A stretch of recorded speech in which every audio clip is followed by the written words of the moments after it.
The House on the Borderland. By William Hope Hodgson. Author's Introduction to the Manuscript. Many are the hours in which I have pondered upon the story that is set forth in the following pages. I trust that my instincts are not awry when they prompt me to leave the account, in simplicity, as it was handed to me. And the MS. itself, you must picture me, when first it was given into my care, turning it over, curiously, and making a swift, jerky examination. A small book it is. But thick, and all, save the last few pages, filled with a quaint but legible handwriting, and writ very close. I have the queer, faint, pit-water smell of it in my nostrils now as I write, and my fingers have subconscious memories of the soft, cloggy feel of the long damp pages. I read, and, in reading, lifted the curtains of the impossible that blind the mind, and looked out into the unknown. Amid stiff, abrupt sentences I wandered, and, presently, I had no fault to charge against their abrupt tellings. For, better far than my own ambitious phrasing, is this mutilated story capable of bringing home all that the old recluse, of the vanished house, had striven to tell.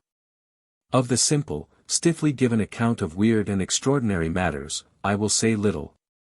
It lies before you. The inner story must be uncovered, personally, by each reader, according to ability and desire.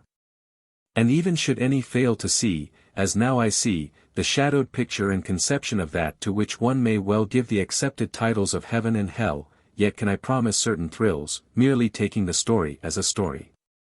William Hope Hodgson, December 17, 1907. 1. The finding of the manuscript. Right away in the west of Ireland lies a tiny hamlet called Creighton. It is situated, alone, at the base of a low hill. Far around there spreads a waste of bleak and totally inhospitable country, where, here and there at great intervals, one may come upon the ruins of some long desolate cottage, unthatched and stark. The whole land is bare and unpeopled, the very earth scarcely covering the rock that lies beneath it, and with which the country abounds, in places rising out of the soil in wave-shaped ridges. Yet, in spite of its desolation, my friend Tonneson and I had elected to spend our vacation there. He had stumbled on the place by mere chance the year previously, during the course of a long walking tour, and discovered the possibilities for the angler in a small and unnamed river that runs past the outskirts of the little village. I have said that the river is without name. I may add that no map that I have hitherto consulted has shown either village or stream. They seem to have entirely escaped observation, indeed, they might never exist for all that the average guide tells one.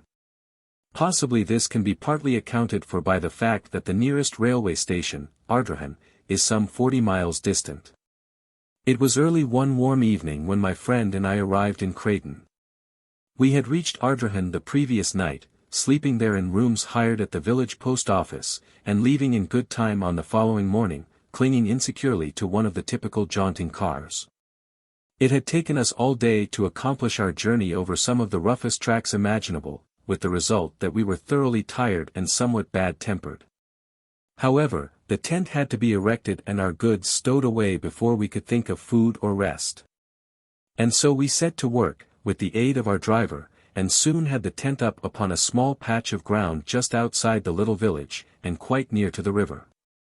Then, having stored all our belongings, we dismissed the driver, as he had to make his way back as speedily as possible, and told him to come across to us at the end of a fortnight. We had brought sufficient provisions to last us for that space of time, and water we could get from the stream. Fuel we did not need, as we had included a small oil stove among our outfit, and the weather was fine and warm. It was Tonneson's idea to camp out instead of getting lodgings in one of the cottages. As he put it, there was no joke in sleeping in a room with a numerous family of healthy Irish in one corner and the pigsty in the other, while overhead a ragged colony of roosting fowls distributed their blessings impartially. And the whole place so full of peat smoke that it made a fellow sneeze his head off just to put it inside the doorway. Tonneson had got the stove lit now and was busy cutting slices of bacon into the frying pan, so I took the kettle and walked down to the river for water. On the way, I had to pass close to a little group of the village people, who eyed me curiously, but not in any unfriendly manner, though none of them ventured a word. As I returned with my kettle filled, I went up to them and, after a friendly nod, to which they replied in like manner, I asked them casually about the fishing, but, instead of answering, they just shook their heads silently, and stared at me. I repeated the question, addressing more particularly a great, gaunt fellow at my elbow, yet again I received no answer. Then the man turned to a comrade and said something rapidly in a language that I did not understand. And, at once, the whole crowd of them fell to jabbering in what, after a few moments, I guessed to be pure Irish. At the same time they cast many glances in my direction. For a minute, perhaps, they spoke among themselves thus. Then the man I had addressed faced round at me and said something. By the expression of his face I guessed that he, in turn, was questioning me, but now I had to shake my head, and indicate that I did not comprehend what it was they wanted to know. And so we stood looking at one another, until I heard Tonneson calling to me to hurry up with the kettle. Then, with a smile and a nod, I left them, and all in the little crowd smiled and nodded in return, though their faces still betrayed their puzzlement. It was evident, I reflected as I went toward the tent, that the inhabitants of these few huts in the wilderness did not know a word of English. And when I told Tonneson, he remarked that he was aware of the fact, and, more, that it was not at all uncommon in that part of the country, where the people often lived and died in their isolated hamlets without ever coming in contact with the outside world. I wish we had got the driver to interpret for us before he left, I remarked, as we sat down to our meal. It seems so strange for the people of this place not even to know what we've come for. Tonneson grunted an assent, and thereafter was silent for a while.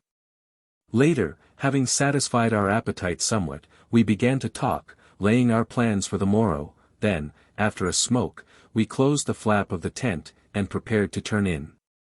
I suppose there's no chance of those fellows outside taking anything? I asked, as we rolled ourselves in our blankets. Tonneson said that he did not think so, at least while we were about.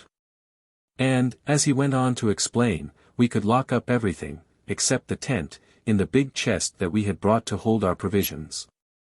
I agreed to this, and soon we were both asleep. Next morning, early, we rose and went for a swim in the river. After which we dressed and had breakfast.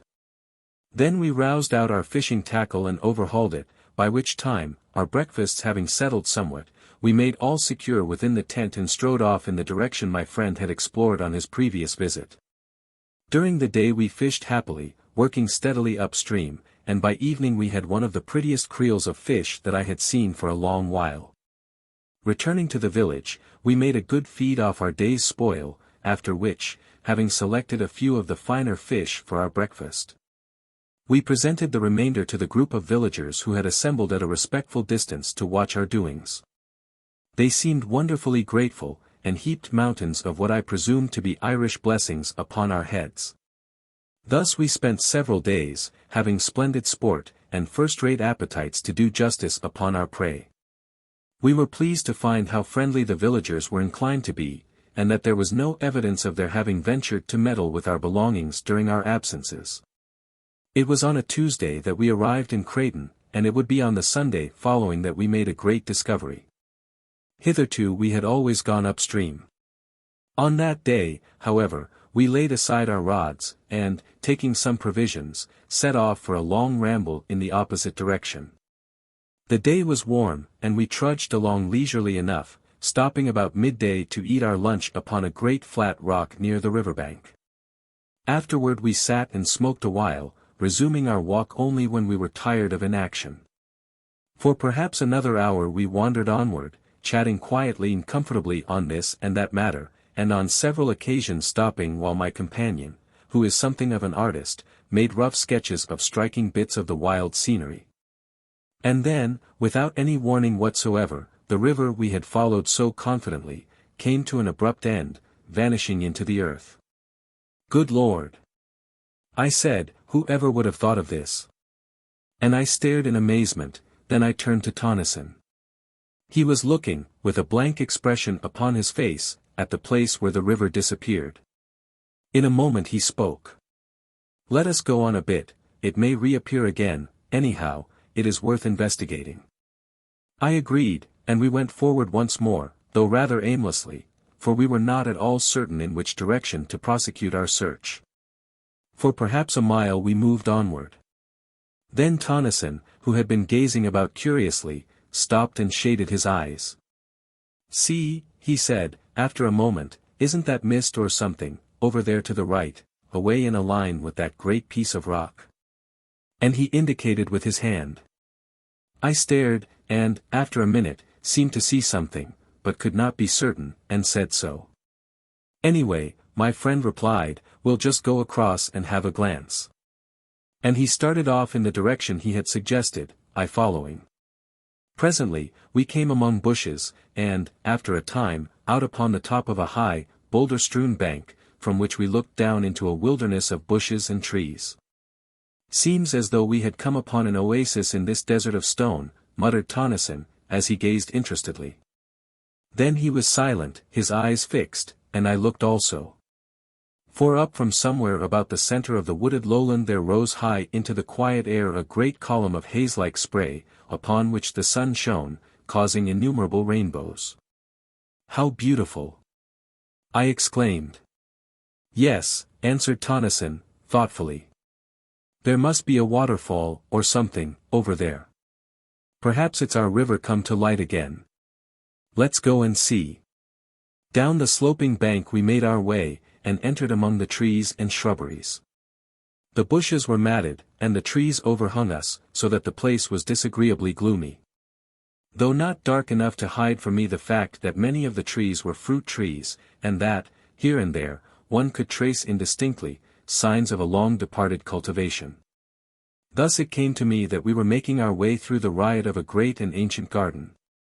I said as much to Tonneson, and he agreed that there certainly seemed reasonable grounds for my belief. What a wild place it was, so dismal and somber. Somehow, as we went forward, a sense of the silent loneliness and desertion of the old garden grew upon me, and I felt shivery.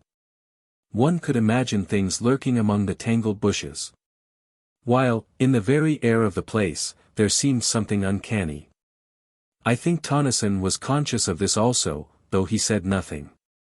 Suddenly, we came to a halt. Through the trees there had grown upon our ears a distant sound. Tonneson bent forward, listening. I could hear it more plainly now. It was continuous and harsh, a sort of droning roar, seeming to come from far away. I experienced a queer, indescribable, little feeling of nervousness. What sort of place was it into which we had got? I looked at my companion, to see what he thought of the matter, and noted that there was only puzzlement in his face. And then, as I watched his features, an expression of comprehension crept over them, and he nodded his head. "That's a waterfall," he exclaimed, with conviction. "I know the sound now." And he began to push vigorously through the bushes, in the direction of the noise. As we went forward, the sound became plainer continually, showing that we were heading straight toward it. Steadily, the roaring grew louder and nearer, until it appeared, as I remarked to Tonneson, almost to come from under our feet, and still we were surrounded by the trees and shrubs. "Take care," Tonneson called to me. "Look where you're going." And then, suddenly, we came out from among the trees, onto a great open space, where, not 6 paces in front of us, yawned the mouth of a tremendous chasm, from the depths of which the noise appeared to rise, along with the continuous mist-like spray that we had witnessed from the top of the distant bank. For quite a minute we stood in silence, staring in bewilderment at the sight, then my friend went forward cautiously to the edge of the abyss. I followed, and, together, we looked down through a boil of spray at a monster cataract of frothing water that burst, spouting, from the side of the chasm, nearly 100 feet below. "Good Lord," said Tonneson. I was silent, and rather awed. The sight was so unexpectedly grand and eerie, though this latter quality came more upon me later. Presently, I looked up and across to the further side of the chasm. There, I saw something towering up among the spray. It looked like a fragment of a great ruin, and I touched Tonneson on the shoulder. He glanced round, with a start, and I pointed toward the thing. His gaze followed my finger, and his eyes lighted up with a sudden flash of excitement, as the object came within his field of view.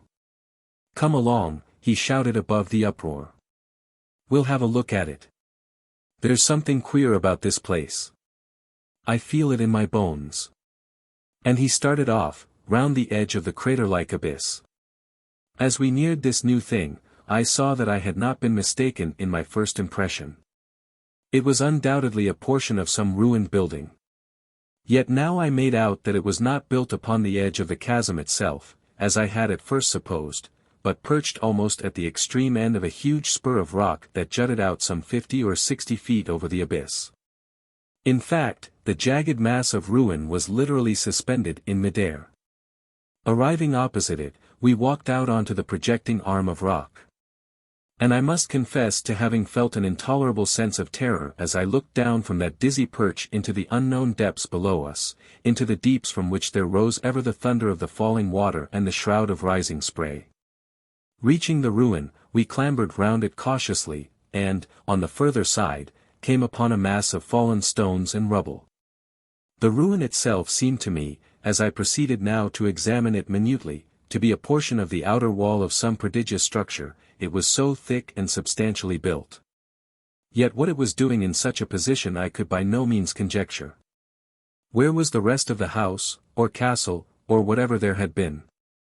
I went back to the outer side of the wall, and thence to the edge of the chasm, leaving Tennyson rooting systematically among the heap of stones and rubbish on the outer side. Then I commenced to examine the surface of the ground, near the edge of the abyss, to see whether there were not left other remnants of the building to which the fragment of ruin evidently belonged.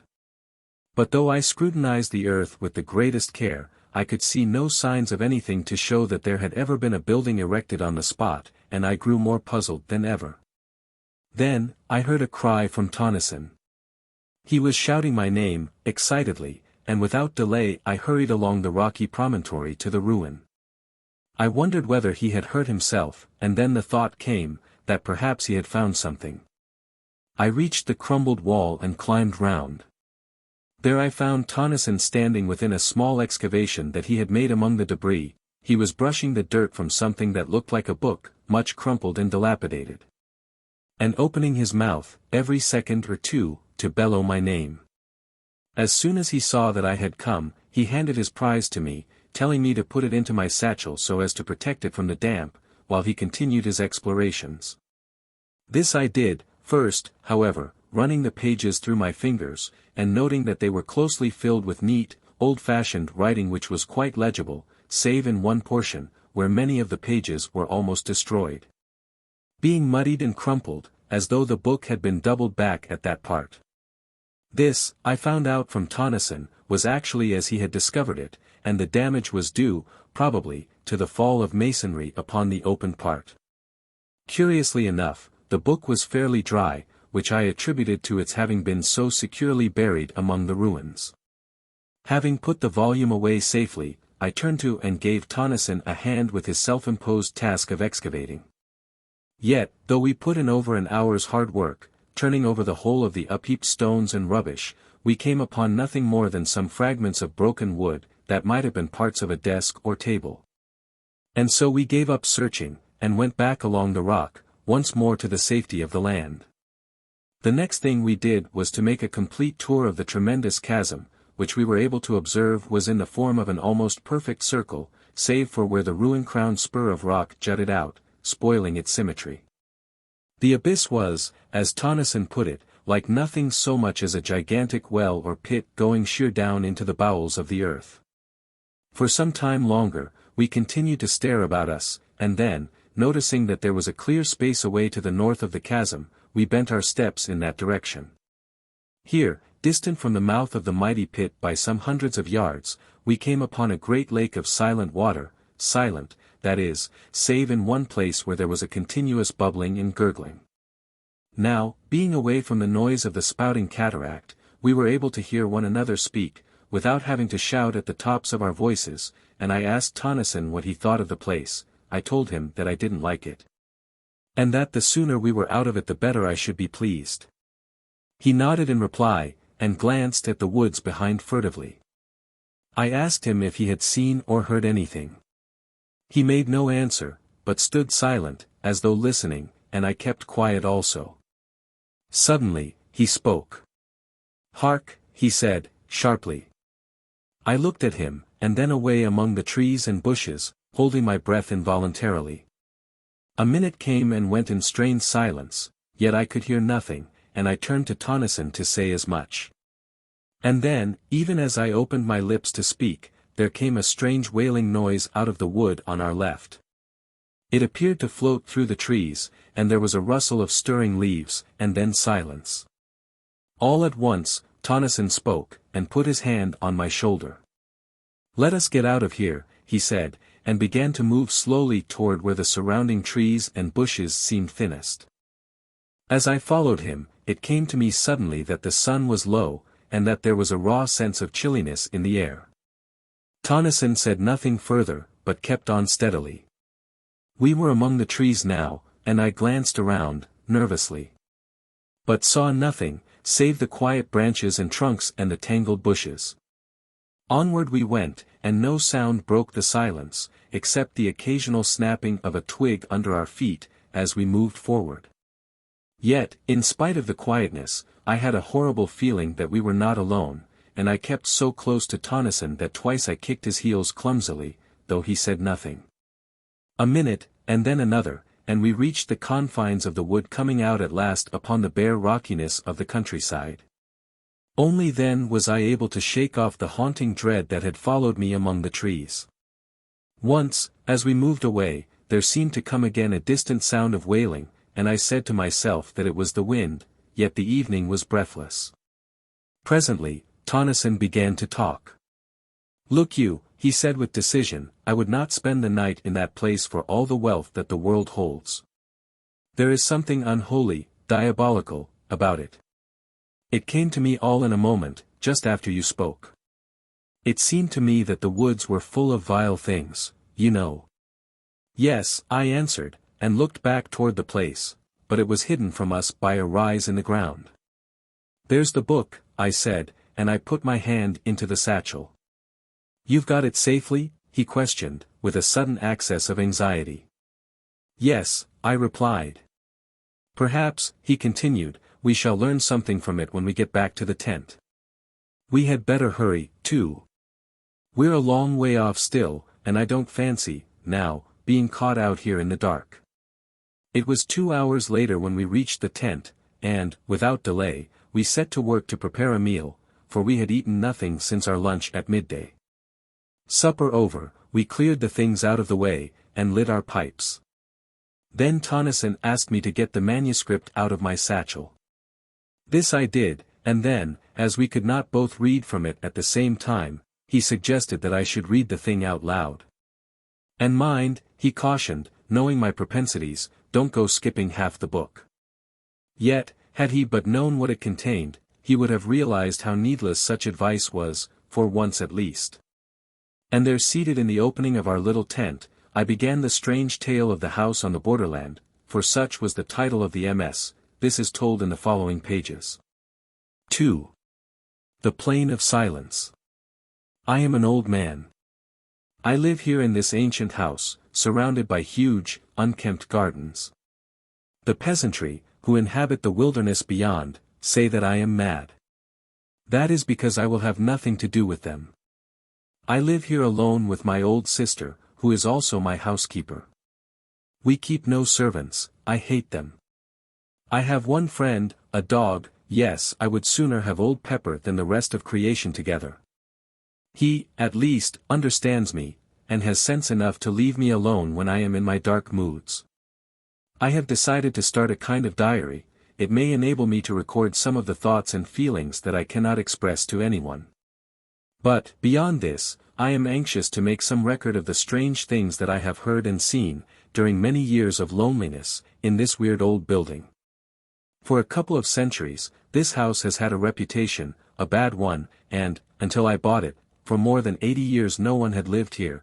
Consequently, I got the old place at a ridiculously low figure. I am not superstitious. But I have ceased to deny that things happen in this old house, things that I cannot explain, and, therefore, I must needs ease my mind, by writing down an account of them, to the best of my ability. Though, should this, my diary, ever be read when I am gone, the readers will but shake their heads, and be the more convinced that I was mad. This house, how ancient it is!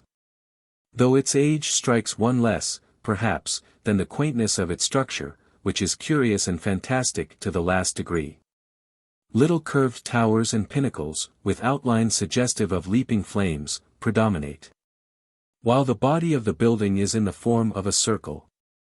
I have heard that there is an old story, told amongst the country people, to the effect that the devil built the place. However, that is as may be. True or not, I neither know nor care, save as it may have helped to cheapen it, ere I came. I must have been here some 10 years before I saw sufficient to warrant any belief in the stories, current in the neighborhood, about this house. It is true that I had, on at least a dozen occasions, seen, vaguely, things that puzzled me, and, perhaps, had felt more than I had seen. Then, as the years passed, bringing age upon me, I became often aware of something unseen, yet unmistakably present, in the empty rooms and corridors. Still, it was as I have said many years before I saw any real manifestations of the so-called supernatural. It was not Halloween. If I were telling a story for amusement's sake, I should probably place it on that night of nights. But this is a true record of my own experiences, and I would not put pen to paper to amuse anyone. No. It was after midnight on the morning of the 21st day of January. I was sitting reading, as is often my custom, in my study. Pepper lay, sleeping, near my chair. Without warning, the flames of the 2 candles went low, and then shone with a ghastly green effulgence. I looked up, quickly, and as I did so I saw the lights sink into a dull, ruddy tint. So that the room glowed with a strange, heavy, crimson twilight that gave the shadows behind the chairs and tables a double depth of blackness, and wherever the light struck, it was as though luminous blood had been splashed over the room. Down on the floor, I heard a faint, frightened whimper, and something pressed itself in between my 2 feet. It was Pepper, cowering under my dressing gown. Pepper, usually as brave as a lion. It was this movement of the dog's, I think, that gave me the first twinge of real fear.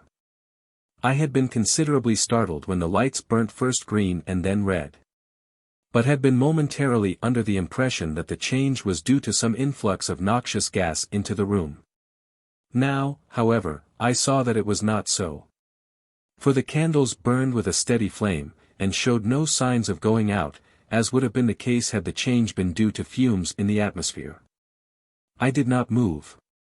I felt distinctly frightened, but could think of nothing better to do than wait. For perhaps a minute, I kept my glance about the room, nervously.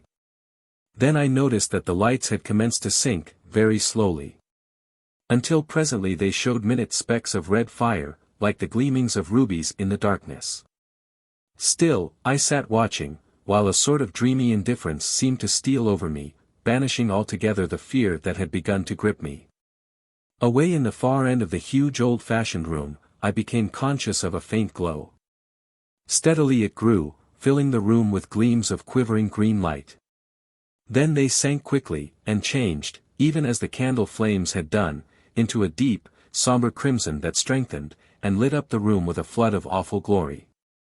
The light came from the end wall, and grew ever brighter until its intolerable glare caused my eyes acute pain, and involuntarily I closed them. It may have been a few seconds before I was able to open them. The first thing I noticed was that the light had decreased, greatly, so that it no longer tried my eyes. Then, as it grew still duller, I was aware, all at once, that, instead of looking at the redness, I was staring through it and through the wall beyond. Gradually, as I became more accustomed to the idea, I realized that I was looking out onto a vast plain, lit with the same gloomy twilight that pervaded the room. The immensity of this plain scarcely can be conceived. In no part could I perceive its confines.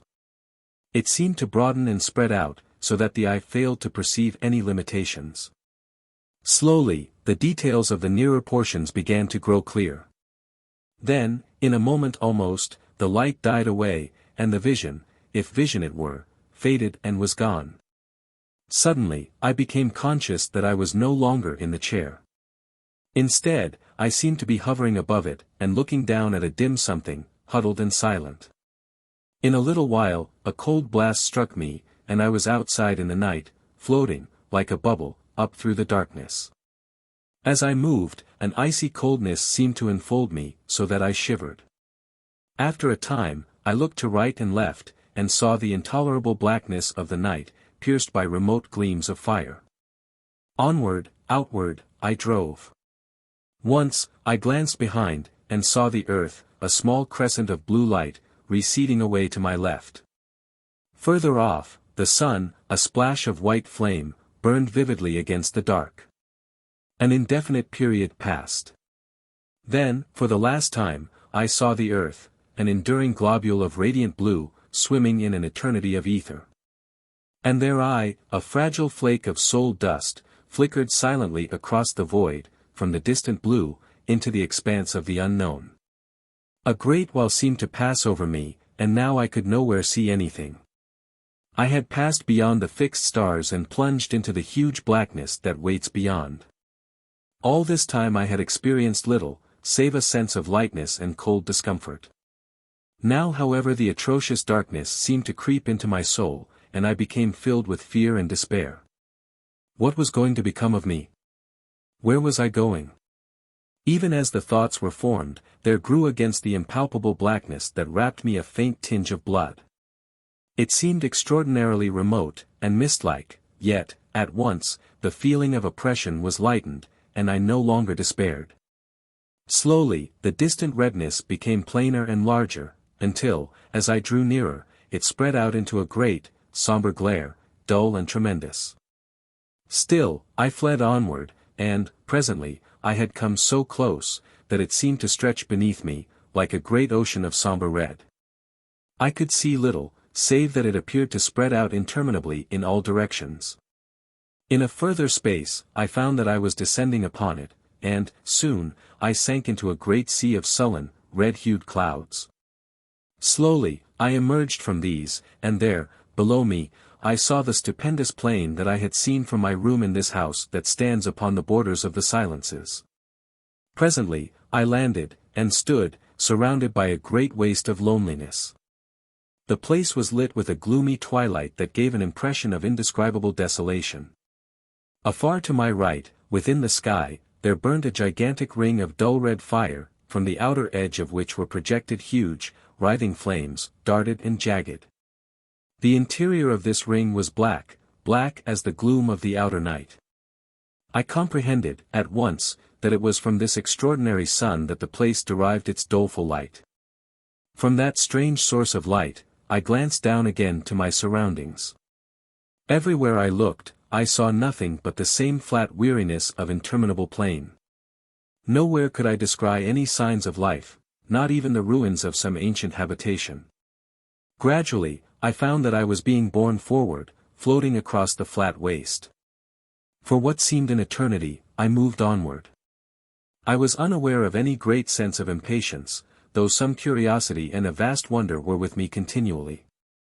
Always, I saw around me the breadth of that enormous plain, and, always, I searched for some new thing to break its monotony, but there was no change, only loneliness, silence, and desert.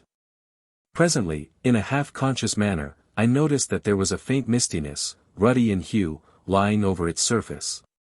Still, when I looked more intently, I was unable to say that it was really mist. For it appeared to blend with the plain, giving it a peculiar unrealness, and conveying to the senses the idea of unsubstantiality. Gradually, I began to weary with the sameness of the thing. Yet, it was a great time before I perceived any signs of the place, toward which I was being conveyed. At first, I saw it, far ahead, like a long hillock on the surface of the plain. Then, as I drew nearer, I perceived that I had been mistaken.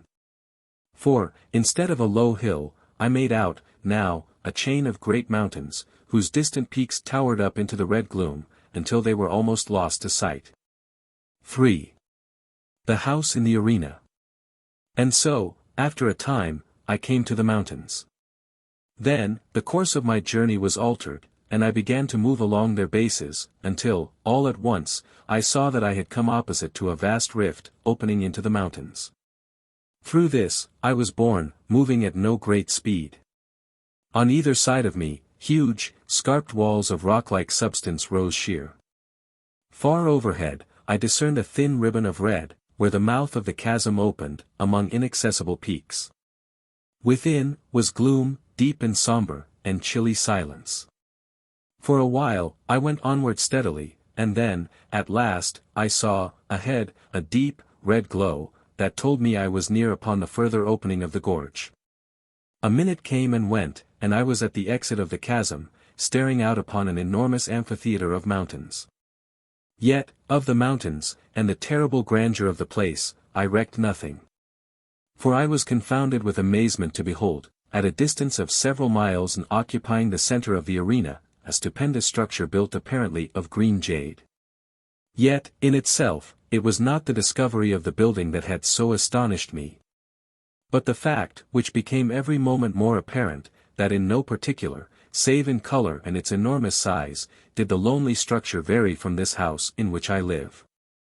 For a while, I continued to stare, fixedly.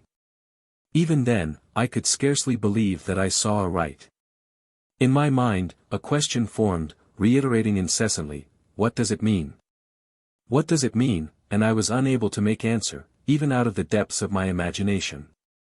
I seemed capable only of wonder and fear. For a time longer, I gazed, noting continually some fresh point of resemblance that attracted me. At last, wearied and sorely puzzled, I turned from it, to view the rest of the strange place onto which I had intruded. Hitherto, I had been so engrossed in my scrutiny of the house, that I had given only a cursory glance round. Now, as I looked, I began to realize upon what sort of a place I had come. The arena, for so I have termed it, appeared a perfect circle of about 10 to 12 miles in diameter, the house, as I have mentioned before, standing in the center. The surface of the place, like to that of the plain, had a peculiar, misty appearance, that was yet not mist. From a rapid survey, my glance passed quickly upward along the slopes of the circling mountains. How silent they were! I think that this same abominable stillness was more trying to me than anything that I had so far seen or imagined. I was looking up, now, at the great crags, towering so loftily. Up there, the impalpable redness gave a blurred appearance to everything. And then, as I peered, curiously, a new terror came to me, for away up among the dim peaks to my right, I had descried a vast shape of blackness, giant-like. It grew upon my sight. It had an enormous equine head, with gigantic ears, and seemed to peer steadfastly down into the arena. There was that about the pose that gave me the impression of an eternal watchfulness, of having warded that dismal place, through unknown eternities. Slowly, the monster became plainer to me. And then, suddenly, my gaze sprang from it to something further off and higher among the crags. For a long minute, I gazed, fearfully. I was strangely conscious of something not altogether unfamiliar, as though something stirred in the back of my mind. The thing was black, and had 4 grotesque arms.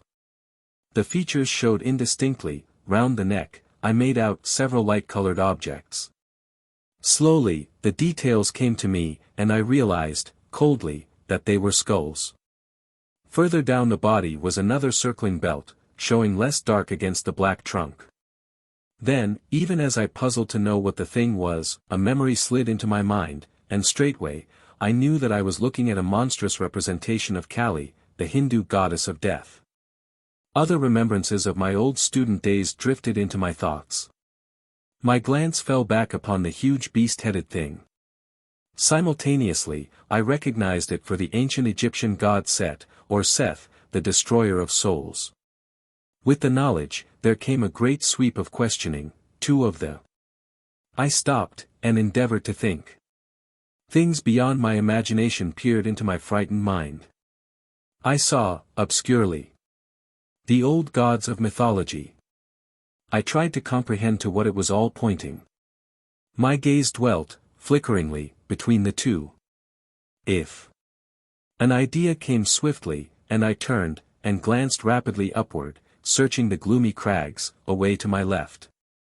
Something loomed out under a great peak, a shape of grayness. I wondered I had not seen it earlier, and then remembered I had not yet viewed that portion. I saw it more plainly now. It was, as I have said, grey. It had a tremendous head. But no eyes. That part of its face was blank. Now, I saw that there were other things up among the mountains. Further off, reclining on a lofty ledge, I made out a livid mass, irregular and ghoulish. It seemed without form, save for an unclean, half-animal face, that looked out, vilely, from somewhere about its middle. And then I saw others, there were hundreds of them. They seemed to grow out of the shadows. Several I recognized almost immediately as mythological deities, others were strange to me, utterly strange, beyond the power of a human mind to conceive. On each side, I looked, and saw more, continually. The mountains were full of strange things, beast gods, and horrors so atrocious and bestial that possibility and decency deny any further attempt to describe them. And I was filled with a terrible sense of overwhelming horror and fear and repugnance, yet, spite of these, I wondered exceedingly. Was there then, after all, something in the old heathen worship, something more than the mere deifying of men, animals, and elements? The thought gripped me, was there? Later, a question repeated itself. What were they, those beast gods, and the others? At first, they had appeared to me just sculptured monsters placed indiscriminately among the inaccessible peaks and precipices of the surrounding mountains. Now, as I scrutinized them with greater intentness, my mind began to reach out to fresh conclusions.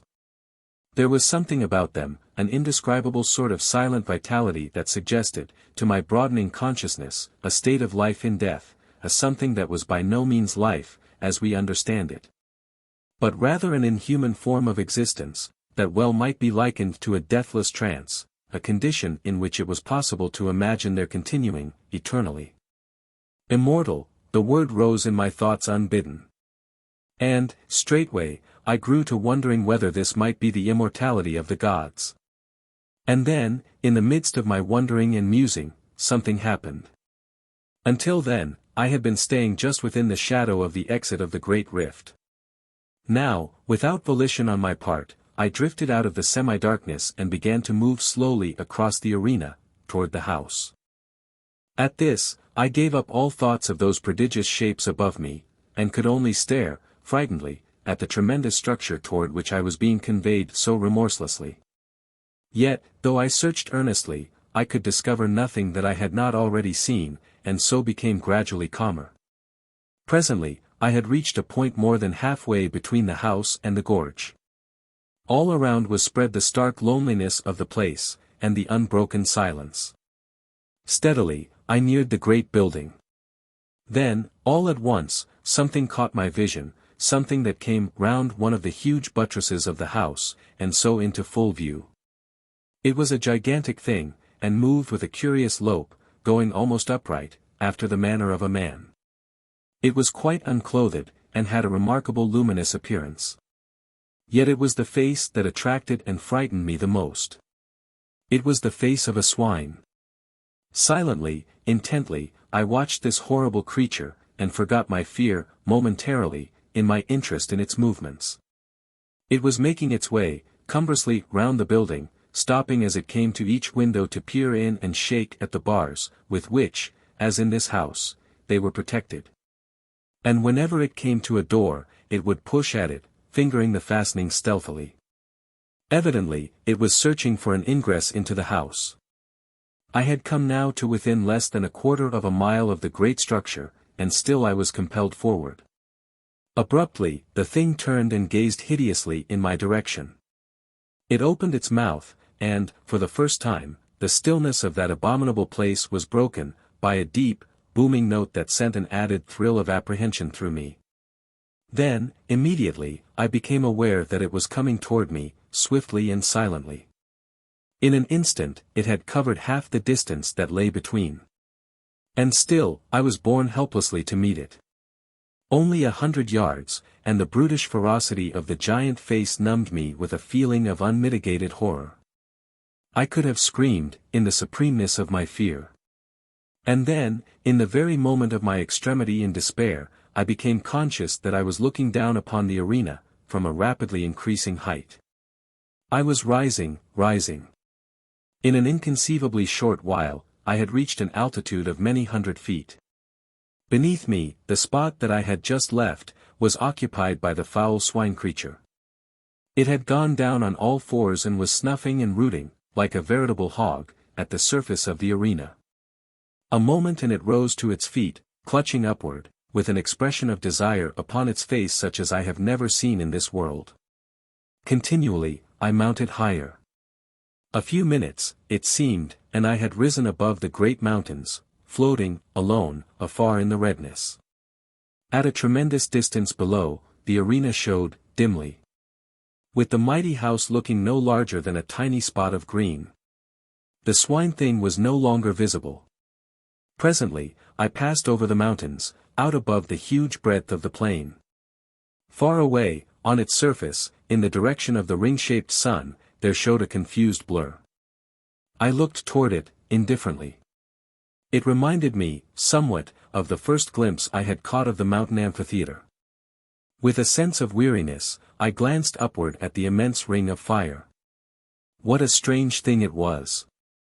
Then, as I stared, out from the dark center, there spurted a sudden flare of extraordinary vivid fire.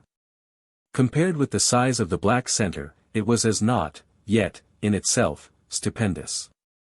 With awakened interest, I watched it carefully, noting its strange boiling and glowing. Then, in a moment, the whole thing grew dim and unreal, and so passed out of sight. Much amazed, I glanced down to the plain from which I was still rising. Thus, I received a fresh surprise. The plain, everything had vanished, and only a sea of red mist was spread far below me. Gradually as I stared this grew remote, and died away into a dim far mystery of red against an unfathomable night. A while, and even this had gone, and I was wrapped in an impalpable, lightless gloom. 4. The earth. Thus I was, and only the memory that I had lived through the dark, once before, served to sustain my thoughts. A great time passed, ages. And then a single star broke its way through the darkness. It was the first of one of the outlying clusters of this universe. Presently, it was far behind, and all about me shone the splendor of the countless stars. Later, years it seemed, I saw the sun, a clot of flame. Around it, I made out presently several remote specks of light, the planets of the solar system. And so I saw the earth again, blue and unbelievably minute. It grew larger, and became defined. A long space of time came and went, and then at last I entered into the shadow of the world, plunging headlong into the dim and holy earth night. Overhead were the old constellations, and there was a crescent moon. Then, as I neared the earth's surface, a dimness swept over me, and I appeared to sink into a black mist. For a while, I knew nothing. I was unconscious. Gradually, I became aware of a faint, distant whining. It became plainer. A desperate feeling of agony possessed me. I struggled madly for breath, and tried to shout. A moment, and I got my breath more easily. I was conscious that something was licking my hand. Something damp swept across my face. I heard a panting, and then again the whining. It seemed to come to my ears, now, with a sense of familiarity, and I opened my eyes. All was dark, but the feeling of oppression had left me. I was seated, and something was whining piteously, and licking me. I felt strangely confused, and, instinctively, tried to ward off the thing that licked. My head was curiously vacant, and, for the moment, I seemed incapable of action or thought. Then, things came back to me, and I called Pepper, faintly. I was answered by a joyful bark, and renewed and frantic caresses. In a little while, I felt stronger, and put out my hand for the matches. I groped about, for a few moments, blindly. Then my hands lit upon them, and I struck a light, and looked confusedly around. All about me, I saw the old, familiar things. And there I sat, full of dazed wonders, until the flame of the match burnt my finger, and I dropped it. While a hasty expression of pain and anger escaped my lips, surprising me with the sound of my own voice. After a moment, I struck another match, and, stumbling across the room, lit the candles. As I did so, I observed that they had not burned away, but had been put out. As the flames shot up, I turned, and stared about the study, yet there was nothing unusual to see, and, suddenly, a gust of irritation took me. What had happened? I held my head, with both hands, and tried to remember. Ah! The great, silent plain, and the ring-shaped sun of red fire. Where were they? Where had I seen them? How long ago? I felt dazed and muddled. Once or twice, I walked up and down the room, unsteadily. My memory seemed dulled, and, already, the thing I had witnessed came back to me with an effort. I have a remembrance of cursing, peevishly, in my bewilderment. Suddenly, I turned faint and giddy, and had to grasp at the table for support. During a few moments, I held on, weakly, and then managed to totter sideways into a chair. After a little time, I felt somewhat better, and succeeded in reaching the cupboard where, usually, I keep brandy and biscuits. I poured myself out a little of the stimulant, and drank it off. Then, taking a handful of biscuits, I returned to my chair, and began to devour them, ravenously. I was vaguely surprised at my hunger. I felt as though I had eaten nothing for an uncountably long while. As I ate, my glance roved about the room, taking in its various details, and still searching, though almost unconsciously, for something tangible upon which to take hold, among the invisible mysteries that encompassed me. Surely, I thought, there must be something, and, in the same instant, my gaze dwelt upon the face of the clock in the opposite corner. Therewith, I stopped eating, and just stared. For, though its ticking indicated most certainly that it was still going, the hands were pointing to a little before the hour of midnight. Whereas it was, as well I knew, considerably after that time when I had witnessed the first of the strange happenings I have just described. For perhaps a moment I was astounded and puzzled. Had the hour been the same as when I had last seen the clock, I should have concluded that the hands had stuck in one place, while the internal mechanism went on as usual, but that would, in no way, account for the hands having traveled backward. Then, even as I turned the matter over in my wearied brain, the thought flashed upon me that it was now close upon the morning of the 22nd. And that I had been unconscious to the visible world through the greater portion of the last 24 hours. The thought occupied my attention for a full minute, then I commenced to eat again. I was still very hungry. During breakfast, next morning, I inquired casually of my sister regarding the date, and found my surmise correct. I had, indeed, been absent, at least in spirit, for nearly a day and a night. My sister asked me no questions.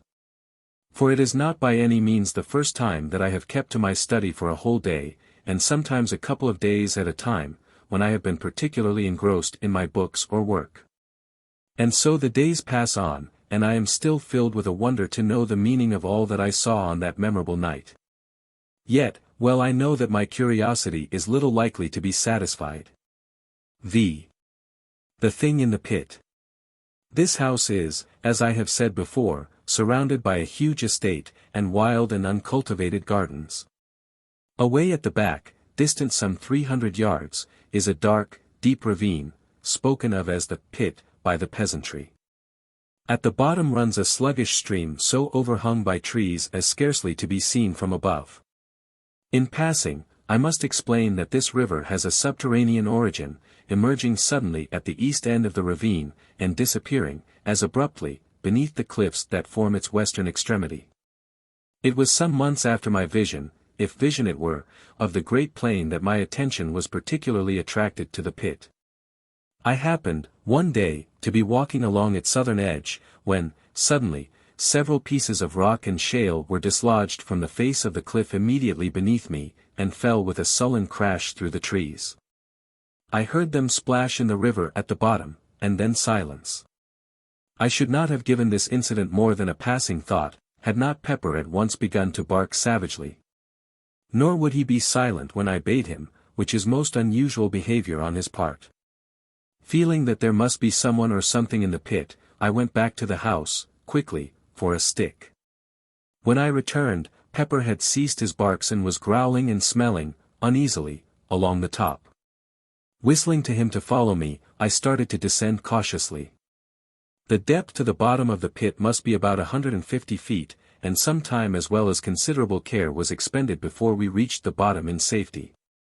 Once down, Pepper and I started to explore along the banks of the river. It was very dark there due to the overhanging trees, and I moved warily, keeping my glance about me and my stick ready. Pepper was quiet now and kept close to me all the time. Thus, we searched right up one side of the river, without hearing or seeing anything. Then, we crossed over, by the simple method of jumping, and commenced to beat our way back through the underbrush. We had accomplished perhaps half the distance, when I heard again the sound of falling stones on the other side, the side from which we had just come. One large rock came thundering down through the treetops, struck the opposite bank, and bounded into the river, driving a great jet of water right over us. At this, Pepper gave out a deep growl, then stopped, and pricked up his ears. I listened, also. A second later, a loud, half-human, half-pig-like squeal sounded from among the trees, apparently about halfway up the south cliff. It was answered by a similar note from the bottom of the pit. At this, Pepper gave a short, sharp bark, and, springing across the little river, disappeared into the bushes. Immediately afterward, I heard his barks increase in depth and number, and in between there sounded a noise of confused jabbering. This ceased, and, in the succeeding silence, there rose a semi-human yell of agony. Almost immediately, Pepper gave a long-drawn howl of pain, and then the shrubs were violently agitated, and he came running out with his tail down, and glancing as he ran over his shoulder. As he reached me, I saw that he was bleeding from what appeared to be a great claw wound in the side that had almost laid bare his ribs. Seeing Pepper thus mutilated, a furious feeling of anger seized me, and, whirling my staff, I sprang across, and into the bushes from which Pepper had emerged. As I forced my way through, I thought I heard a sound of breathing. Next instant, I had burst into a little clear space, just in time to see something, livid white in color, disappear among the bushes on the opposite side. With a shout, I ran toward it. But, though I struck and probed among the bushes with my stick, I neither saw nor heard anything further, and so returned to Pepper. There, after bathing his wound in the river, I bound my wetted handkerchief round his body. Having done which, we retreated up the ravine and into the daylight again. On reaching the house, my sister inquired what had happened to Pepper, and I told her he had been fighting with a wildcat, of which I had heard there were several about. I felt it would be better not to tell her how it had really happened, though, to be sure, I scarcely knew myself, but this I did know, that the thing I had seen run into the bushes was no wildcat. It was much too big, and had, so far as I had observed, a skin like a hog's, only of a dead, unhealthy white color. And then, it had run upright, or nearly so, upon its hind feet, with a motion somewhat resembling that of a human being. This much I had noticed in my brief glimpse, and, truth to tell, I felt a good deal of uneasiness, besides curiosity as I turned the matter over in my mind. It was in the morning that the above incident had occurred. Then, it would be after dinner, as I sat reading, that, happening to look up suddenly, I saw something peering in over the window ledge, the eyes and ears alone showing. A pig, by Jove! I said, and rose to my feet. Thus, I saw the thing more completely, but it was no pig, God alone knows what it was. It reminded me, vaguely, of the hideous thing that had haunted the great arena. It had a grotesquely human mouth and jaw, but with no chin of which to speak. The nose was prolonged into a snout, thus it was that with the little eyes and queer ears, gave it such an extraordinarily swine-like appearance. Of forehead there was little, and the whole face was of an unwholesome white color. For perhaps a minute, I stood looking at the thing with an ever-growing feeling of disgust, and some fear. The mouth kept jabbering, inanely, and once emitted a half-swinish grunt. I think it was the eyes that attracted me the most. They seemed to glow, at times, with a horribly human intelligence, and kept flickering away from my face, over the details of the room, as though my stare disturbed it. It appeared to be supporting itself by two claw-like hands upon the windowsill. These claws, unlike the face, were of a clayey brown hue, and bore an indistinct resemblance to human hands, in that they had 4 fingers and a thumb, though these were webbed up to the first joint, much as are a duck's. Nails it had also, but so long and powerful that they were more like the talons of an eagle than aught else. As I have said, before, I felt some fear, though almost of an impersonal kind. I may explain my feeling better by saying that it was more a sensation of abhorrence, such as one might expect to feel, if brought in contact with something superhumanly foul. Something unholy, belonging to some hitherto undreamt of state of existence. I cannot say that I grasped these various details of the brute at the time. I think they seemed to come back to me, afterward, as though imprinted upon my brain. I imagined more than I saw as I looked at the thing, and the material details grew upon me later. For perhaps a minute I stared at the creature. Then as my nerves steadied a little I shook off the vague alarm that held me, and took a step toward the window. Even as I did so, the thing ducked and vanished. I rushed to the door and looked round hurriedly. But only the tangled bushes and shrubs met my gaze. I ran back into the house, and, getting my gun, sallied out to search through the gardens. As I went, I asked myself whether the thing I had just seen was likely to be the same of which I had caught a glimpse in the morning.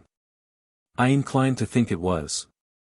I would have taken Pepper with me, but judged it better to give his wound a chance to heal. Besides, if the creature I had just seen was, as I imagined, his antagonist of the morning, it was not likely that he would be of much use. I began my search, systematically. I was determined, if it were possible, to find and put an end to that swine thing. This was, at least, a material horror. At first, I searched, cautiously, with the thought of Peppers wound in my mind. But, as the hours passed, and not a sign of anything living, showed in the great, lonely gardens, I became less apprehensive. I felt almost as though I would welcome the sight of it. Anything seemed better than this silence, with the ever-present feeling that the creature might be lurking in every bush I passed. Later, I grew careless of danger, to the extent of plunging right through the bushes, probing with my gun barrel as I went. At times, I shouted, but only the echoes answered back.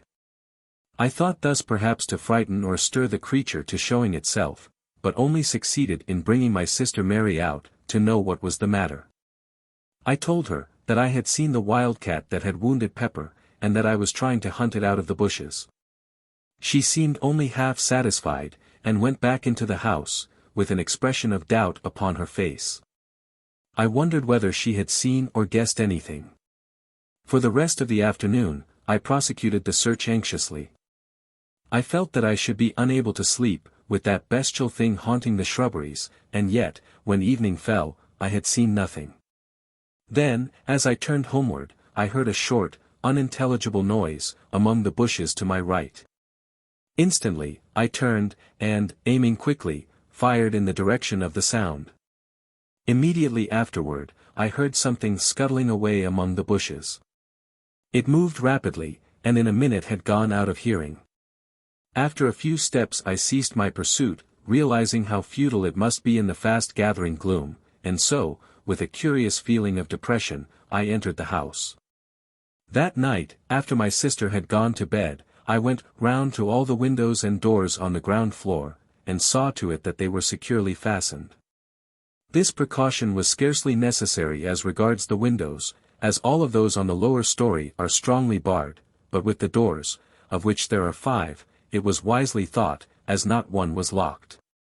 Having secured these, I went to my study, yet, somehow, for once, the place jarred upon me, it seemed so huge and echoey. For some time I tried to read. But at last finding it impossible I carried my book down to the kitchen where a large fire was burning, and sat there.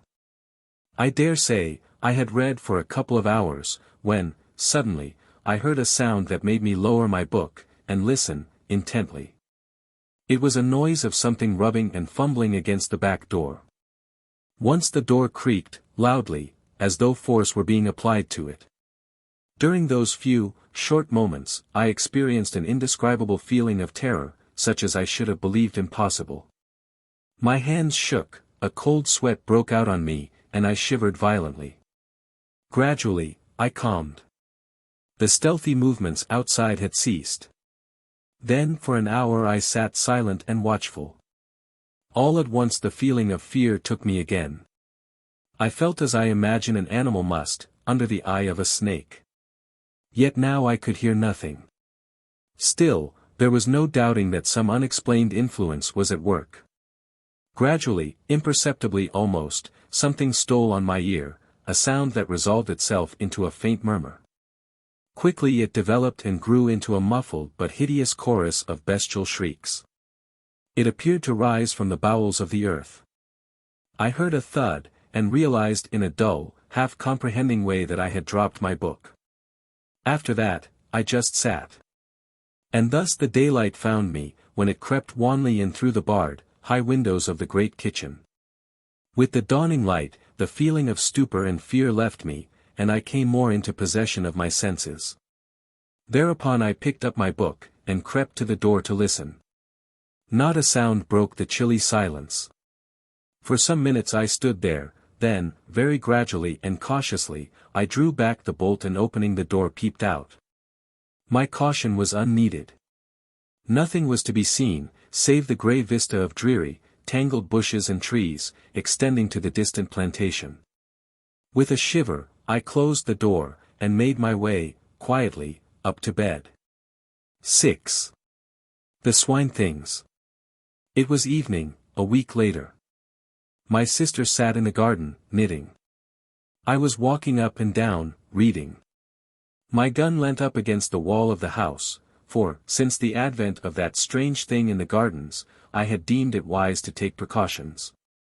Yet, through the whole week, there had been nothing to alarm me either by sight or sound, so that I was able to look back, calmly, to the incident, though still with a sense of unmitigated wonder and curiosity.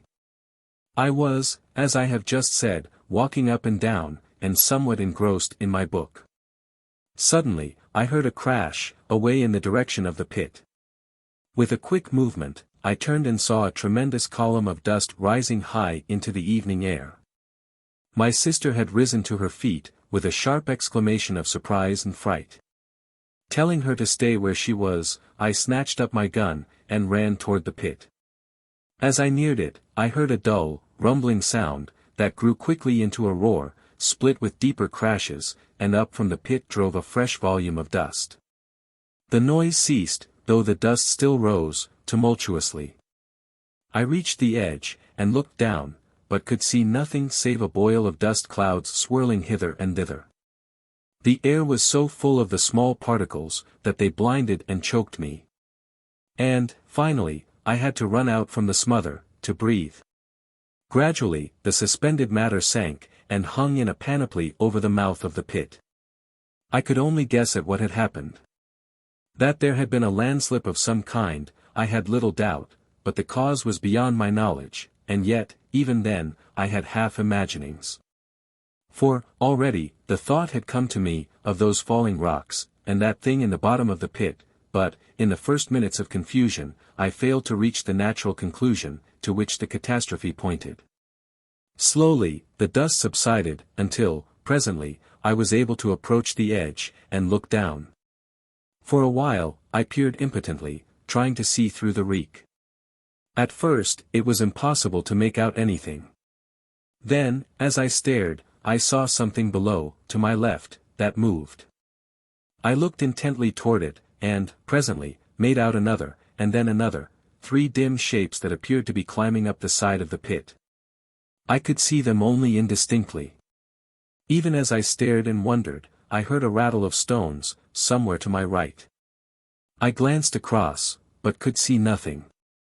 I leant forward, and peered over, and down into the pit, just beneath where I stood. And saw no further than a hideous, white swine face, that had risen to within a couple of yards of my feet. Below it, I could make out several others.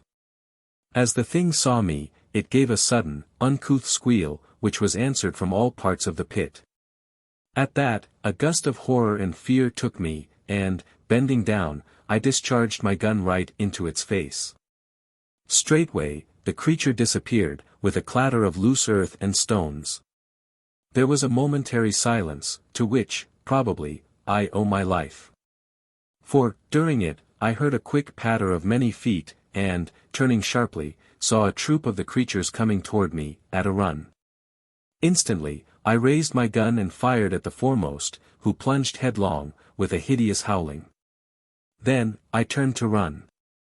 More than halfway from the house to the pit, I saw my sister. She was coming toward me.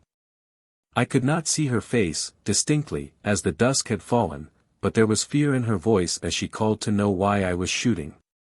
"Run!" I shouted in reply. "Run for your life!" Without more ado, she turned and fled, picking up her skirts with both hands. As I followed, I gave a glance behind. The brutes were running on their hind legs, at times dropping on all fours.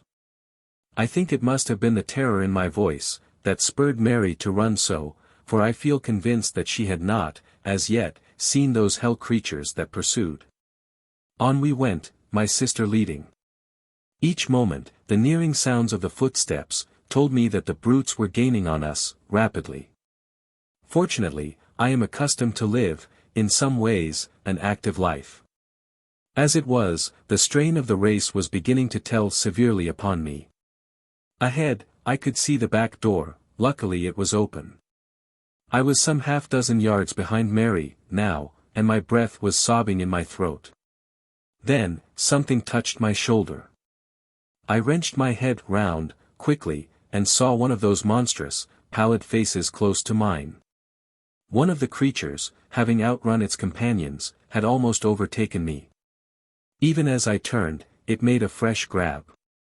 With a sudden effort, I sprang to one side, and, swinging my gun by the barrel, brought it crashing down upon the foul creature's head. The thing dropped, with an almost human groan. Even this short delay had been nearly sufficient to bring the rest of the brutes down upon me, so that, without an instant's waste of time, I turned and ran for the door. Reaching it, I burst into the passage. Then, turning quickly, slammed and bolted the door, just as the first of the creatures rushed against it, with a sudden shock. My sister sat, gasping, in a chair. She seemed in a fainting condition, but I had no time then to spend on her. I had to make sure that all the doors were fastened. Fortunately, they were. The one leading from my study into the gardens, was the last to which I went. I had just had time to note that it was secured, when I thought I heard a noise outside. I stood perfectly silent, and listened. Yes. Now I could distinctly hear a sound of whispering, and something slithered over the panels, with a rasping, scratchy noise. Evidently, some of the brutes were feeling with their claw hands, about the door, to discover whether there were any means of ingress.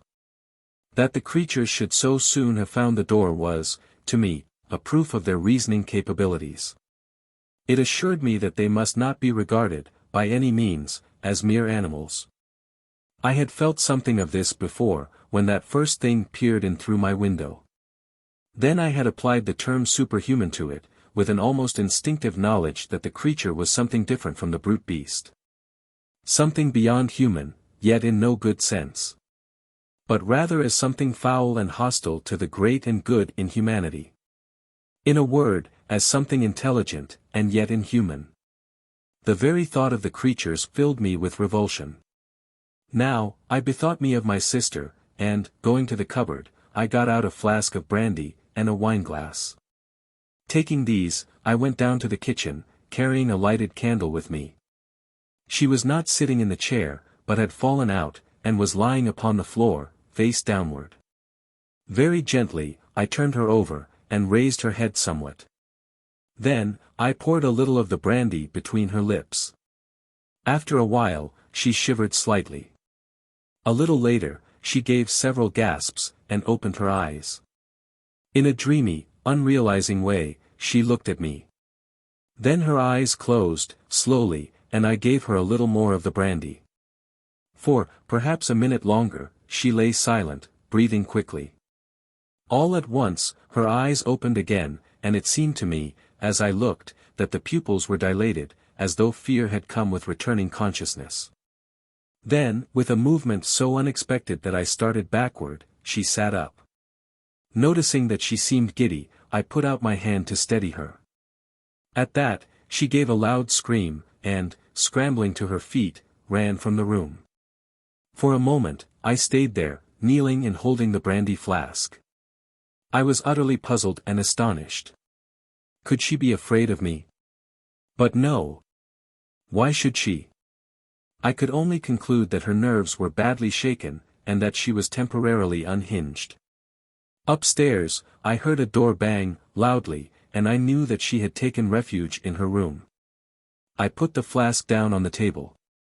My attention was distracted by a noise in the direction of the back door. I went toward it, and listened. It appeared to be shaken, as though some of the creatures struggled with it, silently. But it was far too strongly constructed and hung to be easily moved. Out in the gardens rose a continuous sound.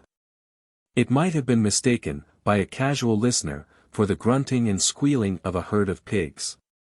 But, as I stood there, it came to me that there was sense and meaning to all those swinish noises.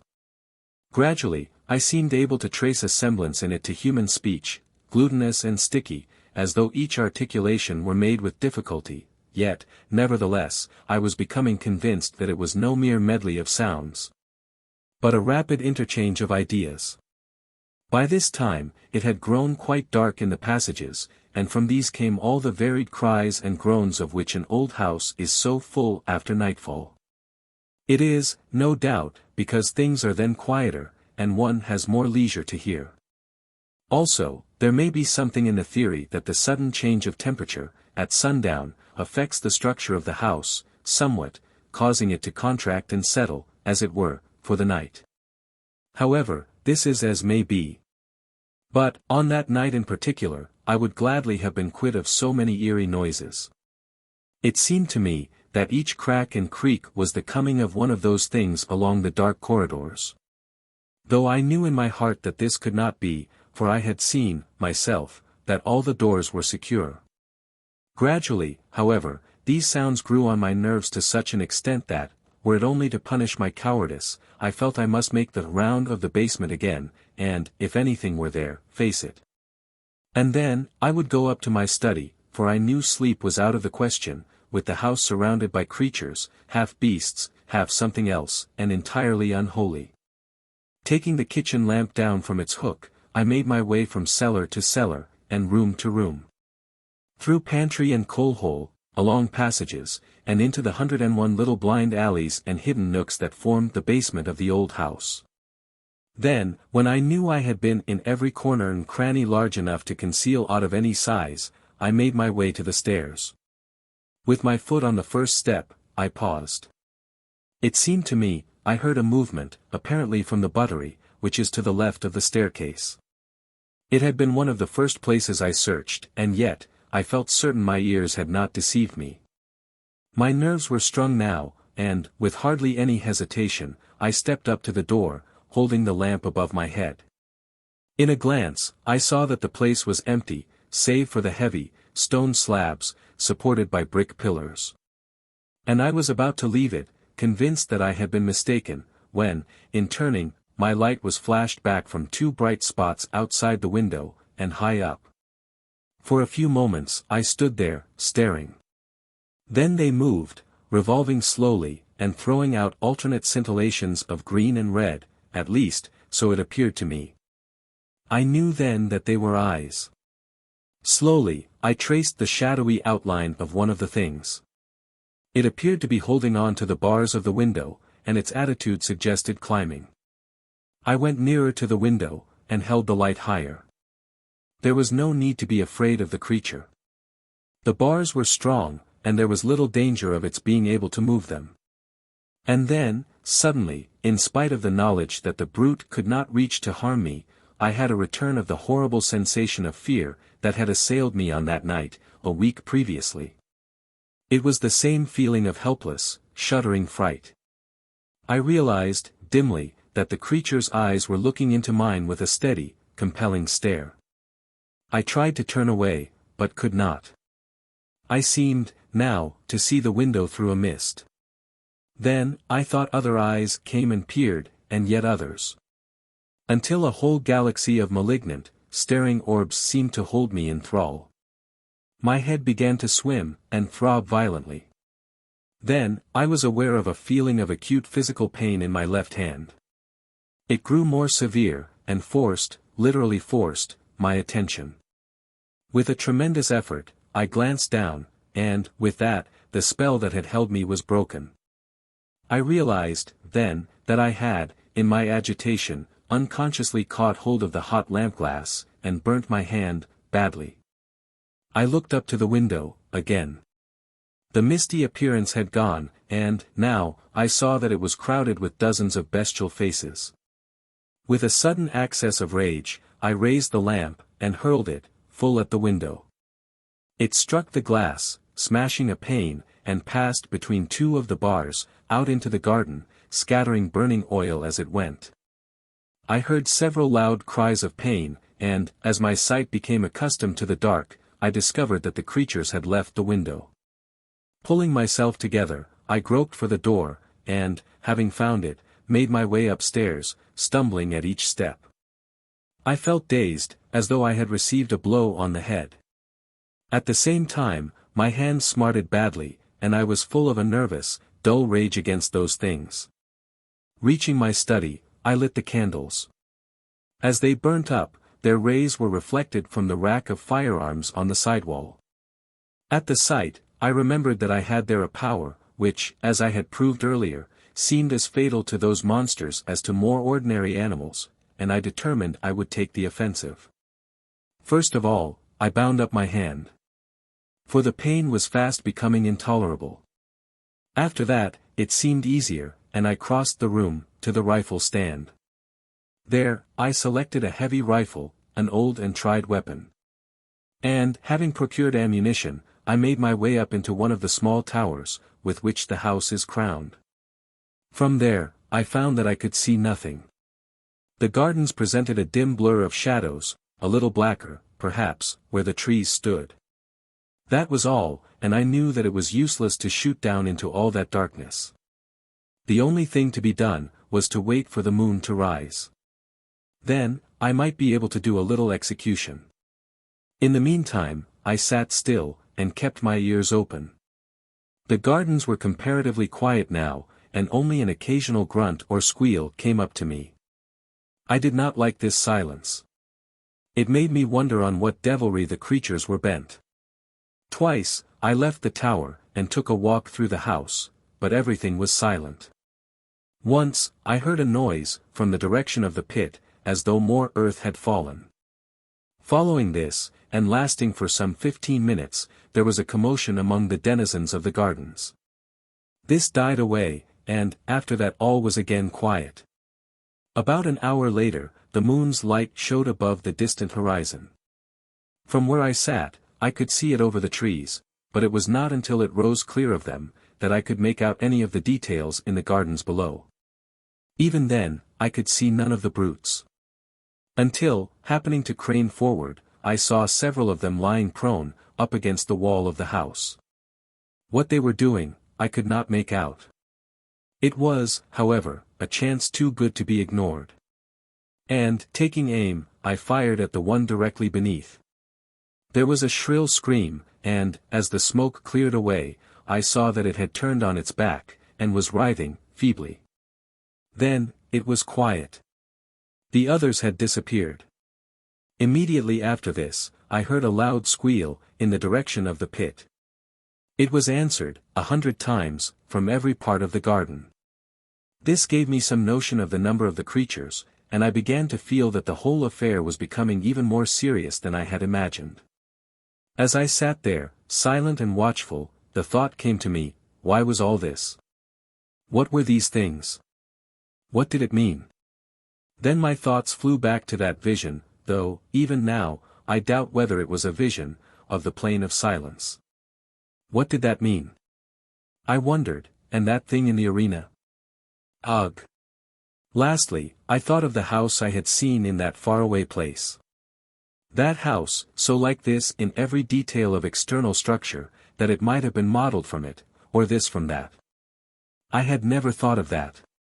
At this moment, there came another long squeal, from the pit, followed, a second later, by a couple of shorter ones. At once, the garden was filled with answering cries. I stood up, quickly, and looked over the parapet. In the moonlight, it seemed as though the shrubberies were alive. They tossed hither and thither, as though shaken by a strong, irregular wind, while a continuous rustling, and a noise of scampering feet, rose up to me. Several times, I saw the moonlight gleam on running, white figures among the bushes, and, twice, I fired. The second time, my shot was answered by a short squeal of pain. A minute later, the gardens lay silent. From the pit, came a deep, hoarse babble of swine talk. At times, angry cries smote the air, and they would be answered by multitudinous gruntings. It occurred to me, that they were holding some kind of a council, perhaps to discuss the problem of entering the house. Also, I thought that they seemed much enraged, probably by my successful shots. It occurred to me, that now would be a good time to make a final survey of our defenses. This, I proceeded to do at once, visiting the whole of the basement again, and examining each of the doors. Luckily, they are all, like the back one, built of solid, iron-studded oak. Then, I went upstairs to the study. I was more anxious about this door. It is, palpably, of a more modern make than the others, and, though a stout piece of work, it has little of their ponderous strength. I must explain here, that there is a small, raised lawn on this side of the house, upon which this door opens, the windows of the study being barred on this account. All the other entrances, excepting the great gateway which is never opened, are in the lower story. 7. The attack. I spent some time, puzzling how to strengthen the study door. Finally, I went down to the kitchen, and with some trouble, brought up several heavy pieces of timber. These, I wedged up, slantwise, against it, from the floor, nailing them top and bottom. For half an hour, I worked hard, and, at last, got it shored to my mind. Then, feeling easier, I resumed my coat, which I had laid aside, and proceeded to attend to one or two matters before returning to the tower. It was whilst thus employed, that I heard a fumbling at the door, and the latch was tried. Keeping silence, I waited. Soon, I heard several of the creatures outside. They were grunting to one another, softly. Then, for a minute, there was quietness. Suddenly, there sounded a quick, low grunt, and the door creaked under a tremendous pressure. It would have burst inward, but for the supports I had placed. The strain ceased, as quickly as it had begun, and there was more talk. Presently, one of the things squealed, softly, and I heard the sound of others approaching. There was a short confabulation, then again, silence, and I realized that they had called several more to assist. Feeling that now was the supreme moment, I stood ready, with my rifle presented. If the door gave, I would, at least, slay as many as possible.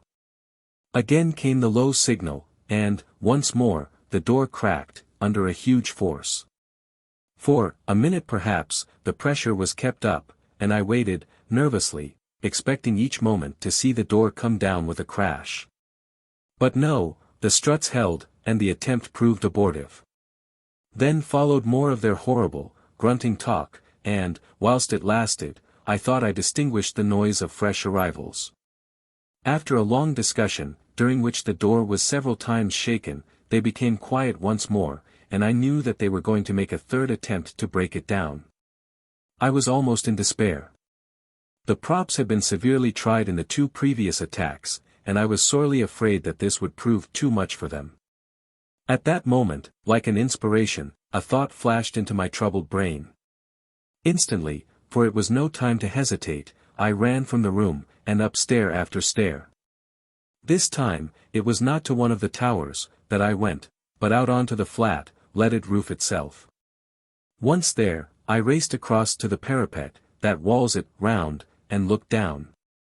As I did so, I heard the short, grunted signal, and, even up there, caught the crying of the door under the assault.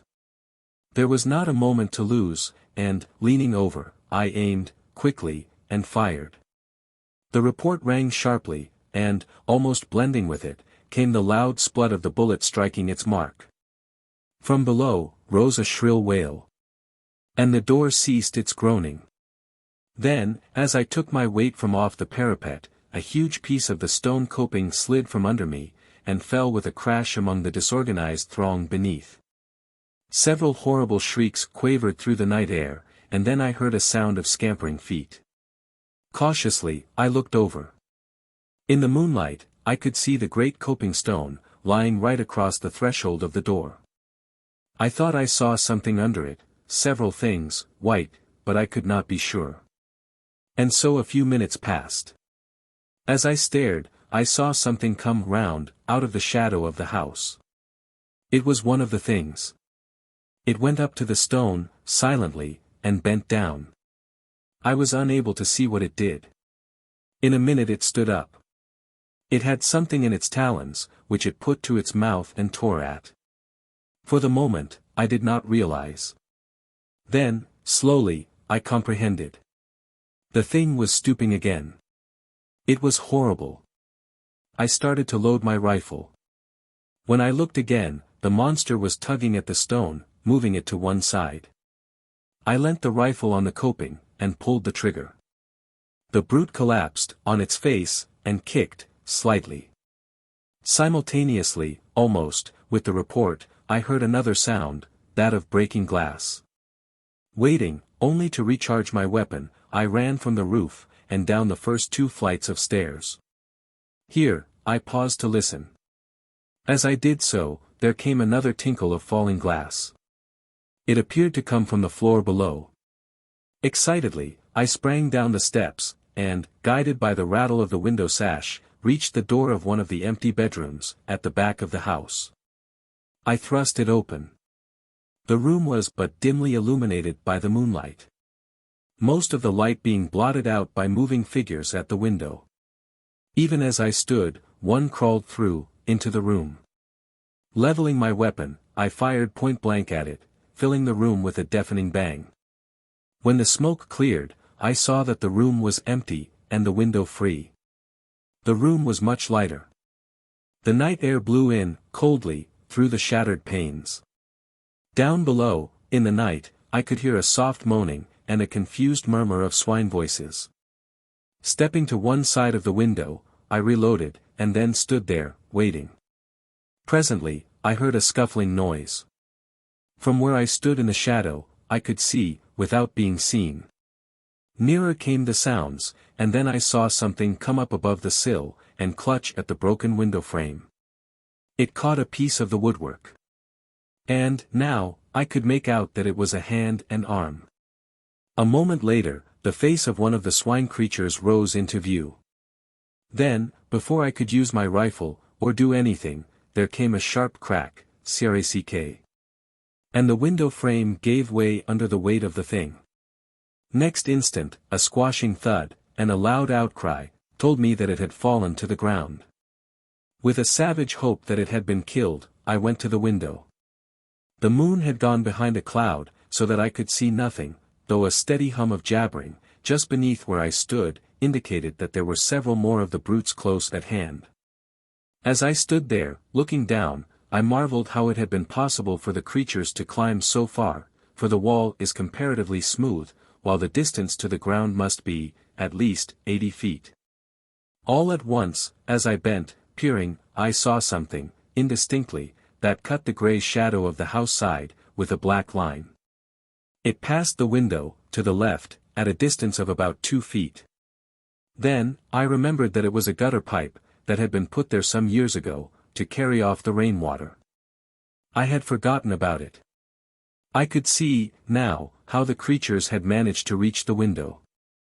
Even as the solution came to me, I heard a faint slithering, scratching noise, and knew that another of the brutes was coming. I waited some odd moments, then leant out of the window and felt the pipe. To my delight, I found that it was quite loose, and I managed, using the rifle barrel as a crowbar, to lever it out from the wall. I worked quickly.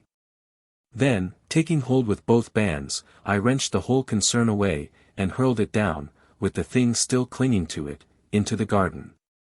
For a few minutes longer, I waited there, listening, but, after the first general outcry, I heard nothing. I knew, now, that there was no more reason to fear an attack from this quarter. I had removed the only means of reaching the window, and, as none of the other windows had any adjacent water pipes, to tempt the climbing powers of the monsters, I began to feel more confident of escaping their clutches. Leaving the room, I made my way down to the study. I was anxious to see how the door had withstood the test of that last assault. Entering, I lit 2 of the candles, and then turned to the door. One of the large props had been displaced, and, on that side, the door had been forced inward some 6 inches. It was providential that I had managed to drive the brutes away just when I did. And that coping stone. I wondered, vaguely, how I had managed to dislodge it. I had not noticed it loose, as I took my shot, and then, as I stood up, it had slipped away from beneath me. I felt that I owed the dismissal of the attacking force, more to its timely fall than to my rifle. Then the thought came, that I had better seize this chance to shore up the door, again. It was evident that the creatures had not returned since the fall of the coping stone, but who was to say how long they would keep away? There and then, I set to, at repairing the door, working hard and anxiously. First, I went down to the basement, and, rummaging round, found several pieces of heavy oak planking. With these, I returned to the study, and, having removed the props, placed the planks up against the door. Then, I nailed the heads of the struts to these, and, driving them well home at the bottoms, nailed them again there. Thus, I made the door stronger than ever. For now it was solid with the backing of boards, and would, I felt convinced, stand a heavier pressure than hitherto, without giving way. After that, I lit the lamp which I had brought from the kitchen, and went down to have a look at the lower windows. Now that I had seen an instance of the strength the creatures possessed, I felt considerable anxiety about the windows on the ground floor, in spite of the fact that they were so strongly barred. I went first to the buttery, having a vivid remembrance of my late adventure there. The place was chilly, and the wind, soughing in through the broken glass, produced an eerie note. Apart from the general air of dismalness, the place was as I had left it the night before. Going up to the window, I examined the bars, closely, noting, as I did so, their comfortable thickness. Still, as I looked more intently, it seemed to me, that the middle bar was bent slightly from the straight, yet it was but trifling, and it might have been so for years. I had never, before, noticed them particularly. I put my hand through the broken window, and shook the bar. It was as firm as a rock. Perhaps the creatures had tried to start it, and, finding it beyond their power, ceased from the effort. After that, I went round to each of the windows, in turn, examining them with careful attention, but nowhere else could I trace anything to show that there had been any tampering. Having finished my survey, I went back to the study, and poured myself out a little brandy. Then to the tower to watch. 8. After the attack. It was now about 3 a.m., and, presently, the eastern sky began to pale with the coming of dawn. Gradually, the day came, and, by its light, I scanned the gardens, earnestly, but nowhere could I see any signs of the brutes. I leant over, and glanced down to the foot of the wall, to see whether the body of the thing I had shot the night before was still there. It was gone. I supposed that others of the monsters had removed it during the night. Then, I went down onto the roof, and crossed over to the gap from which the coping stone had fallen. Reaching it, I looked over. Yes, there was the stone, as I had seen it last, but there was no appearance of anything beneath it. Nor could I see the creatures I had killed, after its fall. Evidently, they also had been taken away. I turned, and went down to my study. There, I sat down, wearily. I was thoroughly tired. It was quite light now, though the sun's rays were not, as yet, perceptibly hot. A clock chimed the hour of 4. I awoke, with a start, and looked round, hurriedly. The clock in the corner indicated that it was 3 o'clock. It was already afternoon. I must have slept for nearly 11 hours. With a jerky movement, I sat forward in the chair, and listened. The house was perfectly silent. Slowly, I stood up, and yawned.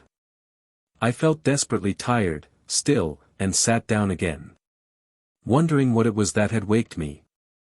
It must have been the clock striking, I concluded, presently, and was commencing to doze off, when a sudden noise brought me back, once more, to life. It was the sound of a step, as of a person moving cautiously down the corridor, toward my study. In an instant, I was on my feet, and grasping my rifle. Noiselessly, I waited. Had the creatures broken in, whilst I slept? Even as I questioned, the steps reached my door, halted momentarily, and then continued down the passage. Silently, I tiptoed to the doorway, and peeped out. Then, I experienced such a feeling of relief, as must a reprieved criminal. It was my sister. She was going toward the stairs. I stepped into the hall, and was about to call to her, when it occurred to me, that it was very queer she should have crept past my door, in that stealthy manner. I was puzzled, and, for one brief moment, the thought occupied my mind, that it was not she, but some fresh mystery of the house. Then, as I caught a glimpse of her old petticoat, the thought passed as quickly as it had come, and I half laughed. There could be no mistaking that ancient garment. Yet, I wondered what she was doing. And, remembering her condition of mind, on the previous day, I felt that it might be best to follow, quietly, taking care not to alarm her, and see what she was going to do. If she behaved rationally, well and good. If not, I should have to take steps to restrain her. I could run no unnecessary risks, under the danger that threatened us. Quickly, I reached the head of the stairs, and paused a moment. Then, I heard a sound that sent me leaping down, at a mad rate. It was the rattle of bolts being unshot. That foolish sister of mine was actually unbarring the back door. Just as her hand was on the last bolt, I reached her. She had not seen me, and, the first thing she knew, I had hold of her arm.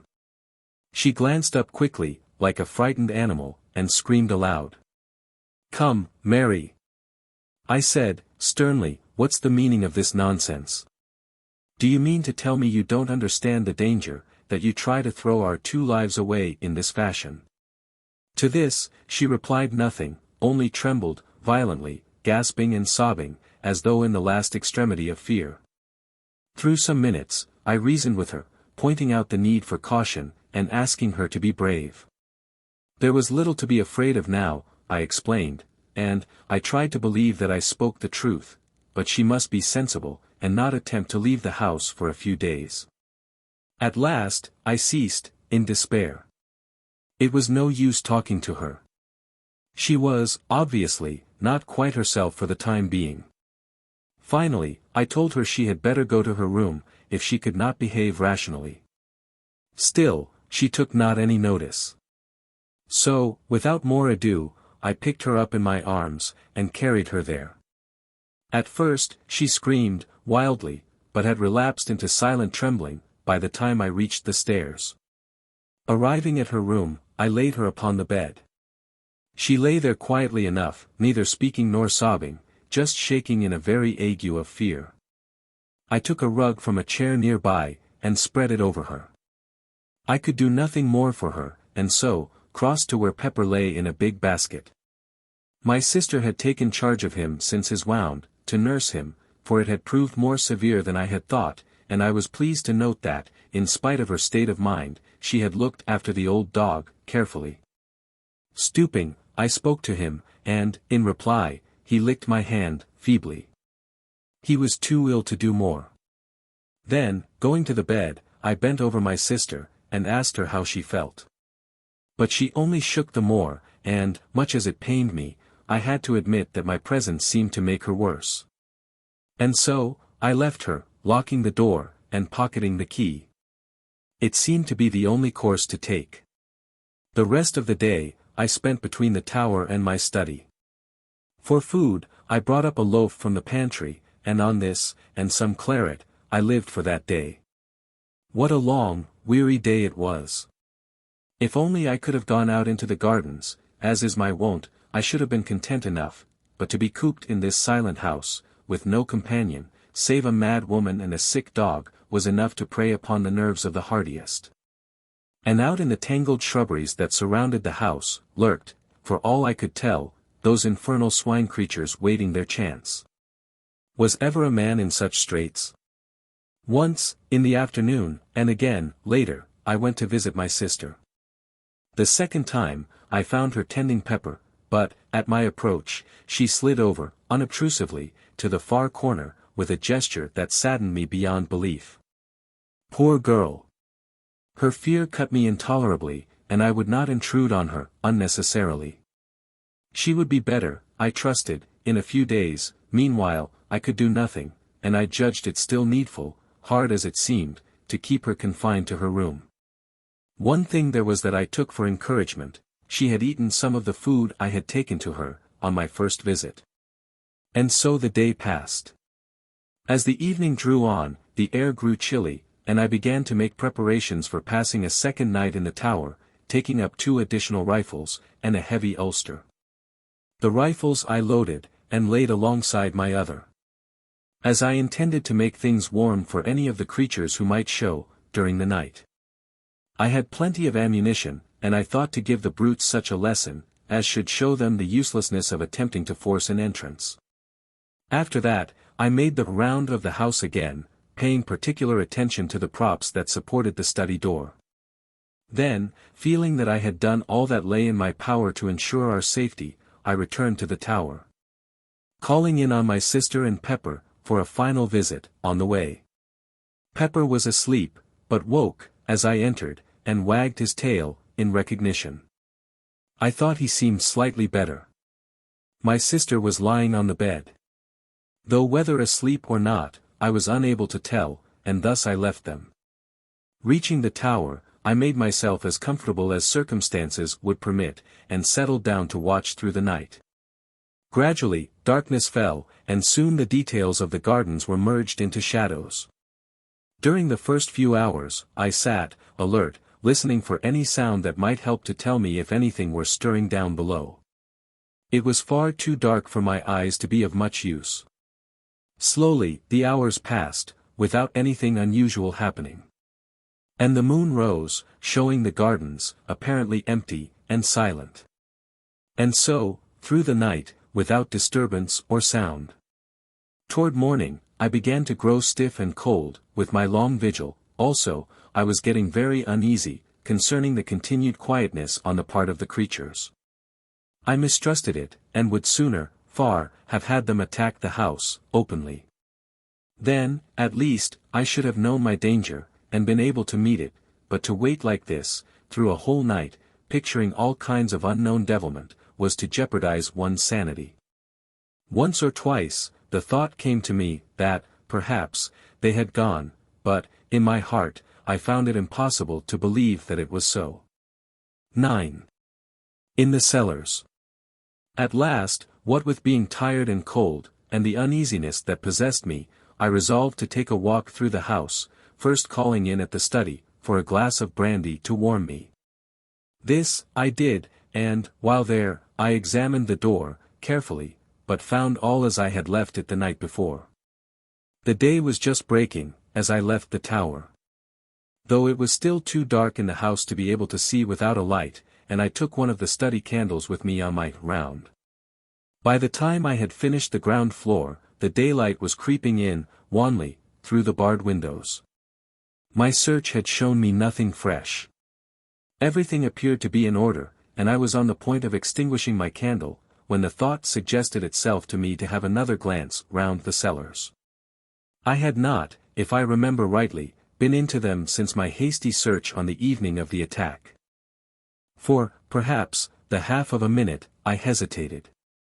I would have been very willing to forego the task, as, indeed, I am inclined to think any man well might, for of all the great, awe-inspiring rooms in this house, the cellars are the hugest and weirdest. Great, gloomy caverns of places, unlit by any ray of daylight. Yet, I would not shirk the work. I felt that to do so would smack of sheer cowardice.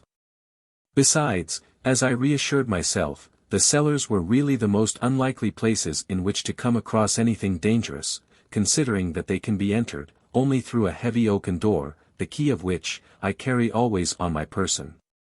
It is in the smallest of these places that I keep my wine, a gloomy hole close to the foot of the cellar stairs, and beyond which I have seldom proceeded. Indeed, save for the rummage round, already mentioned, I doubt whether I had ever, before, been right through the cellars. As I unlocked the great door, at the top of the steps, I paused, nervously, a moment, at the strange, desolate smell that assailed my nostrils. Then, throwing the barrel of my weapon forward, I descended, slowly, into the darkness of the underground regions. Reaching the bottom of the stairs, I stood for a minute and listened.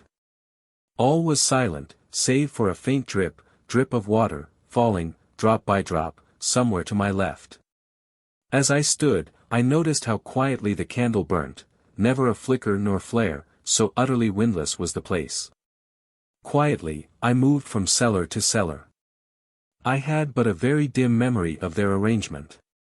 The impressions left by my first search were blurred. I had recollections of a succession of great cellars, and of one, greater than the rest, the roof of which was upheld by pillars. Beyond that my mind was hazy, and predominated by a sense of cold and darkness and shadows. Now, however, it was different, for, although nervous, I was sufficiently collected to be able to look about me, and note the structure and size of the different vaults I entered. Of course, with the amount of light given by my candle, it was not possible to examine each place, minutely, but I was enabled to notice, as I went along, that the walls appeared to be built with wonderful precision and finish. While here and there, an occasional, massive pillar shot up to support the vaulted roof. Thus, I came, at last, to the great cellar that I remembered. It is reached, through a huge, arched entrance, on which I observed strange, fantastic carvings, which threw queer shadows under the light of my candle. As I stood, and examined these, thoughtfully, it occurred to me how strange it was, that I should be so little acquainted with my own house. Yet, this may be easily understood, when one realizes the size of this ancient pile, and the fact that only my old sister and I live in it, occupying a few of the rooms, such as our wants decide. Holding the light high, I passed on into the cellar, and, keeping to the right, paced slowly up, until I reached the further end. I walked quietly, and looked cautiously about, as I went. But, so far as the light showed, I saw nothing unusual. At the top, I turned to the left, still keeping to the wall, and so continued, until I had traversed the whole of the vast chamber. As I moved along, I noticed that the floor was composed of solid rock, in places covered with a damp mold, in others bare, or almost so, save for a thin coating of light grey dust. I had halted at the doorway. Now, however, I turned, and made my way up the center of the place, passing among the pillars, and glancing to right and left, as I moved. About halfway up the cellar, I stubbed my foot against something that gave out a metallic sound. Stooping quickly, I held the candle, and saw that the object I had kicked was a large, metal ring. Bending lower, I cleared the dust from around it, and, presently, discovered that it was attached to a ponderous trap-door, black with age. Feeling excited, and wondering to where it could lead, I laid my gun on the floor, and, sticking the candle in the trigger guard, took the ring in both hands, and pulled. The trap creaked loudly, the sound echoing, vaguely, through the huge place, and opened, heavily. Propping the edge on my knee, I reached for the candle, and held it in the opening, moving it to right and left, but could see nothing. I was puzzled and surprised. There were no signs of steps, nor even the appearance of there ever having been any. Nothing, save an empty blackness. I might have been looking down into a bottomless, sideless well. Then, even as I stared, full of perplexity, I seemed to hear, far down, as though from untold depths, a faint whisper of sound. I bent my head, quickly, more into the opening, and listened, intently. It may have been fancy, but I could have sworn to hearing a soft titter, that grew into a hideous, chuckling, faint and distant. Startled, I leapt backward, letting the trap fall, with a hollow clang, that filled the place with echoes. Even then, I seemed to hear that mocking, suggestive laughter, but this, I knew, must be my imagination. The sound, I had heard, was far too slight to penetrate through the cumbrous trap. For a full minute, I stood there, quivering, glancing, nervously, behind and before, but the great cellar was silent as a grave, and, gradually, I shook off the frightened sensation.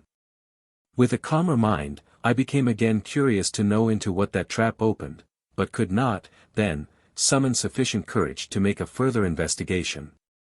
One thing I felt, however, was that the trap ought to be secured.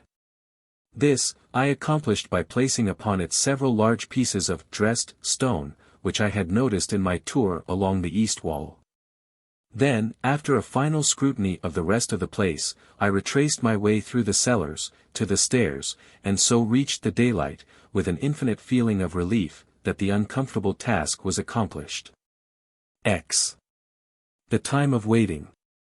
The sun was now warm, and shining brightly, forming a wondrous contrast to the dark and dismal cellars, and it was with comparatively light feelings, that I made my way up to the tower, to survey the gardens. There, I found everything quiet, and, after a few minutes, went down to Mary's room. Here, having knocked, and received a reply, I unlocked the door. My sister was sitting, quietly, on the bed, as though waiting. She seemed quite herself again, and made no attempt to move away, as I approached, yet, I observed that she scanned my face, anxiously, as though in doubt, and but half assured in her mind that there was nothing to fear from me. To my questions, as to how she felt, she replied, sanely enough, that she was hungry, and would like to go down to prepare breakfast, if I did not mind. For a minute, I meditated whether it would be safe to let her out. Finally, I told her she might go, on condition that she promised not to attempt to leave the house, or meddle with any of the outer doors. At my mention of the doors, a sudden look of fright crossed her face. But she said nothing, save to give the required promise, and then left the room, silently. Crossing the floor, I approached Pepper. He had waked as I entered, but, beyond a slight yelp of pleasure, and a soft rapping with his tail, had kept quiet. Now, as I patted him, he made an attempt to stand up, and succeeded, only to fall back on his side, with a little yowl of pain. I spoke to him, and bade him lie still. I was greatly delighted with his improvement, and also with the natural kindness of my sister's heart, in taking such good care of him, in spite of her condition of mind. After a while, I left him, and went downstairs, to my study. In a little time, Mary appeared, carrying a tray on which smoked a hot breakfast. As she entered the room, I saw her gaze fasten on the props that supported the study door, her lips tightened, and I thought she paled, slightly, but that was all. Putting the tray down at my elbow, she was leaving the room, quietly, when I called her back. She came, it seemed, a little timidly, as though startled, and I noted that her hand clutched at her apron, nervously. "Come, Mary," I said. "Cheer up. Things look brighter. I've seen none of the creatures since yesterday morning, early." She looked at me, in a curiously puzzled manner, as though not comprehending. Then, intelligence swept into her eyes, and fear. But she said nothing, beyond an unintelligible murmur of acquiescence. After that, I kept silence. It was evident that any reference to the swine things, was more than her shaken nerves could bear. Breakfast over, I went up to the tower. Here, during the greater part of the day, I maintained a strict watch over the gardens. Once or twice, I went down to the basement, to see how my sister was getting along. Each time, I found her quiet, and curiously submissive. Indeed, on the last occasion, she even ventured to address me, on her own account, with regard to some household matter that needed attention. Though this was done with an almost extraordinary timidity, I hailed it with happiness, as being the first word, voluntarily spoken, since the critical moment, when I had caught her unbarring the back door, to go out among those waiting brutes. I wondered whether she was aware of her attempt, and how near a thing it had been, but refrained from questioning her, thinking it best to let well alone. That night, I slept in a bed, the first time for 2 nights. In the morning, I rose early, and took a walk through the house. All was as it should be, and I went up to the tower, to have a look at the gardens. Here, again, I found perfect quietness. At breakfast, when I met Mary, I was greatly pleased to see that she had sufficiently regained command over herself, to be able to greet me in a perfectly natural manner. She talked sensibly and quietly, only keeping carefully from any mention of the past couple of days.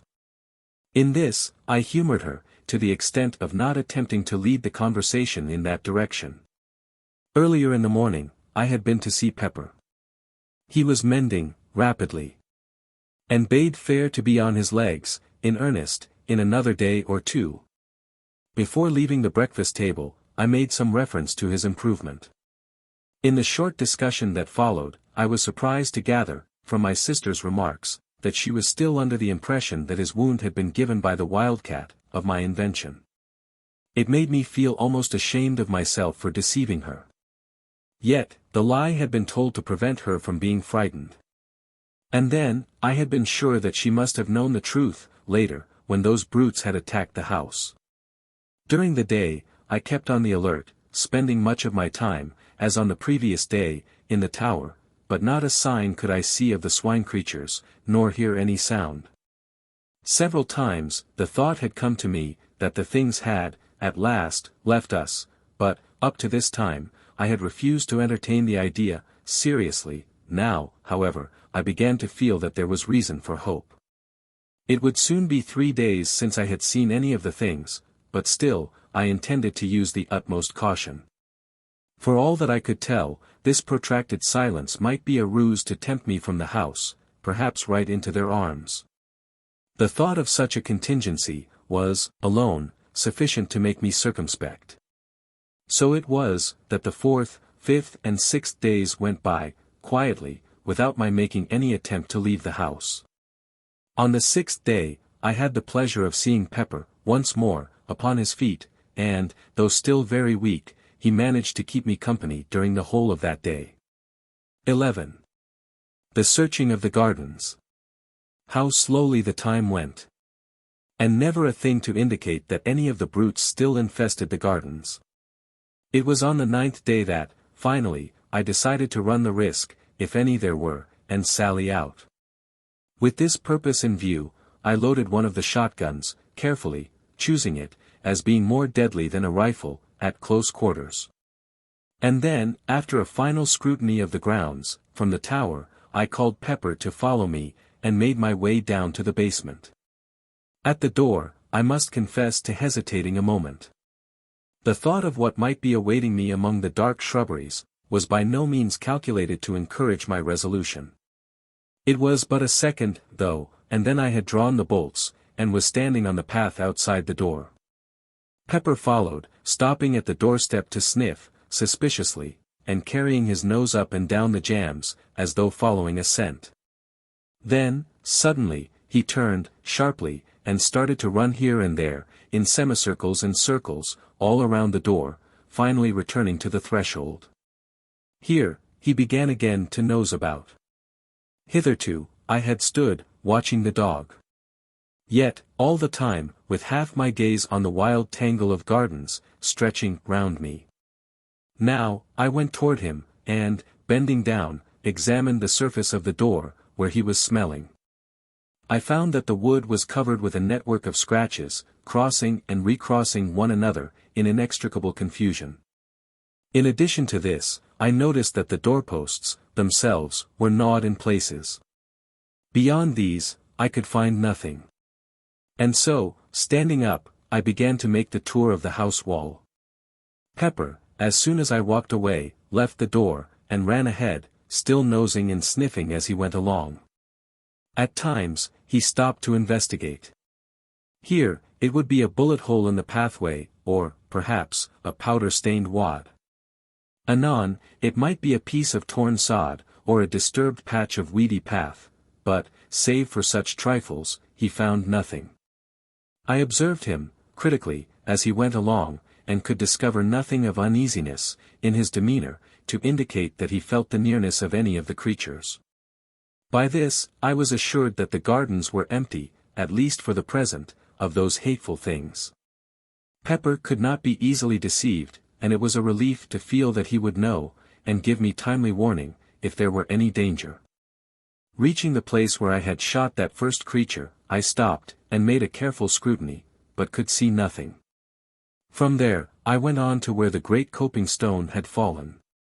It lay on its side, apparently just as it had been left when I shot the brute that was moving it. A couple of feet to the right of the nearer end, was a great dent in the ground, showing where it had struck. The other end was still within the indentation, half in, and half out. Going nearer, I looked at the stone, more closely. What a huge piece of masonry it was! And that creature had moved it, single-handed, in its attempt to reach what lay below. I went round to the further end of the stone. Here, I found that it was possible to see under it, for a distance of nearly a couple of feet. Still, I could see nothing of the stricken creatures, and I felt much surprised. I had, as I have before said, guessed that the remains had been removed, yet, I could not conceive that it had been done so thoroughly as not to leave some certain sign, beneath the stone, indicative of their fate. I had seen several of the brutes struck down beneath it, with such force that they must have been literally driven into the earth, and now, not a vestige of them was to be seen, not even a bloodstain. I felt more puzzled than ever, as I turned the matter over in my mind, but could think of no plausible explanation, and so, finally, gave it up, as one of the many things that were unexplainable. From there, I transferred my attention to the study door. I could see, now, even more plainly, the effects of the tremendous strain, to which it had been subjected. And I marveled how, even with the support afforded by the props, it had withstood the attacks, so well. There were no marks of blows, indeed, none had been given, but the door had been literally riven from its hinges, by the application of enormous, silent force. One thing that I observed affected me profoundly: the head of one of the props had been driven right through a panel. This was, of itself, sufficient to show how huge an effort the creatures had made to break down the door, and how nearly they had succeeded. Leaving, I continued my tour round the house, finding little else of interest. Save at the back, where I came across the piece of piping I had torn from the wall, lying among the long grass underneath the broken window. Then, I returned to the house, and, having rebolted the back door, went up to the tower. Here, I spent the afternoon, reading, and occasionally glancing down into the gardens. I had determined, if the night passed quietly, to go as far as the pit, on the morrow. Perhaps I should be able to learn, then, something of what had happened. The day slipped away, and the night came, and went much as the last few nights had gone. When I rose the morning had broken, fine and clear, and I determined to put my project into action. During breakfast, I considered the matter, carefully. After which, I went to the study for my shotgun. In addition, I loaded, and slipped into my pocket, a small, but heavy, pistol. I quite understood that, if there were any danger, it lay in the direction of the pit, and I intended to be prepared. Leaving the study, I went down to the back door, followed by Pepper. Once outside, I took a quick survey of the surrounding gardens, and then set off toward the pit. On the way, I kept a sharp outlook, holding my gun, handily. Pepper was running ahead, I noticed, without any apparent hesitation. From this, I augured that there was no imminent danger to be apprehended, and I stepped out more quickly in his wake. He had reached the top of the pit, now, and was nosing his way along the edge. A minute later, I was beside him, looking down into the pit. For a moment, I could scarcely believe that it was the same place, so greatly was it changed. The dark, wooded ravine of a fortnight ago, with a foliage-hidden stream, running sluggishly, at the bottom, existed no longer. Instead, my eyes showed me a ragged chasm, partly filled with a gloomy lake of turbid water. All one side of the ravine was stripped of underwood, showing the bare rock. A little to my left, the side of the pit appeared to have collapsed altogether, forming a deep V-shaped cleft in the face of the rocky cliff.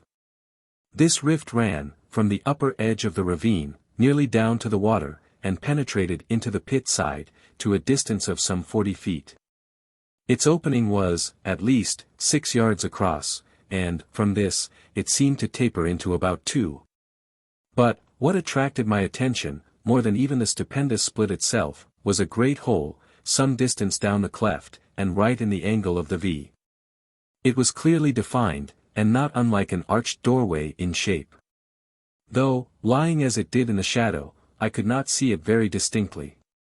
The opposite side of the pit, still retained its verdure, but so torn in places, and everywhere covered with dust and rubbish, that it was hardly distinguishable as such. My first impression, that there had been a landslip, was, I began to see, not sufficient, of itself, to account for all the changes I witnessed. And the water? I turned, suddenly. For I had become aware that, somewhere to my right, there was a noise of running water. I could see nothing, but, now that my attention had been caught, I distinguished, easily, that it came from somewhere at the east end of the pit. Slowly, I made my way in that direction, the sound growing plainer as I advanced, until in a little, I stood right above it. Even then, I could not perceive the cause, until I knelt down, and thrust my head over the cliff. Here, the noise came up to me, plainly. And I saw, below me, a torrent of clear water, issuing from a small fissure in the pit side, and rushing down the rocks, into the lake beneath. A little further along the cliff, I saw another, and, beyond that again, 2 smaller ones. These, then, would help to account for the quantity of water in the pit. And, if the fall of rock and earth had blocked the outlet of the stream at the bottom, there was little doubt but that it was contributing a very large share. Yet, I puzzled my head to account for the generally shaken appearance of the place, these streamlets, and that huge cleft, further up the ravine. It seemed to me, that more than the landslip was necessary to account for these. I could imagine an earthquake, or a great explosion, creating some such condition of affairs as existed, but, of these, there had been neither. Then, I stood up, quickly, remembering that crash, and the cloud of dust that had followed, directly, rushing high into the air. But I shook my head, unbelievingly. No. It must have been the noise of the falling rocks and earth, I had heard. Of course, the dust would fly, naturally. Still, in spite of my reasoning, I had an uneasy feeling, that this theory did not satisfy my sense of the probable, and yet, was any other, that I could suggest, likely to be half so plausible. Pepper had been sitting on the grass, while I conducted my examination. Now, as I turned up the north side of the ravine, he rose and followed. Slowly, and keeping a careful watch in all directions, I made the circuit of the pit. But found little else, that I had not already seen. From the west end, I could see the 4 waterfalls, uninterruptedly. They were some considerable distance up from the surface of the lake, about 50 feet, I calculated. For a little while longer, I loitered about, keeping my eyes and ears open, but still, without seeing or hearing anything suspicious. The whole place was wonderfully quiet. Indeed, save for the continuous murmur of the water, at the top end, no sound, of any description, broke the silence. All this while, Pepper had shown no signs of uneasiness.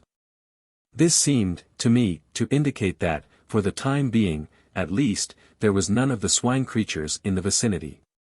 So far as I could see, his attention appeared to have been taken, chiefly, with scratching and sniffing among the grass at the edge of the pit. At times, he would leave the edge, and run along toward the house, as though following invisible tracks. But, in all cases, returning after a few minutes. I had little doubt but that he was really tracing out the footsteps of the swine things. And the very fact that each one seemed to lead him back to the pit, appeared to me, a proof that the brutes had all returned whence they came. At noon, I went home, for dinner. During the afternoon, I made a partial search of the gardens, accompanied by Pepper, but, without coming upon anything to indicate the presence of the creatures. Once, as we made our way through the shrubberies, Pepper rushed in among some bushes, with a fierce yelp. At that, I jumped back, in sudden fright, and threw my gun forward, in readiness. Only to laugh, nervously, as Pepper reappeared, chasing an unfortunate cat. Toward evening, I gave up the search, and returned to the house. All at once, as we were passing a great clump of bushes, on our right, Pepper disappeared, and I could hear him sniffing and growling among them, in a suspicious manner. With my gun barrel, I parted the intervening shrubbery, and looked inside. There was nothing to be seen, save that many of the branches were bent down, and broken, as though some animal had made a lair there, at no very previous date. It was probably, I thought, one of the places occupied by some of the swine creatures, on the night of the attack. Next day, I resumed my search through the gardens, but without result. By evening, I had been right through them, and now, I knew, beyond the possibility of doubt, that there were no longer any of the things concealed about the place. Indeed, I have often thought since, that I was correct in my earlier surmise, that they had left soon after the attack. 12. The subterranean pit. Another week came and went, during which I spent a great deal of my time about the pit mouth. I had come to the conclusion a few days earlier, that the arched hole, in the angle of the great rift, was the place through which the swine things had made their exit, from some unholy place in the bowels of the world. How near the probable truth this went, I was to learn later. It may be easily understood, that I was tremendously curious, though in a frightened way, to know to what infernal place that hole led. Though, so far, the idea had not struck me, seriously, of making an investigation. I was far too much imbued with a sense of horror of the swine creatures, to think of venturing, willingly, where there was any chance of coming into contact with them. Gradually, however, as time passed, this feeling grew insensibly less. So that when, a few days later, the thought occurred to me that it might be possible to clamber down and have a look into the hole, I was not so exceedingly averse to it, as might have been imagined.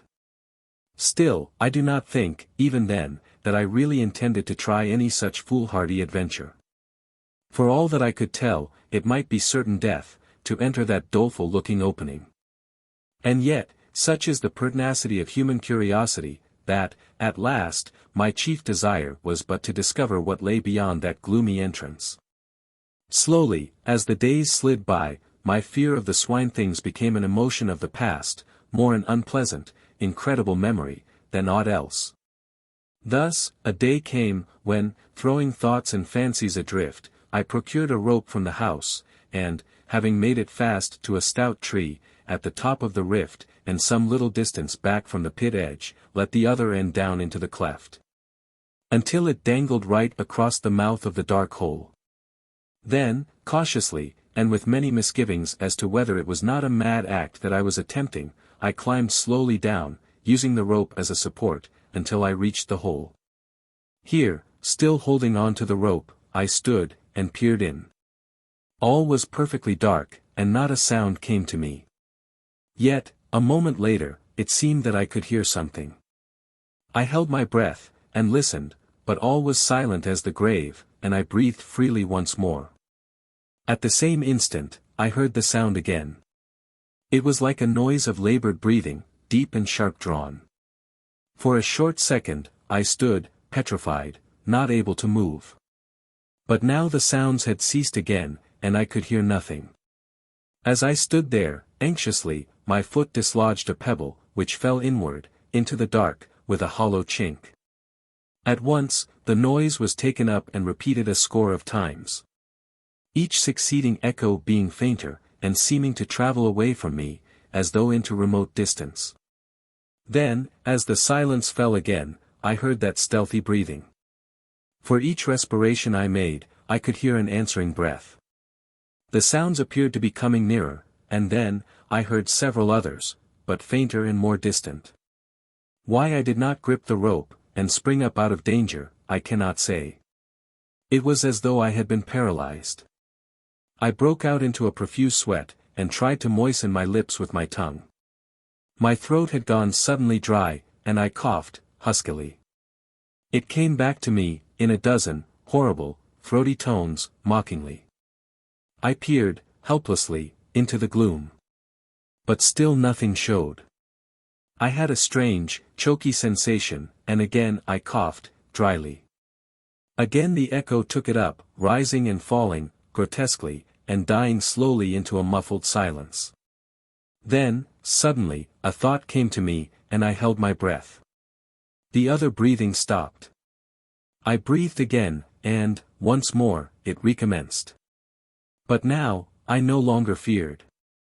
I knew that the strange sounds were not made by any lurking swine creature, but were simply the echo of my own respirations. Yet, I had received such a fright, that I was glad to scramble up the rift, and haul up the rope. I was far too shaken and nervous to think of entering that dark hole then, and so returned to the house. I felt more myself next morning.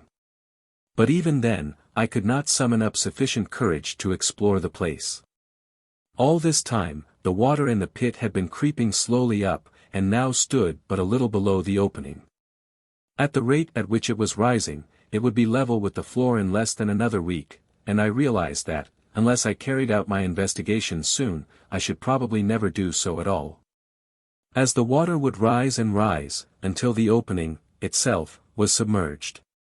It may have been that this thought stirred me to act, but, whatever it was, a couple of days later, saw me standing at the top of the cleft, fully equipped for the task. This time, I was resolved to conquer my shirking, and go right through with the matter. With this intention, I had brought, in addition to the rope, a bundle of candles, meaning to use them as a torch, also my double-barreled shotgun. In my belt, I had a heavy horse pistol, loaded with buckshot. As before, I fastened the rope to the tree. Then, having tied my gun across my shoulders, with a piece of stout cord, I lowered myself over the edge of the pit. At this movement, Pepper, who had been eyeing my actions, watchfully, rose to his feet, and ran to me, with a half-bark, half-wail, it seemed to me, of warning. But I was resolved on my enterprise, and bade him lie down. I would much have liked to take him with me, but this was next to impossible, in the existing circumstances. As my face dropped level with the pit edge, he licked me, right across the mouth. And then, seizing my sleeve between his teeth, began to pull back, strongly. It was very evident that he did not want me to go. Yet, having made up my mind, I had no intention of giving up the attempt. And, with a sharp word to Pepper, to release me, I continued my descent, leaving the poor old fellow at the top, barking and crying like a forsaken pup. Carefully, I lowered myself from projection to projection. I knew that a slip might mean a wetting. Reaching the entrance, I let go the rope, and untied the gun from my shoulders. Then, with a last look at the sky, which I noticed was clouding over, rapidly, I went forward a couple of paces, so as to be shielded from the wind, and lit one of the candles. Holding it above my head, and grasping my gun, firmly, I began to move on, slowly, throwing my glances in all directions. For the first minute, I could hear the melancholy sound of Pepper's howling, coming down to me. Gradually, as I penetrated further into the darkness, it grew fainter, until, in a little while, I could hear nothing. The path tended downward somewhat, and to the left. Thence it kept on, still running to the left, until I found that it was leading me right in the direction of the house. Very cautiously, I moved onward, stopping, every few steps, to listen. I had gone, perhaps, 100 yards, when, suddenly, it seemed to me that I caught a faint sound, somewhere along the passage behind. With my heart thudding heavily, I listened. The noise grew plainer, and appeared to be approaching, rapidly. I could hear it distinctly, now. It was the soft padding of running feet. In the first moments of fright, I stood, irresolute, not knowing whether to go forward or backward.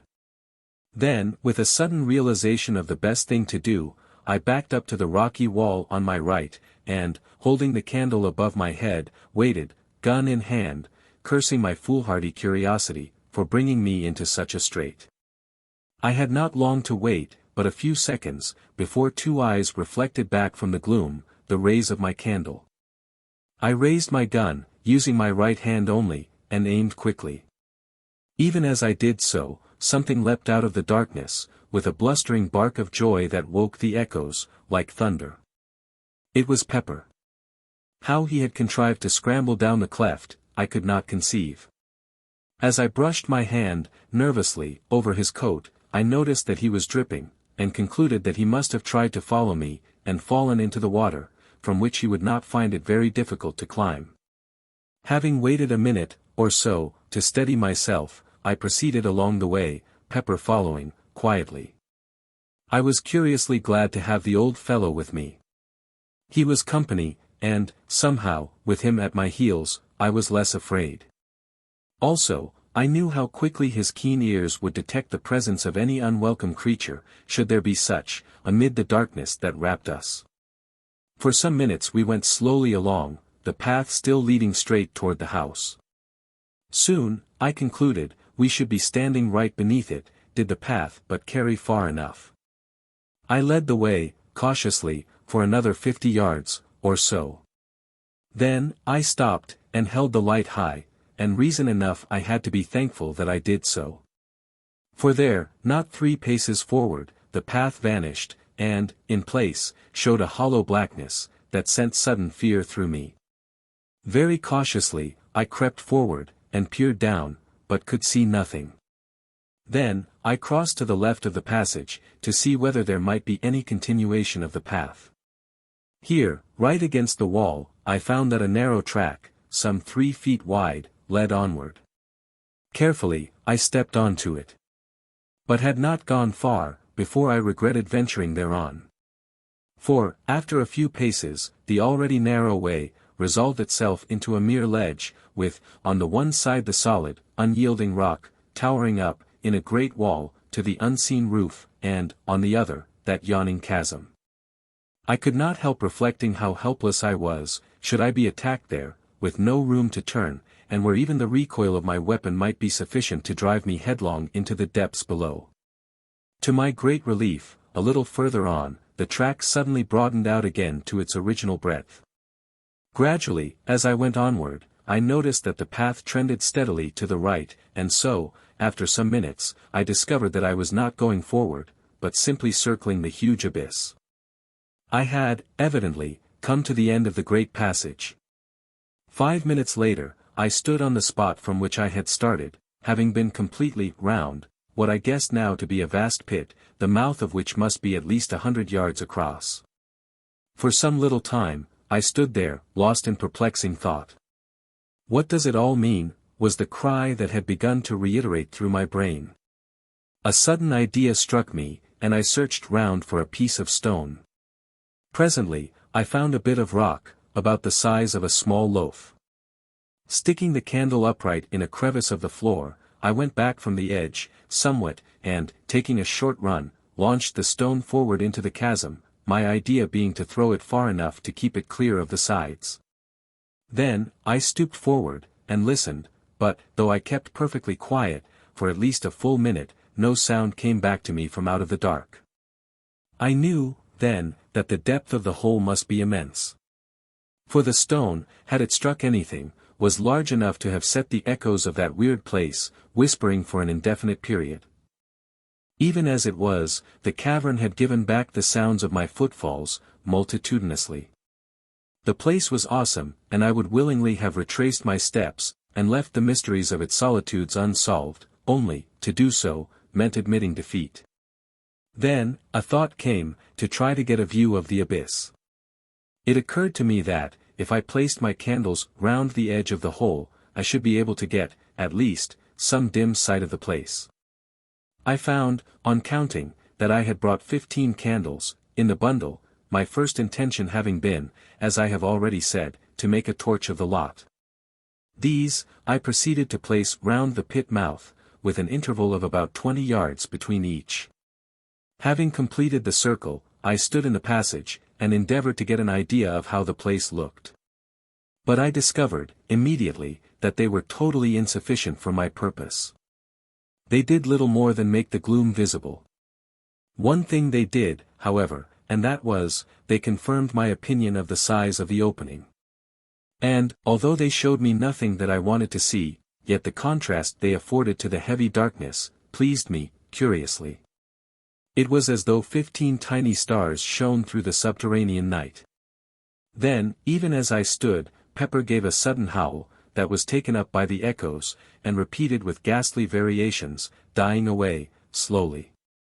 With a quick movement, I held aloft the one candle that I had kept, and glanced down at the dog. At the same moment, I seemed to hear a noise, like a diabolical chuckle, rise up from the hitherto silent depths of the pit. I started, then, I recollected that it was, probably, the echo of Pepper's howl. Pepper had moved away from me, up the passage, a few steps, he was nosing along the rocky floor, and I thought I heard him lapping. I went toward him, holding the candle low. As I moved, I heard my boot go sop, sop. And the light was reflected from something that glistened, and crept past my feet, swiftly toward the pit. I bent lower, and looked, then gave vent to an expression of surprise. From somewhere, higher up the path, a stream of water was running quickly in the direction of the great opening, and growing in size every second. Again, Pepper gave vent to that deep-drawn howl, and, running at me, seized my coat, and attempted to drag me up the path toward the entrance. With a nervous gesture, I shook him off, and crossed quickly over to the left-hand wall. If anything were coming, I was going to have the wall at my back. Then, as I stared anxiously up the pathway, my candle caught a gleam, far up the passage. At the same moment, I became conscious of a murmurous roar, that grew louder, and filled the whole cavern with deafening sound. From the pit, came a deep, hollow echo, like the sob of a giant. Then, I had sprung to one side, onto the narrow ledge that ran round the abyss, and, turning, saw a great wall of foam sweep past me, and leap tumultuously into the waiting chasm. A cloud of spray burst over me, extinguishing my candle, and wetting me to the skin. I still held my gun. The 3 nearest candles went out, but the further ones gave only a short flicker. After the first rush, the flow of water eased down to a steady stream, maybe a foot in depth, though I could not see this, until I had procured one of the lighted candles, and, with it, started to reconnoiter. Pepper had, fortunately, followed me as I leapt for the ledge, and now, very much subdued, kept close behind. A short examination showed me that the water reached right across the passage, and was running at a tremendous rate. Already, even as I stood there, it had deepened. I could make only a guess at what had happened. Evidently, the water in the ravine had broken into the passage, by some means. If that were the case, it would go on increasing in volume, until I should find it impossible to leave the place. The thought was frightening. It was evident that I must make my exit as hurriedly as possible. Taking my gun by the stock, I sounded the water. It was a little under knee-deep. The noise it made, plunging down into the pit, was deafening. Then, with a call to Pepper, I stepped out into the flood, using the gun as a staff. Instantly, the water boiled up over my knees, and nearly to the tops of my thighs, with the speed at which it was racing. For one short moment, I nearly lost my footing. But the thought of what lay behind, stimulated me to a fierce endeavor, and, step by step, I made headway. Of Pepper, I knew nothing at first. I had all I could do to keep on my legs, and was overjoyed, when he appeared beside me. He was wading manfully along. He is a big dog, with longish thin legs, and I suppose the water had less grasp on them, than upon mine. Anyway, he managed a great deal better than I did. Going ahead of me, like a guide, and wittingly, or otherwise, helping, somewhat, to break the force of the water. On we went, step by step, struggling and gasping, until somewhere about 100 yards had been safely traversed. Then, whether it was because I was taking less care, or that there was a slippery place on the rocky floor, I cannot say, but, suddenly, I slipped, and fell on my face. Instantly, the water leapt over me in a cataract, hurling me down, toward that bottomless hole, at a frightful speed.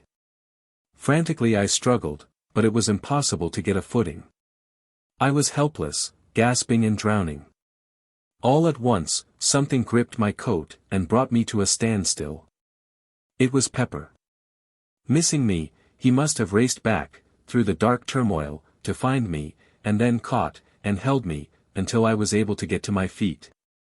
I have a dim recollection of having seen, momentarily, the gleams of several lights, but, of this, I have never been quite sure. If my impressions are correct, I must have been washed down to the very brink of that awful chasm, before Pepper managed to bring me to a standstill. And the lights, of course, could only have been the distant flames of the candles I had left burning. But, as I have said, I am not by any means sure. My eyes were full of water, and I had been badly shaken. And there was I, without my helpful gun, without light, and sadly confused, with the water deepening, depending solely upon my old friend Pepper, to help me out of that hellish place. I was facing the torrent. Naturally, it was the only way in which I could have sustained my position a moment, for even old Pepper could not have held me long against that terrific strain, without assistance, however blind, from me. Perhaps a minute passed, during which it was touch and go with me, then, gradually I recommenced my tortuous way up the passage. And so began the grimmest fight with death, from which ever I hoped to emerge victorious. Slowly, furiously, almost hopelessly, I strove, and that faithful Pepper led me, dragged me, upward and onward, until, at last, ahead I saw a gleam of blessed light. It was the entrance. Only a few yards further, and I reached the opening, with the water surging and boiling hungrily around my loins. And now I understood the cause of the catastrophe. It was raining heavily, literally in torrents. The surface of the lake was level with the bottom of the opening, nay, more than level, it was above it. Evidently, the rain had swollen the lake, and caused this premature rise. For, at the rate the ravine had been filling, it would not have reached the entrance for a couple more days. Luckily, the rope by which I had descended, was streaming into the opening, upon the inrushing waters. Seizing the end, I knotted it securely round Pepper's body, then, summoning up the last remnant of my strength, I commenced to swarm up the side of the cliff. I reached the pit edge, in the last stage of exhaustion. Yet, I had to make one more effort, and haul Pepper into safety. Slowly and wearily, I hauled on the rope. Once or twice, it seemed that I should have to give up, for Pepper is a weighty dog, and I was utterly done. Yet, to let go, would have meant certain death to the old fellow, and the thought spurred me to greater exertions. I have but a very hazy remembrance of the end. I recall pulling, through moments that lagged strangely. I have also some recollection of seeing Pepper's muzzle, appearing over the pit edge, after what seemed an indefinite period of time. Then, all grew suddenly dark. 13. The trap in the great cellar. I suppose I must have swooned. For, the next thing I remember, I opened my eyes, and all was dusk. I was lying on my back, with one leg doubled under the other, and Pepper was licking my ears. I felt horribly stiff, and my leg was numb, from the knee, downward. For a few minutes, I lay thus, in a dazed condition, then, slowly, I struggled to a sitting position, and looked about me. It had stopped raining, but the trees still dripped, dismally.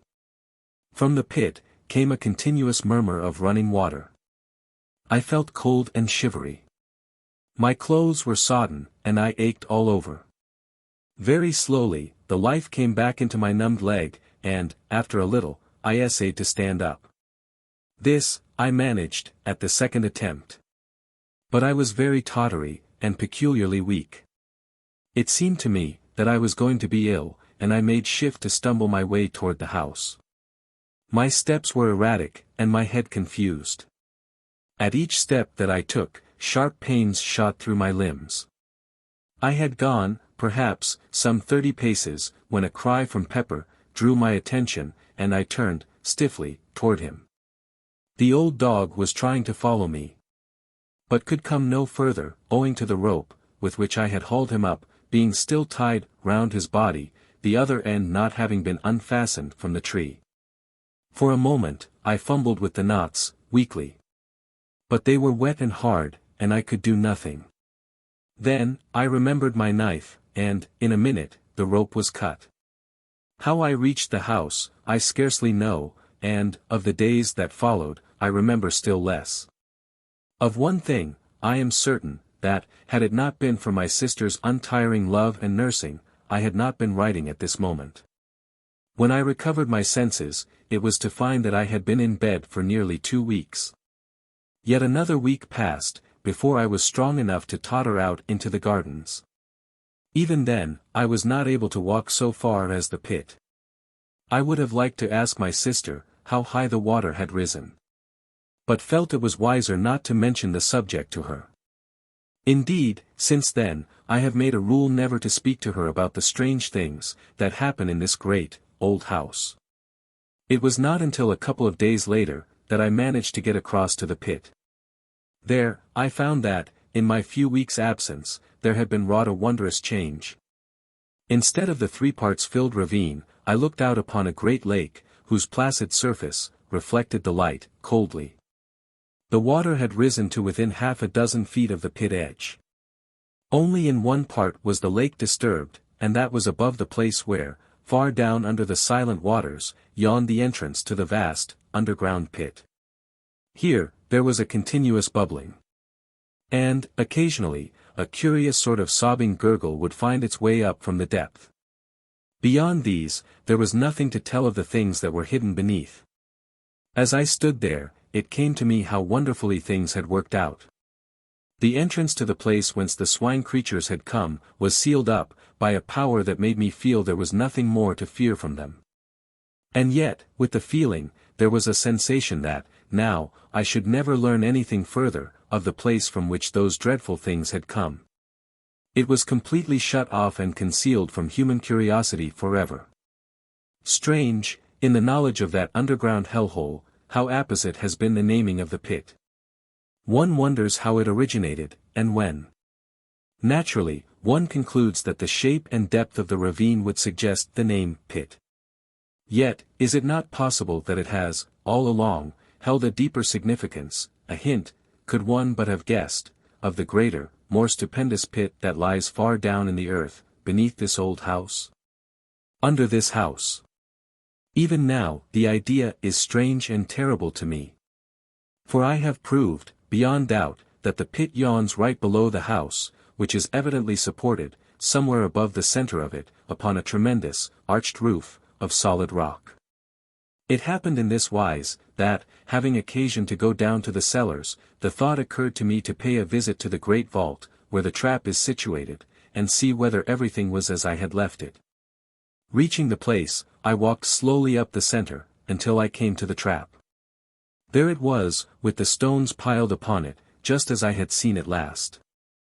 I had a lantern with me, and the idea came to me, that now would be a good time to investigate whatever lay under the great, oak slab. Placing the lantern on the floor, I tumbled the stones off the trap, and, grasping the ring, pulled the door open. As I did so, the cellar became filled with the sound of a murmurous thunder, that rose from far below. At the same time, a damp wind blew up into my face, bringing with it a load of fine spray. Therewith, I dropped the trap, hurriedly, with a half-frightened feeling of wonder. For a moment, I stood puzzled. I was not particularly afraid. The haunting fear of the swine things had left me, long ago. But I was certainly nervous and astonished. Then, a sudden thought possessed me, and I raised the ponderous door, with a feeling of excitement. Leaving it standing upon its end, I seized the lantern, and, kneeling down, thrust it into the opening. As I did so, the moist wind and spray drove in my eyes, making me unable to see, for a few moments. Even when my eyes were clear, I could distinguish nothing below me, save darkness, and whirling spray. Seeing that it was useless to expect to make out anything, with the light so high, I felt in my pockets for a piece of twine, with which to lower it further into the opening. Even as I fumbled, the lantern slipped from my fingers, and hurtled down into the darkness. For a brief instant, I watched its fall, and saw the light shine on a tumult of white foam, some 80 or 100 feet below me. Then it was gone. My sudden surmise was correct, and now, I knew the cause of the wet and noise. The great cellar was connected with the pit, by means of the trap, which opened right above it. And the moisture, was the spray, rising from the water, falling into the depths. In an instant, I had an explanation of certain things, that had hitherto puzzled me. Now, I could understand why the noises, on the first night of the invasion, had seemed to rise directly from under my feet. And the chuckle that had sounded when first I opened the trap. Evidently, some of the swine things must have been right beneath me. Another thought struck me. Were the creatures all drowned? Would they drown? I remembered how unable I had been to find any traces to show that my shooting had been really fatal. Had they life, as we understand life, or were they ghouls? These thoughts flashed through my brain, as I stood in the dark, searching my pockets for matches. I had the box in my hand now, and, striking a light, I stepped to the trap door, and closed it. Then, I piled the stones back upon it, after which, I made my way out from the cellars. And so, I suppose the water goes on, thundering down into that bottomless hell pit. Sometimes, I have an inexplicable desire to go down to the great cellar, open the trap, and gaze into the impenetrable, spray-damp darkness.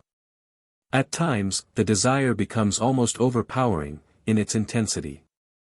It is not mere curiosity, that prompts me, but more as though some unexplained influence were at work. Still, I never go, and intend to fight down the strange longing, and crush it. Even as I would the unholy thought of self-destruction. This idea of some intangible force being exerted, may seem reasonless. Yet, my instinct warns me, that it is not so. In these things, reason seems to me less to be trusted than instinct. One thought there is, in closing, that impresses itself upon me, with ever-growing insistence. It is, that I live in a very strange house, a very awful house. And I have begun to wonder whether I am doing wisely in staying here. Yet, if I left, where could I go, and still obtain the solitude, and the sense of her presence, that alone make my old life bearable? 14. The Sea of Sleep. For a considerable period after the last incident which I have narrated in my diary, I had serious thoughts of leaving this house, and might have done so. But for the great and wonderful thing, of which I am about to write. How well I was advised, in my heart, when I stayed on here, spite of those visions and sights of unknown and unexplainable things. For, had I not stayed, then I had not seen again the face of her I loved. Yes, though few know it, none now save my sister Mary, I have loved and, ah! me, lost. I would write down the story of those sweet, old days. But it would be like the tearing of old wounds, yet, after that which has happened, what need have I to care? For she has come to me out of the unknown. Strangely, she warned me passionately against this house, begged me to leave it. But admitted, when I questioned her, that she could not have come to me, had I been elsewhere. Yet, in spite of this, still she warned me, earnestly. Telling me that it was a place, long ago given over to evil, and under the power of grim laws, of which none here have knowledge. And I just asked her, again, whether she would come to me elsewhere, and she could only stand, silent. It was thus, that I came to the place of the Sea of Sleep, so she termed it, in her dear speech with me. I had stayed up, in my study, reading, and must have dozed over the book. Suddenly, I awoke and sat upright, with a start. For a moment, I looked round, with a puzzled sense of something unusual. There was a misty look about the room, giving a curious softness to each table and chair and furnishing. Gradually, the mistiness increased. Growing, as it were, out of nothing. Then, slowly, a soft, white light began to glow in the room. The flames of the candles shone through it, palely. I looked from side to side, and found that I could still see each piece of furniture. But in a strangely unreal way, more as though the ghost of each table and chair had taken the place of the solid article. Gradually, as I looked, I saw them fade and fade, until, slowly, they resolved into nothingness. Now, I looked again at the candles. They shone wanly, and, even as I watched, grew more unreal, and so vanished. The room was filled, now, with a soft, yet luminous, white twilight, like a gentle mist of light. Beyond this, I could see nothing. Even the walls had vanished. Presently, I became conscious that a faint, continuous sound, pulsed through the silence that wrapped me. I listened intently. It grew more distinct, until it appeared to me that I harked to the breathings of some great sea. I cannot tell how long a space passed thus, but, after a while, it seemed that I could see through the mistiness. And, slowly, I became aware that I was standing upon the shore of an immense and silent sea. This shore was smooth and long, vanishing to right and left of me, in extreme distances. In front, swam a still immensity of sleeping ocean. At times, it seemed to me that I caught a faint glimmer of light, under its surface, but of this, I could not be sure. Behind me, rose up, to an extraordinary height, gaunt, black cliffs. Overhead, the sky was of a uniform cold grey color, the whole place being lit by a stupendous globe of pale fire, that swam a little above the far horizon, and shed a foam-like light above the quiet waters. Beyond the gentle murmur of the sea, an intense stillness prevailed. For a long while, I stayed there, looking out across its strangeness. Then, as I stared, it seemed that a bubble of white foam floated up out of the depths, and then, even now I know not how it was, I was looking upon, nay, looking into the face of her, into her face, into her soul. And she looked back at me, with such a commingling of joy and sadness, that I ran toward her, blindly, crying strangely to her, in a very agony of remembrance, of terror, and of hope, to come to me. Yet, spite of my crying, she stayed out there upon the sea, and only shook her head, sorrowfully, but, in her eyes was the old earth light of tenderness, that I had come to know, before all things, ere we were parted. At her perverseness, I grew desperate, and essayed to wade out to her, yet, though I would, I could not. Something, some invisible barrier, held me back, and I was fain to stay where I was, and cry out to her in the fullness of my soul, "Oh, my darling," but could say no more, for very intensity. And, at that, she came over, swiftly, and touched me, and it was as though heaven had opened. Yet, when I reached out my hands to her, she put me from her with tenderly stern hands, and I was abashed. The fragments. The legible portions of the mutilated leaves. Through tears, noise of eternity in my ears, we parted. She whom I love. Oh, my God!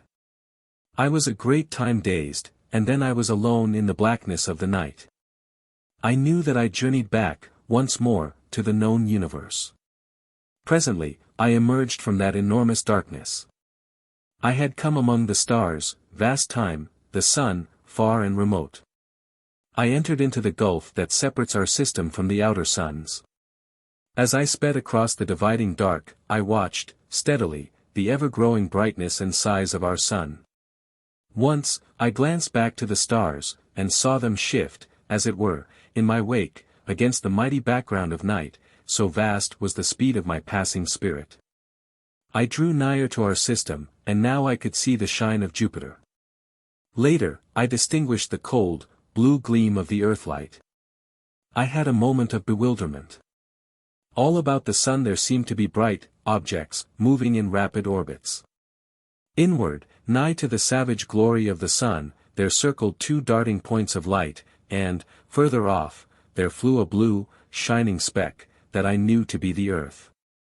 It circled the sun in a space that seemed to be no more than an earth minute. Nearer with great speed. I saw the radiances of Jupiter and Saturn, spinning, with incredible swiftness, in huge orbits. And ever I drew more nigh, and looked out upon this strange sight, the visible circling of the planets about the mother sun. It was as though time had been annihilated for me, so that a year was no more to my unfleshed spirit, than is a moment to an earthbound soul. The speed of the planets appeared to increase. And, presently, I was watching the sun, all ringed about with hair-like circles of different colored fire, the paths of the planets, hurtling at mighty speed, about the central flame. The sun grew vast, as though it leapt to meet me. And now I was within the circling of the outer planets, and flitting swiftly, toward the place where the earth, glimmering through the blue splendor of its orbit, as though a fiery mist, circled the sun at a monstrous speed. 15. The noise in the night. And now, I come to the strangest of all the strange happenings that have befallen me in this house of mysteries. It occurred quite lately, within the month. And I have little doubt but that what I saw was in reality the end of all things. However, to my story. I do not know how it is, but, up to the present, I have never been able to write these things down, directly they happened.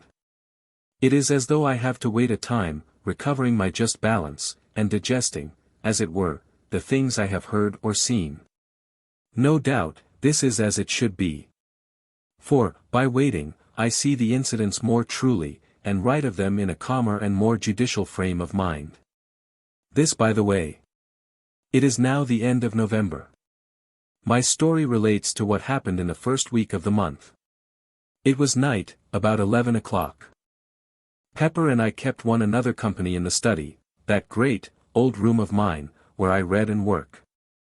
I was reading, curiously enough, the Bible.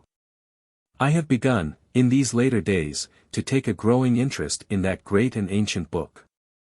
Suddenly, a distinct tremor shook the house, and there came a faint and distant, whirring buzz, that grew rapidly into a far, muffled screaming.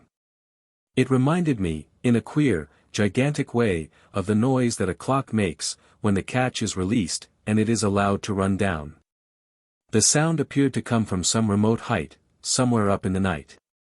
There was no repetition of the shock. I looked across at Pepper.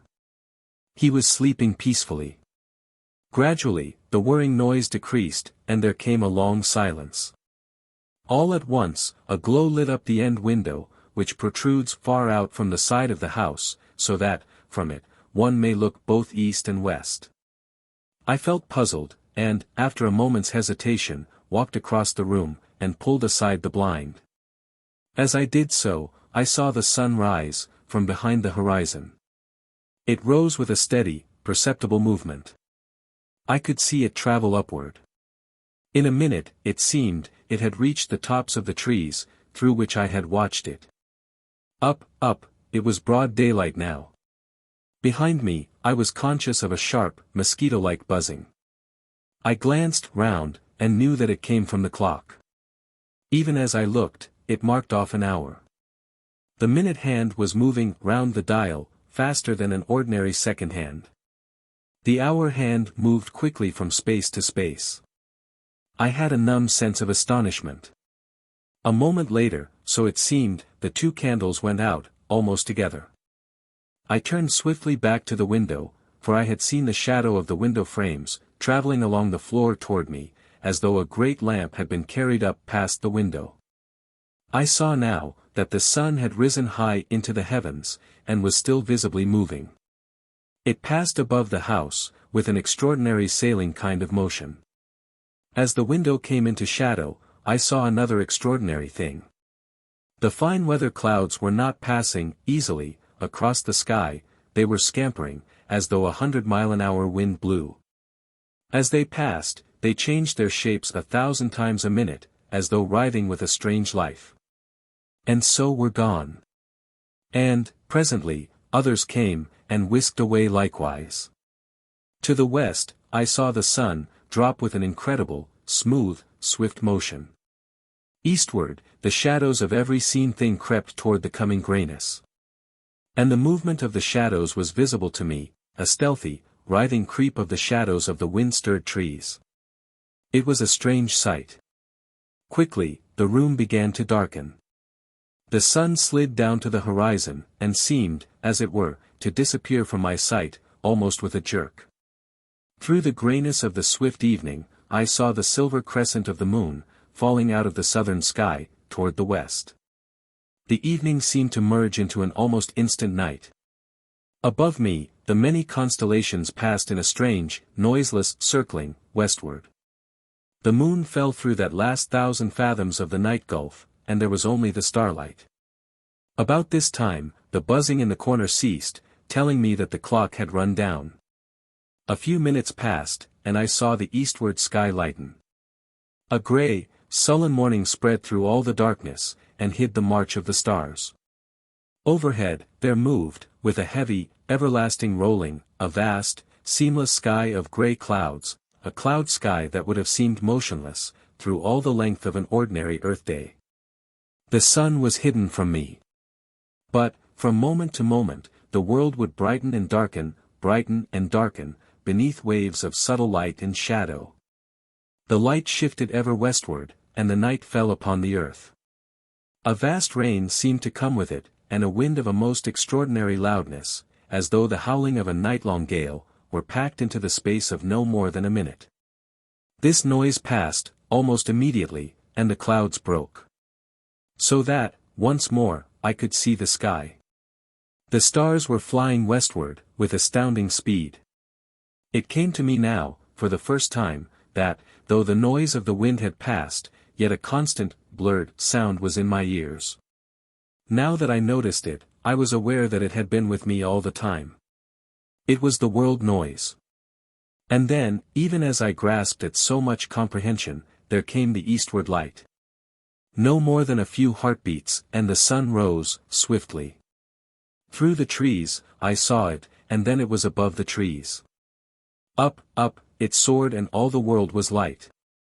It passed, with a swift, steady swing to its highest altitude, and fell thence, westward. I saw the day roll visibly over my head. A few light clouds flittered northward, and vanished.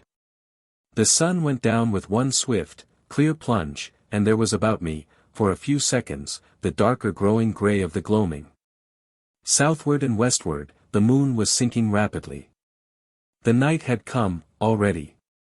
A minute it seemed, and the moon fell those remaining fathoms of dark sky. Another minute, or so, and the eastward sky glowed with the coming dawn. The sun leapt upon me with a frightening abruptness, and soared ever more swiftly toward the zenith. Then, suddenly, a fresh thing came to my sight. A black thundercloud rushed up out of the south, and seemed to leap all the arc of the sky, in a single instant. As it came, I saw that its advancing edge flapped, like a monstrous black cloth in the heaven, twirling and undulating rapidly, with a horrid suggestiveness. In an instant, all the air was full of rain, and 100 lightning flashes seemed to flood downward, as it were in one great shower. In the same second of time, the world noise was drowned in the roar of the wind, and then my ears ached, under the stunning impact of the thunder. And, in the midst of this storm, the night came. And then, within the space of another minute, the storm had passed, and there was only the constant blur of the world noise on my hearing. Overhead, the stars were sliding quickly westward.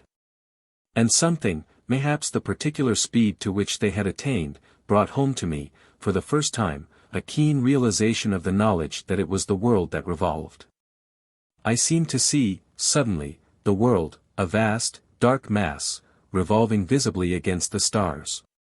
The dawn and the sun seemed to come together, so greatly had the speed of the world revolution increased. The sun drove up, in one long, steady curve, past its highest point, and swept down into the western sky, and disappeared. I was scarcely conscious of evening, so brief was it. Then I was watching the flying constellations, and the westward hastening moon. In but a space of seconds, so it seemed, it was sliding swiftly downward through the night blue, and then was gone. And, almost directly, came the morning. And now there seemed to come a strange acceleration. The sun made one clean, clear sweep through the sky, and disappeared behind the westward horizon, and the night came and went with a like haste. As the succeeding day opened and closed upon the world, I was aware of a sweat of snow, suddenly upon the earth. The night came, and, almost immediately, the day. In the brief leap of the sun, I saw that the snow had vanished. And then, once more, it was night. Thus matters were, and, even after the many incredible things that I have seen, I experienced all the time a most profound awe. To see the sun rise and set, within a space of time to be measured by seconds. To watch, after a little, the moon leap, a pale, and ever-growing orb, up into the night sky, and glide, with a strange swiftness, through the vast arc of blue. And, presently, to see the sun follow, springing out of the eastern sky, as though in chase, and then again the night, with the swift and ghostly passing of starry constellations, was all too much to view believingly. Yet, so it was, the day slipping from dawn to dusk, and the night sliding swiftly into day, ever rapidly and more rapidly. The last 3 passages of the sun had shown me a snow-covered earth, which, at night, had seemed, for a few seconds, incredibly weird under the fast-shifting light of the soaring and falling moon. Now, however, for a little space, the sky was hidden, by a sea of swaying, leaden-white clouds, which lightened and blackened, alternately, with the passage of day and night. The clouds rippled and vanished, and there was once more before me, the vision of the swiftly leaping sun, and nights that came and went like shadows. Faster and faster, spun the world.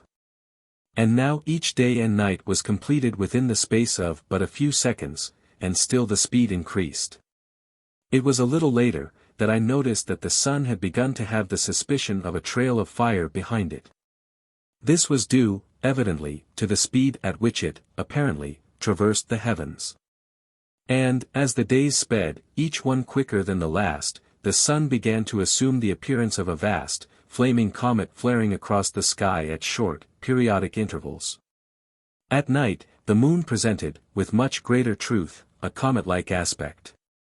A pale, and singularly clear, fast-traveling shape of fire, trailing streaks of cold flame. The stars showed now, merely as fine hairs of fire against the dark. Once, I turned from the window, and glanced at Pepper. In the flash of a day, I saw that he slept, quietly, and I moved once more to my watching. The sun was now bursting up from the eastern horizon, like a stupendous rocket, seeming to occupy no more than a second or 2 in hurling from east to west. I could no longer perceive the passage of clouds across the sky, which seemed to have darkened somewhat. The brief nights appeared to have lost the proper darkness of night, so that the hair-like fire of the flying stars showed but dimly. As the speed increased, the sun began to sway very slowly in the sky, from south to north, and then, slowly again, from north to south. So, amid a strange confusion of mind, the hours passed. All this while had Pepper slept. Presently, feeling lonely and distraught, I called to him, softly, but he took no notice. Again, I called, raising my voice slightly, still he moved not. I walked over to where he lay, and touched him with my foot, to rouse him. At the action, gentle though it was, he fell to pieces. That is what happened, he literally and actually crumbled into a moldering heap of bones and dust. For the space of, perhaps a minute, I stared down at the shapeless heap, that had once been Pepper. I stood, feeling stunned. What can have happened? I asked myself, not at once grasping the grim significance of that little hill of ash. Then, as I stirred the heap with my foot, it occurred to me that this could only happen in a great space of time. Years, and years. Outside, the weaving, fluttering light held the world. Inside, I stood, trying to understand what it meant, what that little pile of dust and dry bones, on the carpet, meant. But I could not think, coherently. I glanced away, round the room, and now, for the first time, noticed how dusty and old the place looked. Dust and dirt everywhere, piled in little heaps in the corners, and spread about upon the furniture. The very carpet, itself, was invisible beneath a coating of the same, all-pervading, material. As I walked, little clouds of the stuff rose up from under my footsteps, and assailed my nostrils, with a dry, bitter odor that made me wheeze, huskily. Suddenly, as my glance fell again upon Pepper's remains, I stood still, and gave voice to my confusion, questioning, aloud, whether the years were, indeed, passing, whether this, which I had taken to be a form of vision, was, in truth, a reality. I paused. A new thought had struck me.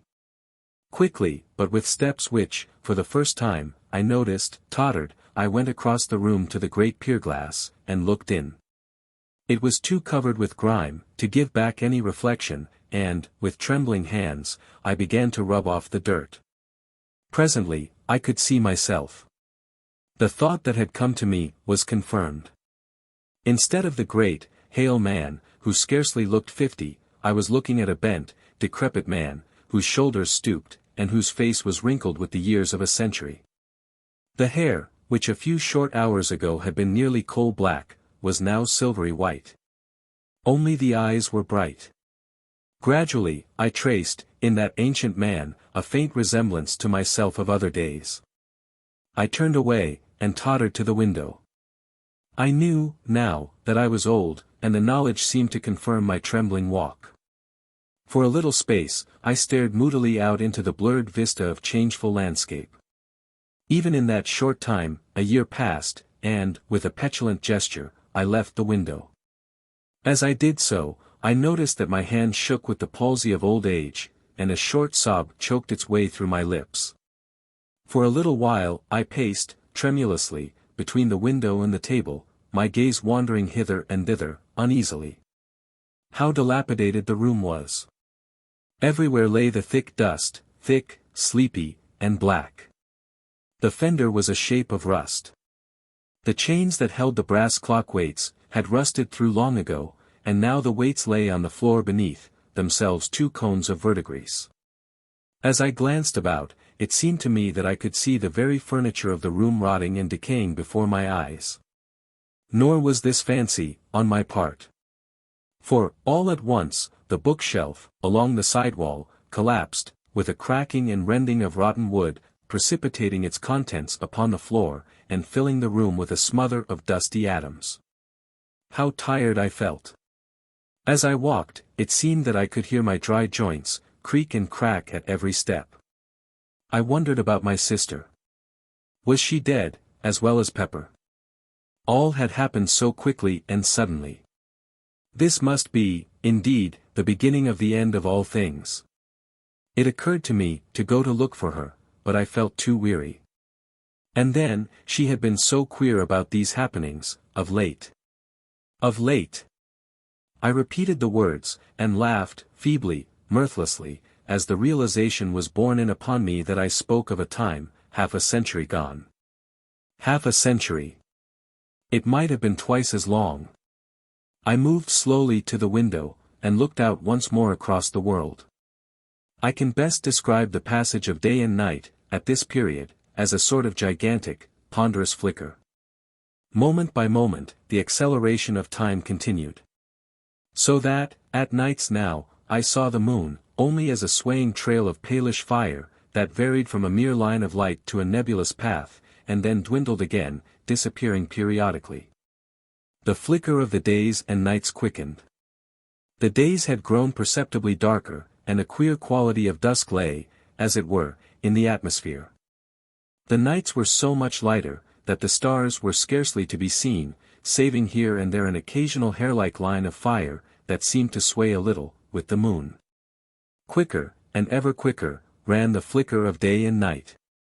And, suddenly it seemed, I was aware that the flicker had died out, and, instead, there reigned a comparatively steady light, which was shed upon all the world, from an eternal river of flame that swung up and down, north and south, in stupendous, mighty swings.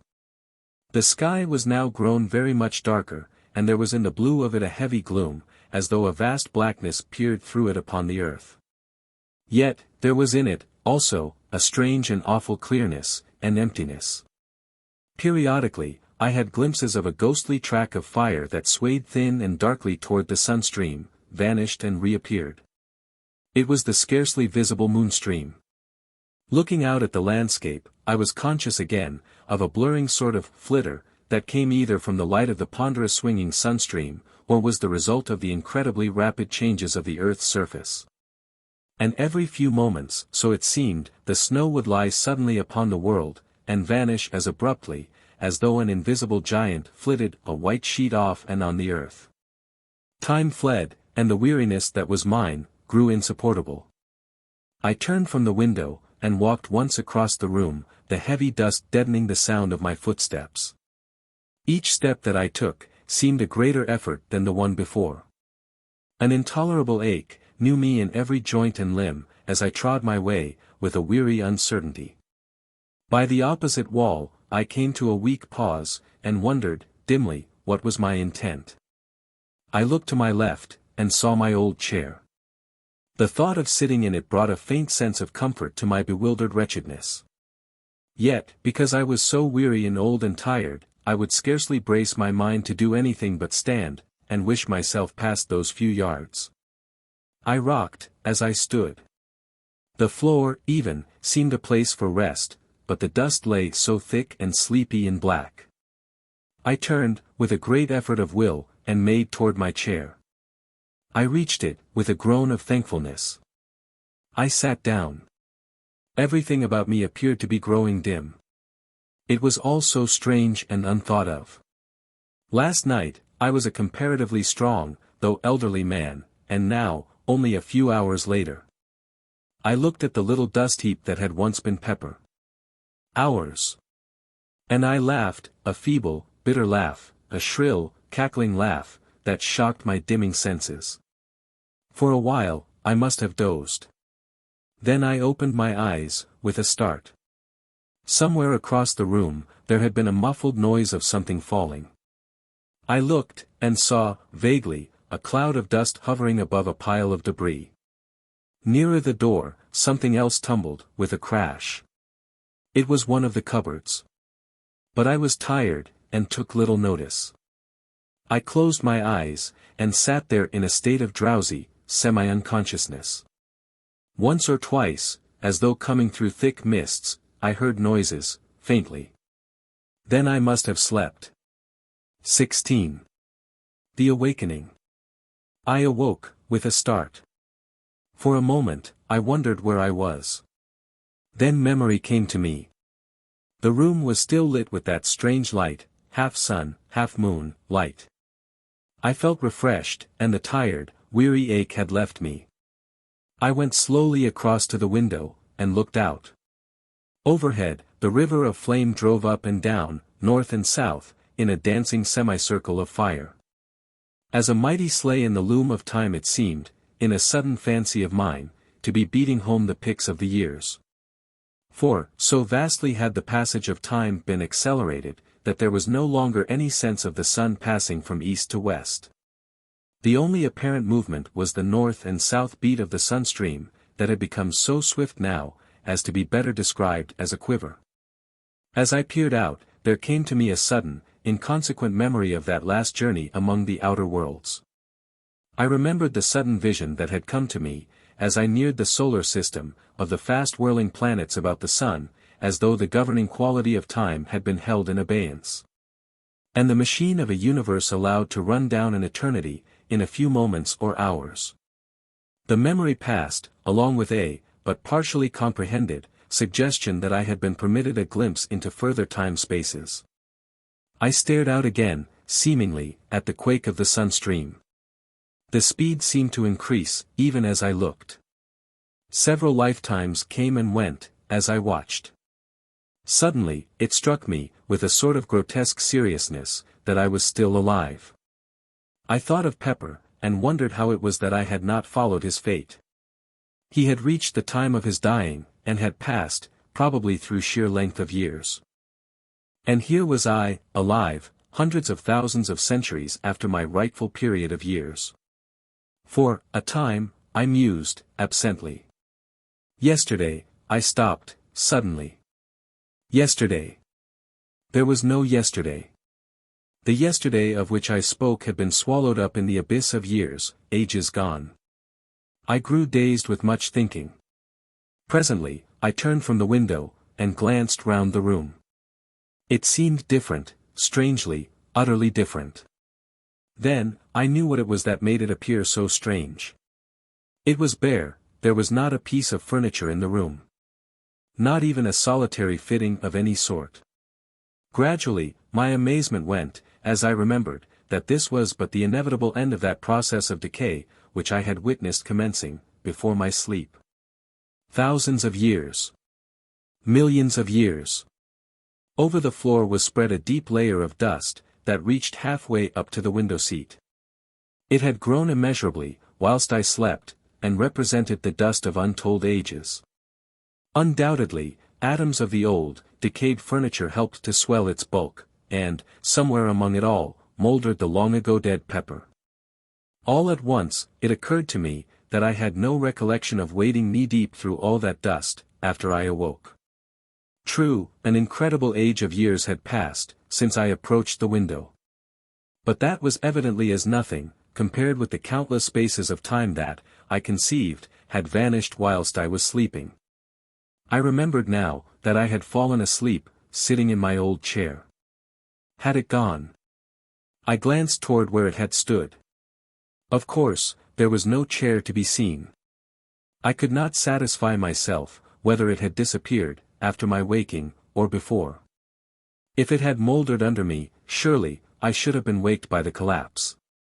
Then I remembered that the thick dust, which covered the floor, would have been sufficient to soften my fall, so that it was quite possible, I had slept upon the dust for 1,000,000 years or more. As these thoughts wandered through my brain, I glanced again, casually, to where the chair had stood. Then, for the first time, I noticed that there were no marks, in the dust, of my footprints, between it and the window. But then, ages of years had passed, since I had awaked, tens of thousands of years. My look rested thoughtfully, again upon the place where once had stood my chair. Suddenly, I passed from abstraction to intentness. For there, in its standing place, I made out a long undulation, rounded off with the heavy dust. Yet it was not so much hidden, but that I could tell what had caused it. I knew, and shivered at the knowledge, that it was a human body, ages dead, lying there, beneath the place where I had slept. It was lying on its right side, its back turned toward me. I could make out and trace each curve and outline, softened, and molded, as it were, in the black dust. In a vague sort of way, I tried to account for its presence there. Slowly, I began to grow bewildered, as the thought came to me that it lay just about where I must have fallen when the chair collapsed. Gradually, an idea began to form itself within my brain, a thought that shook my spirit. It seemed hideous and insupportable, yet it grew upon me, steadily, until it became a conviction. The body under that coating, that shroud of dust, was neither more nor less than my own dead shell. I did not attempt to prove it. I knew it now, and wondered I had not known it all along. I was a bodiless thing. A while, I stood, trying to adjust my thoughts to this new problem. In time, how many thousands of years, I know not, I attained to some degree of quietude, sufficient to enable me to pay attention to what was transpiring around me. Now, I saw that the elongated mound had sunk, collapsed, level with the rest of the spreading dust. And fresh atoms, impalpable, had settled above that mixture of grave powder, which the eons had ground. A long while, I stood, turned from the window. Gradually, I grew more collected, while the world slipped across the centuries into the future. Presently, I began a survey of the room. Now, I saw that time was beginning its destructive work, even on this strange old building. That it had stood through all the years was, it seemed to me, proof that it was something different from any other house. I do not think, somehow, that I had thought of its decaying. Though, why, I could not have said.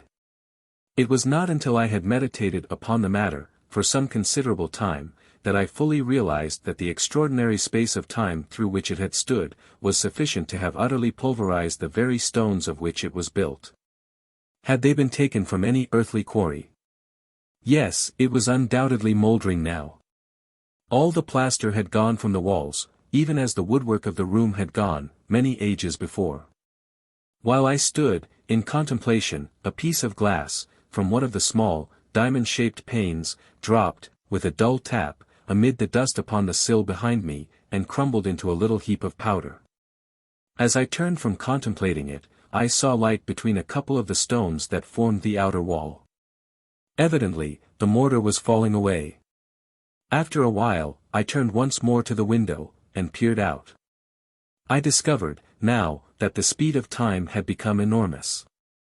The lateral quiver of the sun-stream had grown so swift as to cause the dancing semicircle of flame to merge into, and disappear in, a sheet of fire that covered half the southern sky from east to west.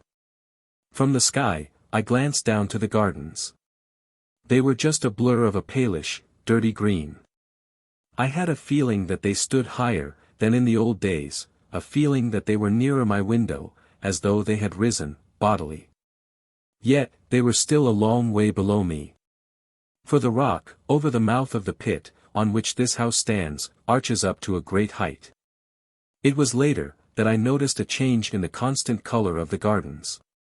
The pale, dirty green was growing ever paler and paler, toward white.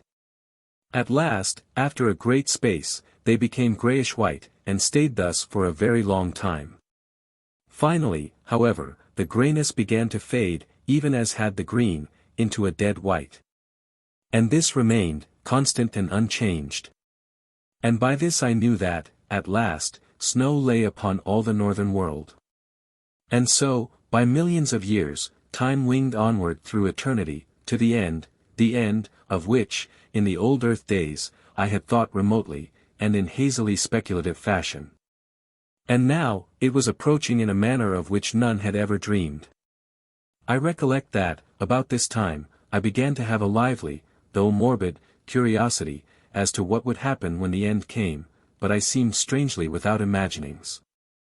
All this while, the steady process of decay was continuing. The few remaining pieces of glass, had long ago vanished, and, every now and then, a soft thud, and a little cloud of rising dust, would tell of some fragment of fallen mortar or stone. I looked up again, to the fiery sheet that quaked in the heavens above me and far down into the southern sky.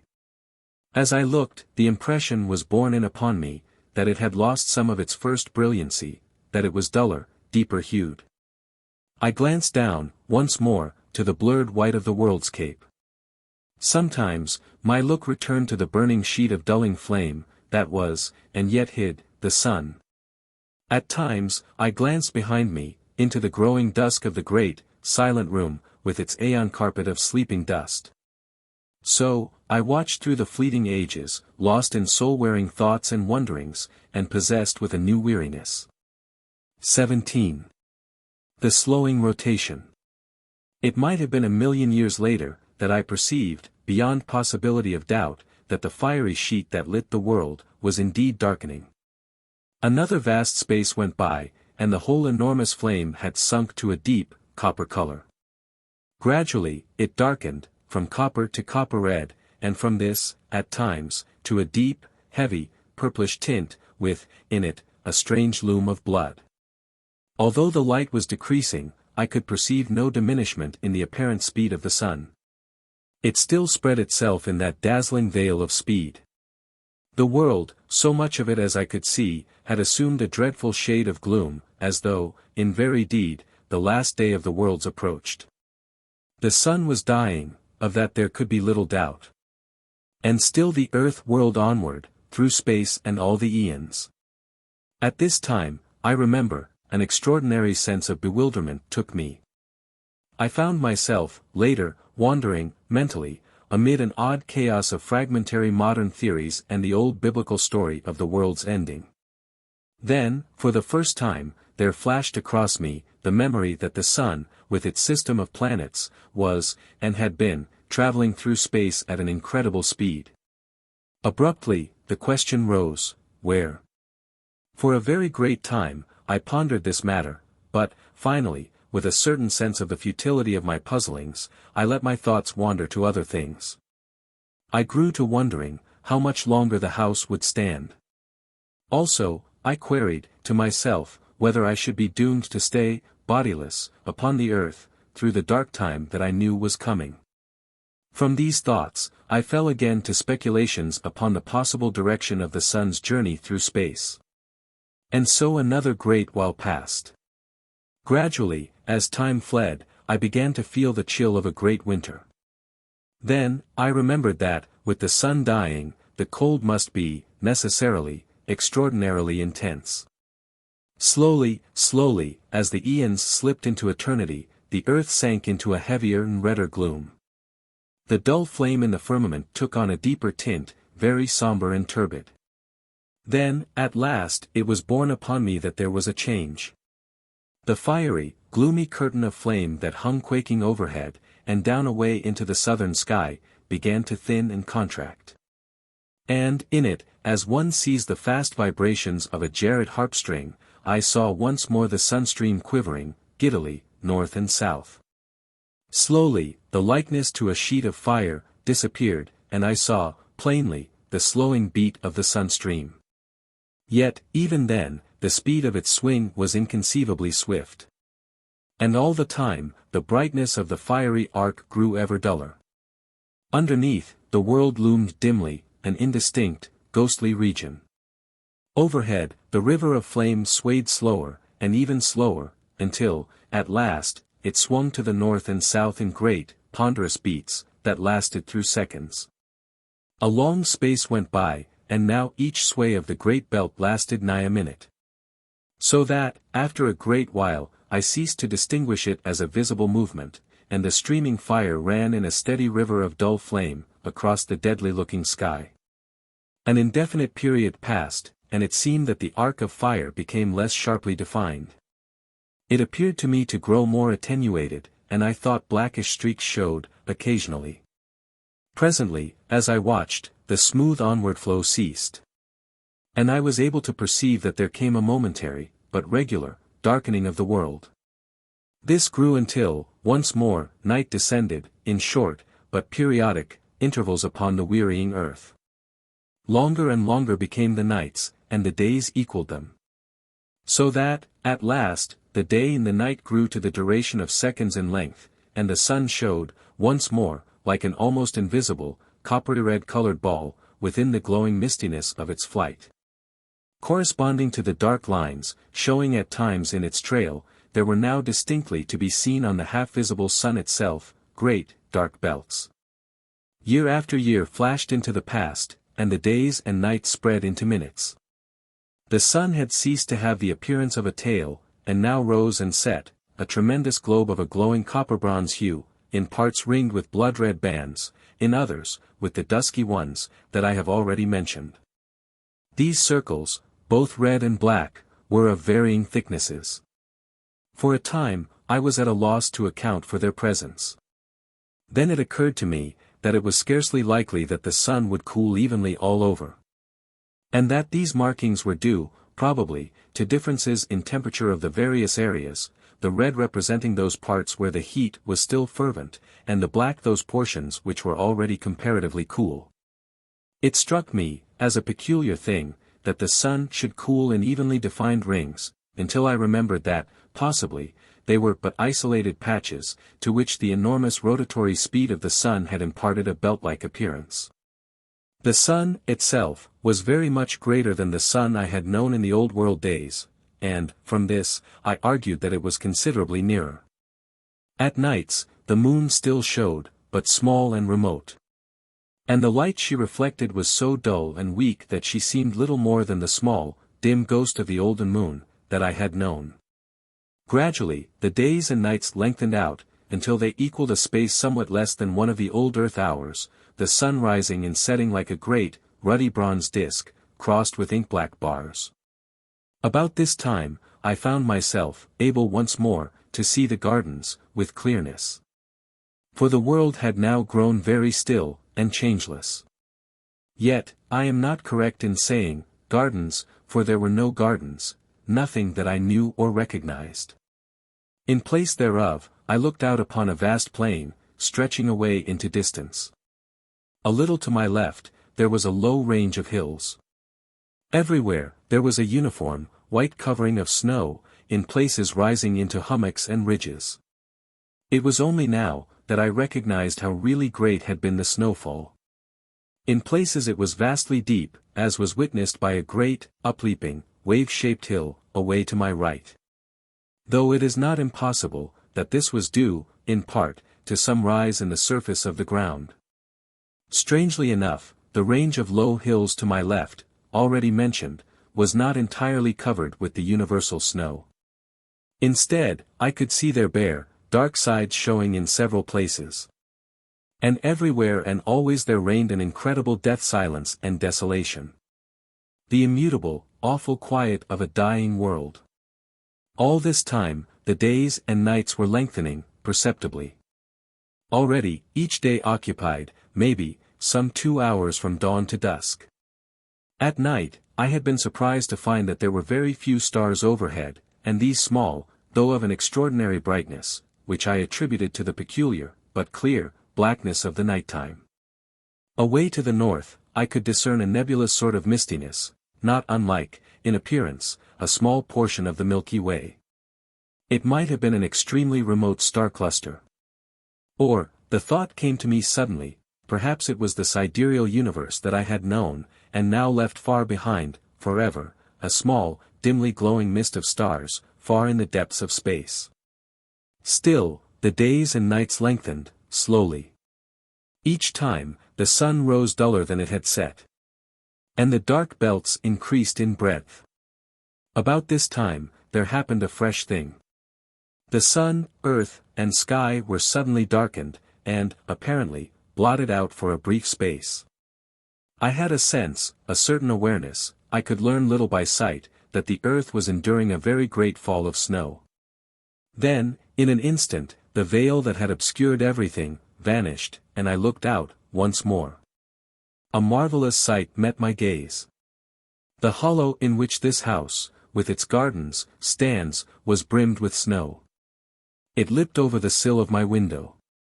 Everywhere, it lay, a great level stretch of white, which caught and reflected, gloomily, the somber coppery glows of the dying sun. The world had become a shadowless plain, from horizon to horizon. I glanced up at the sun. It shone with an extraordinary, dull clearness. I saw it, now, as one who, until then, had seen it, only through a partially obscuring medium.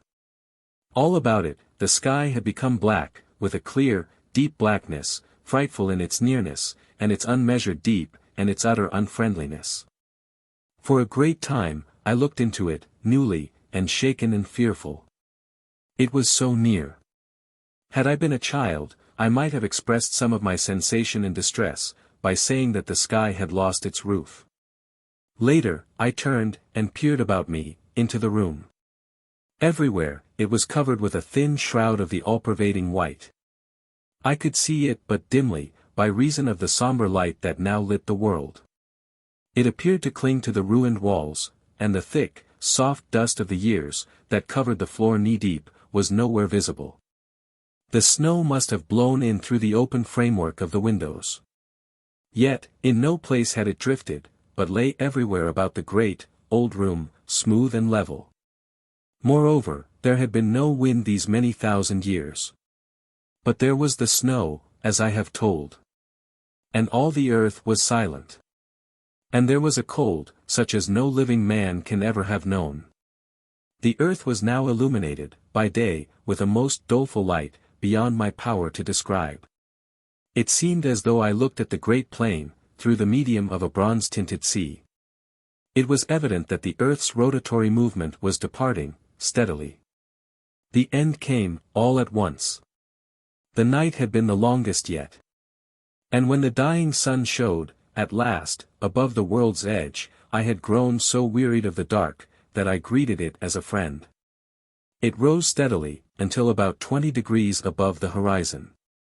Then, it stopped suddenly, and, after a strange retrograde movement, hung motionless, a great shield in the sky. Only the circular rim of the sun showed bright, only this, and one thin streak of light near the equator. Gradually, even this thread of light died out, and now, all that was left of our great and glorious sun, was a vast dead disk, rimmed with a thin circle of bronze-red light. 18. The Green Star.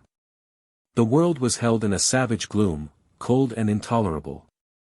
Outside, all was quiet, quiet. From the dark room behind me, came the occasional, soft thud of falling matter, fragments of rotting stone. So time passed, and night grasped the world, wrapping it in wrappings of impenetrable blackness. There was no night sky, as we know it. Even the few straggling stars had vanished, conclusively. I might have been in a shuttered room, without a light. For all that I could see. Only, in the impalpableness of gloom, opposite, burnt that vast, encircling hair of dull fire. Beyond this, there was no ray in all the vastitude of night that surrounded me. Save that, far in the north, that soft, mist-like glow still shone. Silently, years moved on. What period of time passed, I shall never know. It seemed to me, waiting there, that eternities came and went, stealthily, and still I watched. I could see only the glow of the sun's edge, at times, for now, it had commenced to come and go, lighting up a while, and again becoming extinguished. All at once, during one of these periods of life, a sudden flame cut across the night, a quick glare that lit up the dead earth, shortly, giving me a glimpse of its flat lonesomeness. The light appeared to come from the sun, shooting out from somewhere near its center, diagonally. A moment, I gazed, startled. Then the leaping flame sank, and the gloom fell again. But now it was not so dark. And the sun was belted by a thin line of vivid, white light. I stared, intently. Had a volcano broken out on the sun? Yet, I negatived the thought, as soon as formed. I felt that the light had been far too intensely white, and large, for such a cause. Another idea there was, that suggested itself to me. It was, that one of the inner planets had fallen into the sun, becoming incandescent, under that impact. This theory appealed to me, as being more plausible, and accounting more satisfactorily for the extraordinary size and brilliance of the blaze, that had lit up the dead world, so unexpectedly. Full of interest and emotion, I stared, across the darkness, at that line of white fire, cutting the night. One thing it told to me, unmistakably, the sun was yet rotating at an enormous speed. Thus, I knew that the years were still fleeting at an incalculable rate, though so far as the earth was concerned, life, and light, and time, were things belonging to a period lost in the long-gone ages. After that one burst of flame, the light had shone, only as an encircling band of bright fire. Now, however, as I watched, it began slowly to sink into a ruddy tint, and, later, to a dark, copper-red color, much as the sun had done. Presently, it sank to a deeper hue, and, in a still further space of time, it began to fluctuate, having periods of glowing, and anon, dying. Thus, after a great while, it disappeared. Long before this, the smoldering edge of the sun had deadened into blackness. And so, in that supremely future time, the world, dark and intensely silent, rode on its gloomy orbit around the ponderous mass of the dead sun. My thoughts, at this period, can be scarcely described. At first, they were chaotic and wanting in coherence.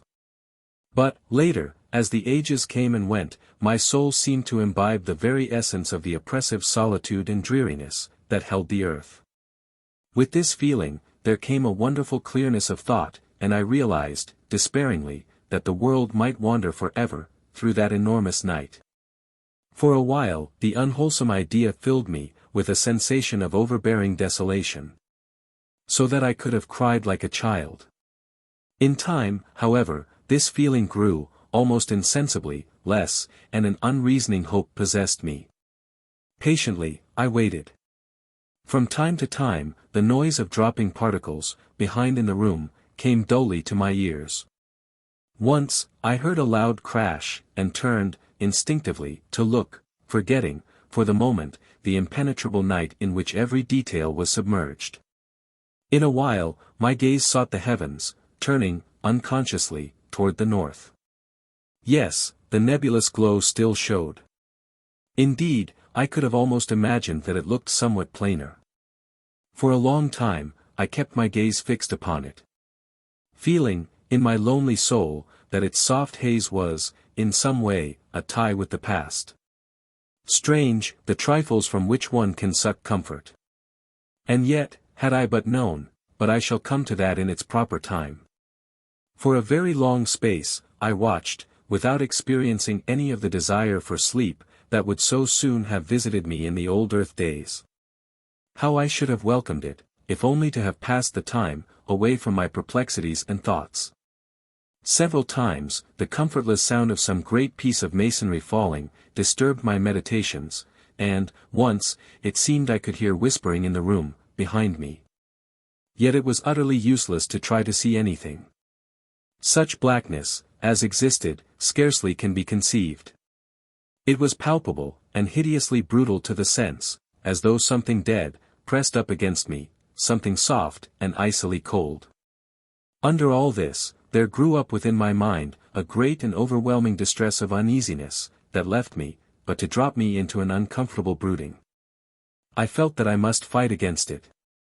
And, presently, hoping to distract my thoughts, I turned to the window, and looked up toward the north, in search of the nebulous whiteness, which, still, I believed to be the far and misty glowing of the universe we had left.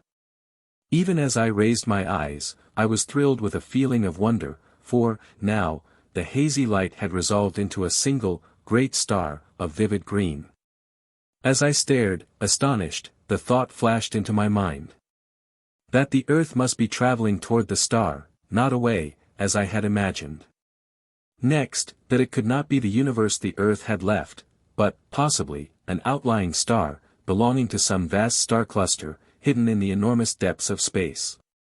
With a sense of commingled awe and curiosity, I watched it, wondering what new thing was to be revealed to me. For a while, vague thoughts and speculations occupied me, during which my gaze dwelt insatiably upon that one spot of light, in the otherwise pit-like darkness. Hope grew up within me, banishing the oppression of despair, that had seemed to stifle me. Wherever the earth was traveling, it was, at least, going once more toward the realms of light. Light. One must spend an eternity wrapped in soundless night, to understand the full horror of being without it. Slowly, but surely, the star grew upon my vision, until, in time, it shone as brightly as had the planet Jupiter, in the old Earth days. With increased size, its color became more impressive, reminding me of a huge emerald, scintillating rays of fire across the world. Years fled away in silence, and the green star grew into a great splash of flame in the sky.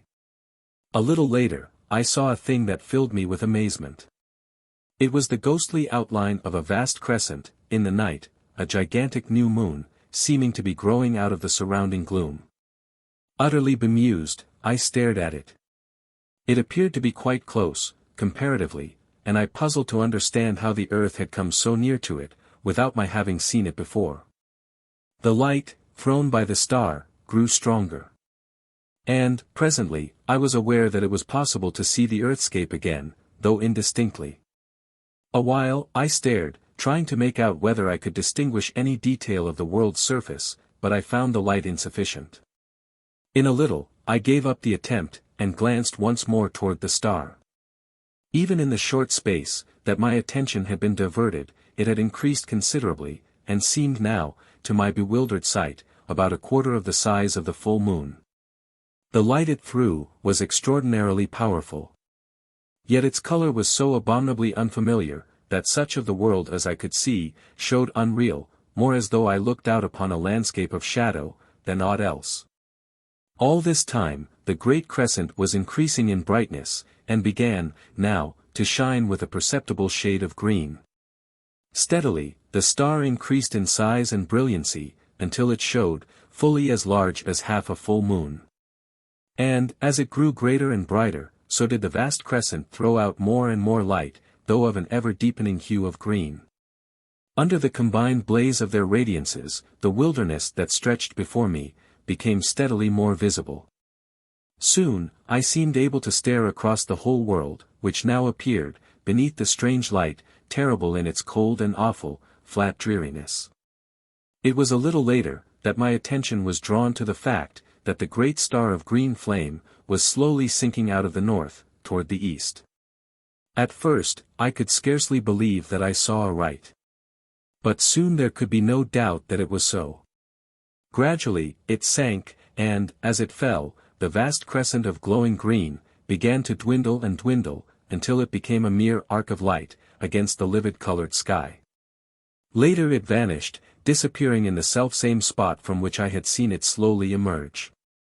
By this time, the star had come to within some 30 degrees of the hidden horizon. In size it could now have rivaled the moon at its full. Though, even yet, I could not distinguish its disk. This fact led me to conceive that it was, still, an extraordinary distance away, and, this being so, I knew that its size must be huge, beyond the conception of man to understand or imagine. Suddenly, as I watched, the lower edge of the star vanished, cut by a straight, dark line. A minute, or a century, passed, and it dipped lower, until the half of it had disappeared from sight. Far away out on the great plain, I saw a monstrous shadow blotting it out and advancing swiftly. Only a third of the star was visible now. Then, like a flash, the solution of this extraordinary phenomenon revealed itself to me. The star was sinking behind the enormous mass of the dead sun. Or rather, the sun, obedient to its attraction, was rising toward it, with the earth following in its trail. As these thoughts expanded in my mind, the star vanished, being completely hidden by the tremendous bulk of the sun. Over the earth there fell, once more, the brooding night. With the darkness, came an intolerable feeling of loneliness and dread. For the first time, I thought of the pit, and its inmates. After that, there rose in my memory the still more terrible thing, that had haunted the shores of the Sea of Sleep, and lurked in the shadows of this old building. Where were they?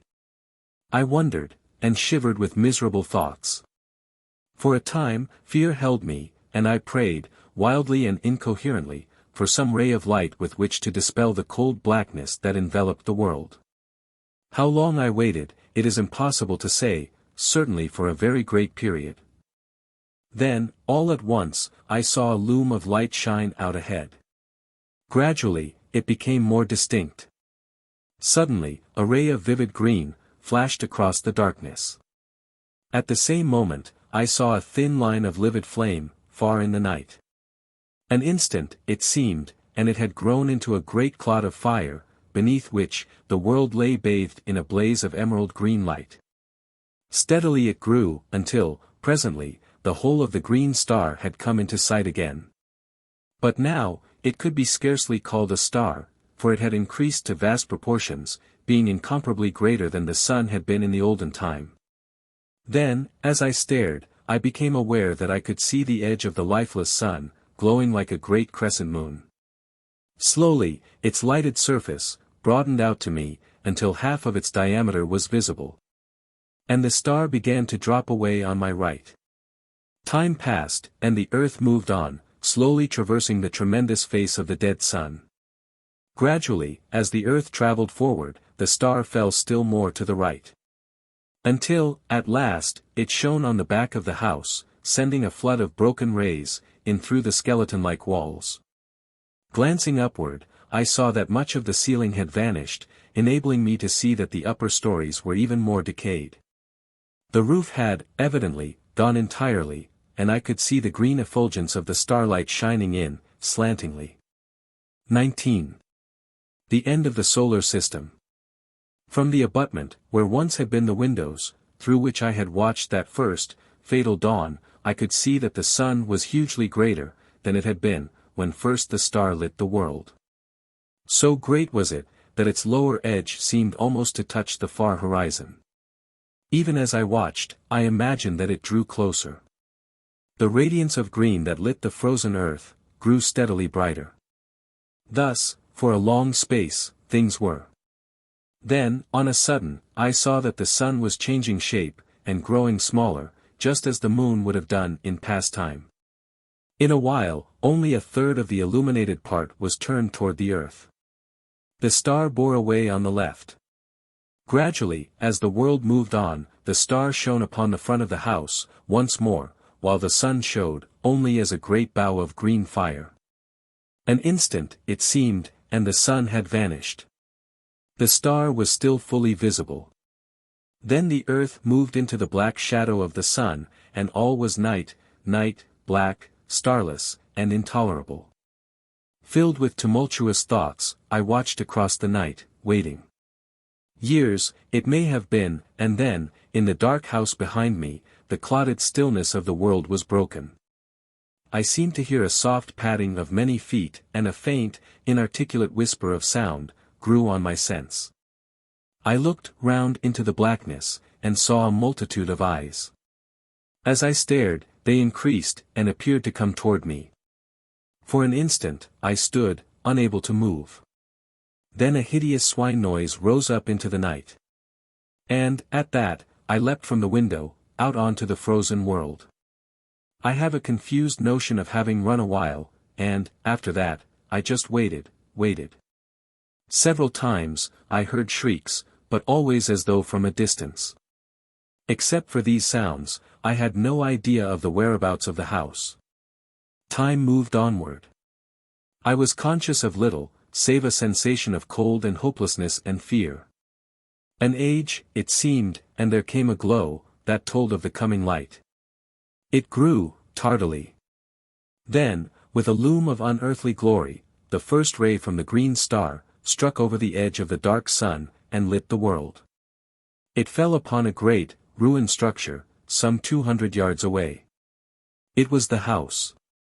Staring, I saw a fearsome sight. Over its walls crawled a legion of unholy things, almost covering the old building, from tottering towers to base. I could see them, plainly. They were the swine creatures. The world moved out into the light of the star, and I saw that, now, it seemed to stretch across a quarter of the heavens. The glory of its livid light was so tremendous, that it appeared to fill the sky with quivering flames. Then, I saw the sun. It was so close that half of its diameter lay below the horizon, and, as the world circled across its face, it seemed to tower right up into the sky, a stupendous dome of emerald-colored fire. From time to time, I glanced toward the house. But the swine things seemed unaware of my proximity. Years appeared to pass, slowly. The earth had almost reached the center of the sun's disk. The light from the green sun, as now it must be called, shone through the interstices that gapped the molded walls of the old house, giving them the appearance of being wrapped in green flames. The swine creatures still crawled about the walls. Suddenly, there rose a loud roar of swine voices, and, up from the center of the roofless house, shot a vast column of blood-red flame. I saw the little, twisted towers and turrets flash into fire, yet still preserving their twisted crookedness. The beams of the green sun beat upon the house, and intermingled with its lurid glows, so that it appeared a blazing furnace of red and green fire. Fascinated, I watched, until an overwhelming sense of coming danger drew my attention. I glanced up, and, at once, it was borne upon me, that the sun was closer, so close, in fact, that it seemed to overhang the world. Then, I know not how, I was caught up into strange heights, floating like a bubble in the awful effulgence. Far below me, I saw the earth, with the burning house leaping into an ever-growing mountain of flame. Round about it, the ground appeared to be glowing, and, in places, heavy wreaths of yellow smoke ascended from the earth. It seemed as though the world were becoming ignited from that one plague spot of fire. Faintly, I could see the swine things. They appeared quite unharmed. Then the ground seemed to cave in, suddenly, and the house, with its load of foul creatures, disappeared into the depths of the earth, sending a strange, blood-colored cloud into the heights. I remembered the hell pit under the house. In a while, I looked round. The huge bulk of the sun rose high above me. The distance between it and the earth grew rapidly less. Suddenly, the earth appeared to shoot forward. In a moment, it had traversed the space between it and the sun. I heard no sound, but, out from the sun's face, gushed an ever-growing tongue of dazzling flame. It seemed to leap, almost to the distant green sun, shearing through the emerald light, a very cataract of blinding fire. It reached its limit, and sank. And, on the sun, glowed a vast splash of burning white, the grave of the earth. The sun was very close to me, now. Presently, I found that I was rising higher, until, at last, I rode above it, in the emptiness. The green sun was now so huge that its breadth seemed to fill up all the sky, ahead. I looked down, and noted that the sun was passing directly beneath me. A year may have gone by, or a century, and I was left, suspended, alone. The sun showed far in front, a black, circular mass, against the molten splendor of the great, green orb. Near one edge, I observed that a lurid glow had appeared, marking the place where the earth had fallen. By this, I knew that the long-dead sun was still revolving, though with great slowness. Afar to my right, I seemed to catch, at times, a faint glow of whitish light. For a great time, I was uncertain whether to put this down to fancy or not. Thus, for a while, I stared, with fresh wonderings, until, at last, I knew that it was no imaginary thing, but a reality. It grew brighter, and, presently, there slid out of the green, a pale globe of softest white. It came nearer, and I saw that it was apparently surrounded by a robe of gently glowing clouds. Time passed. I glanced toward the diminishing sun. It showed, only as a dark blot on the face of the green sun. As I watched, I saw it grow smaller, steadily, as though rushing toward the superior orb, at an immense speed. Intently, I stared. What would happen? I was conscious of extraordinary emotions, as I realized that it would strike the green sun. It grew no bigger than a pea, and I looked, with my whole soul, to witness the final end of our system, that system which had borne the world through so many eons, with its multitudinous sorrows and joys. And now, suddenly, something crossed my vision, cutting from sight all vestige of the spectacle I watched with such sole interest. What happened to the dead sun, I did not see. But I have no reason, in the light of that which I saw afterward, to disbelieve that it fell into the strange fire of the green sun, and so perished. And then, suddenly, an extraordinary question rose in my mind, whether this stupendous globe of green fire might not be the vast central sun, the great sun, round which our universe and countless others revolve. I felt confused. I thought of the probable end of the dead sun, and another suggestion came, dumbly, do the dead stars make the green sun their grave? The idea appealed to me with no sense of grotesqueness, but rather as something both possible and probable. XX. The celestial globes. For a while, many thoughts crowded my mind, so that I was unable to do aught, save stare, blindly, before me. I seemed whelmed in a sea of doubt and wonder and sorrowful remembrance. It was later, that I came out of my bewilderment. I looked about, dazedly. Thus, I saw so extraordinary a sight that, for a while, I could scarcely believe I was not still wrapped in the visionary tumult of my own thoughts. Out of the reigning green, had grown a boundless river of softly shimmering globes, each one enfolded in a wondrous fleece of pure cloud. They reached, both above and below me, to an unknown distance, and, not only hid the shining of the green sun, but supplied, in place thereof, a tender glow of light, that suffused itself around me, like unto nothing I have ever seen, before or since. In a little, I noticed that there was about these spheres, a sort of transparency, almost as though they were formed of clouded crystal, within which burned a radiance, gentle and subdued. They moved on, past me, continually, floating onward at no great speed, but rather as though they had eternity before them. A great while, I watched, and could perceive no end to them. At times, I seemed to distinguish faces, amid the cloudiness. But strangely indistinct, as though partly real, and partly formed of the mistiness through which they showed. For a long time, I waited, passively, with a sense of growing content. I had no longer that feeling of unutterable loneliness, but felt, rather, that I was less alone, than I had been for culpas of years. This feeling of contentment, increased, so that I would have been satisfied to float in company with those celestial globules, forever. Ages slipped by, and I saw the shadowy faces, with increased frequency, also with greater plainness. Whether this was due to my soul having become more attuned to its surroundings, I cannot tell, probably it was so. But, however this may be, I am assured now, only of the fact that I became steadily more conscious of a new mystery about me, telling me that I had, indeed, penetrated within the borderland of some unthought of region, some subtle, intangible place, or form, of existence.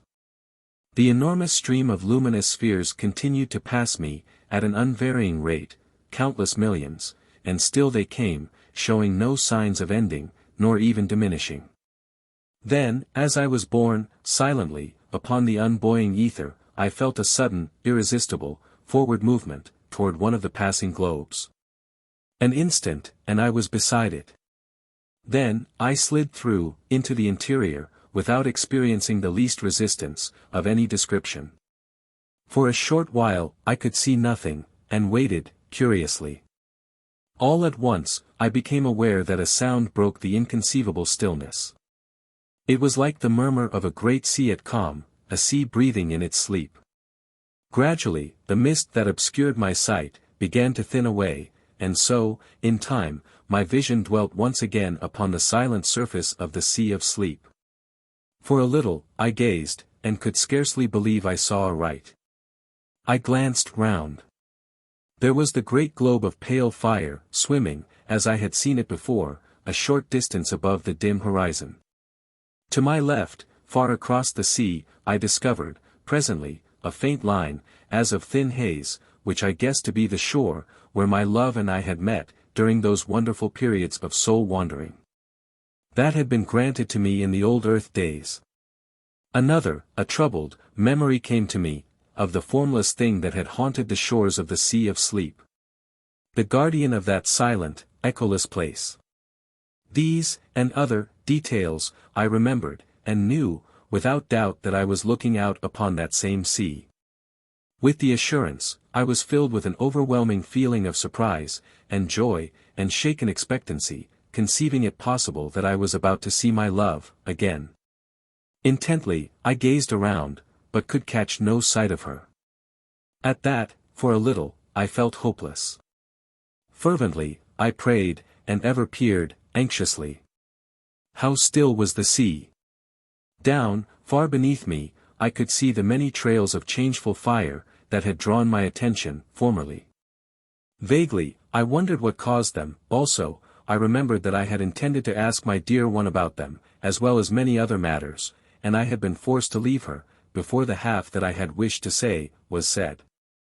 My thoughts came back with a leap. I was conscious that something had touched me. I turned quickly. God, thou wert indeed gracious, it was she.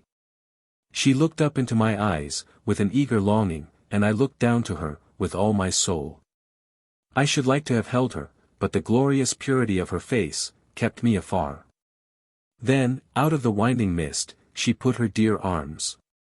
Her whisper came to me, soft as the rustle of a passing cloud. Dearest, she said. That was all. But I had heard, and, in a moment I held her to me, as I prayed, forever. In a little, she spoke of many things, and I listened. Willingly, would I have done so through all the ages that are to come. At times, I whispered back, and my whispers brought to her spirit face, once more, an indescribably delicate tint, the bloom of love. Later, I spoke more freely, and to each word she listened, and made answer, delightfully. So that, already, I was in paradise. She and I, and nothing, save the silent, spacious void to see us, and only the quiet waters of the sea of sleep to hear us. Long before, the floating multitude of cloud-enfolded spheres had vanished into nothingness. Thus, we looked upon the face of the slumberous deeps, and were alone. Alone, God, would be thus alone in the hereafter, and yet be never lonely. I had her, and, greater than this, she had me.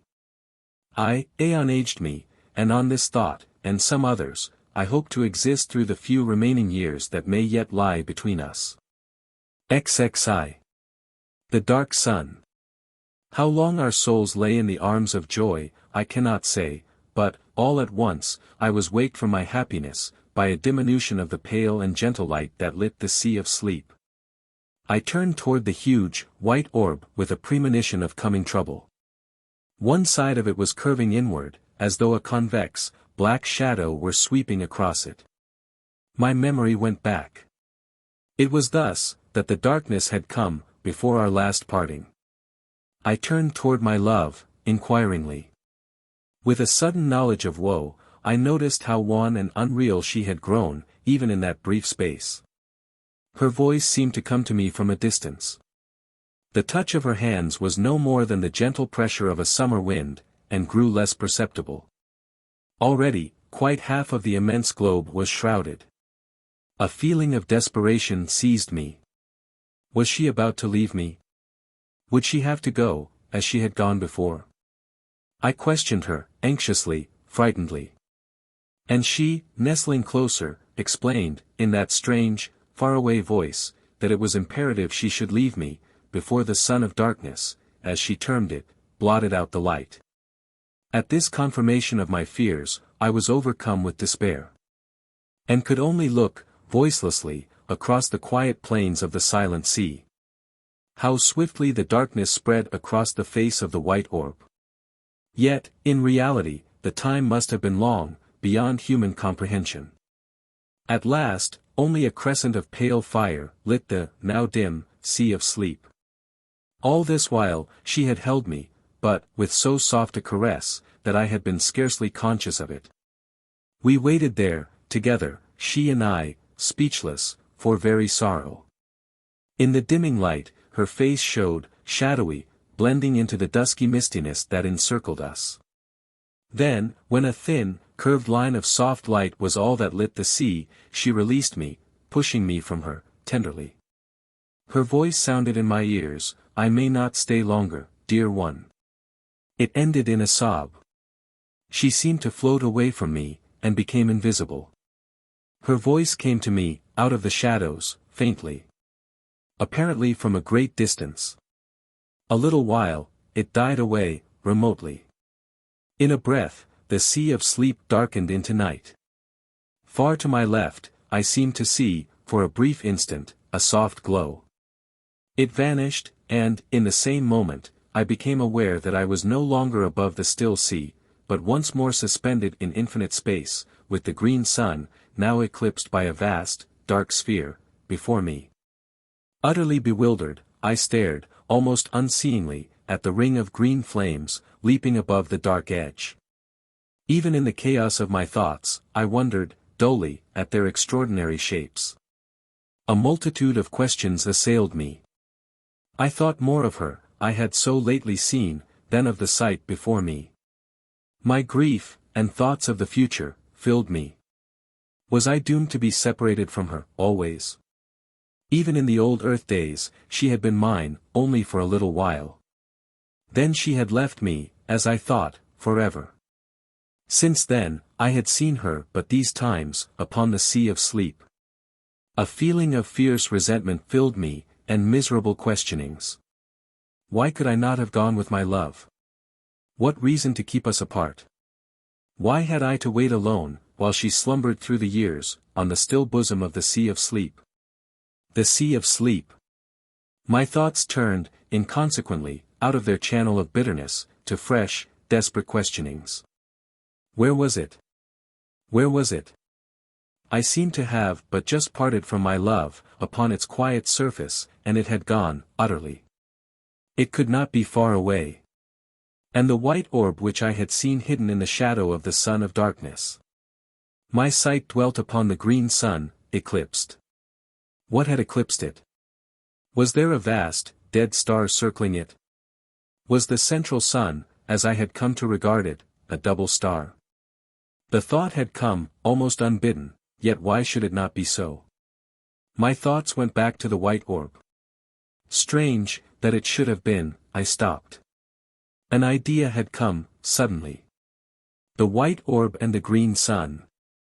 Were they one and the same? My imagination wandered backward, and I remembered the luminous globe to which I had been so unaccountably attracted. It was curious that I should have forgotten it, even momentarily. Where were the others?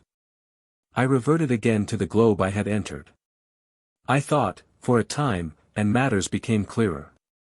I conceived that, by entering that impalpable globule, I had passed, at once, into some further, and, until then, invisible dimension. There, the green sun was still visible. But as a stupendous sphere of pale, white light, almost as though its ghost showed, and not its material part. A long time, I mused on the subject. I remembered how, on entering the sphere, I had, immediately, lost all sight of the others. For a still further period, I continued to revolve the different details in my mind. In a while, my thoughts turned to other things.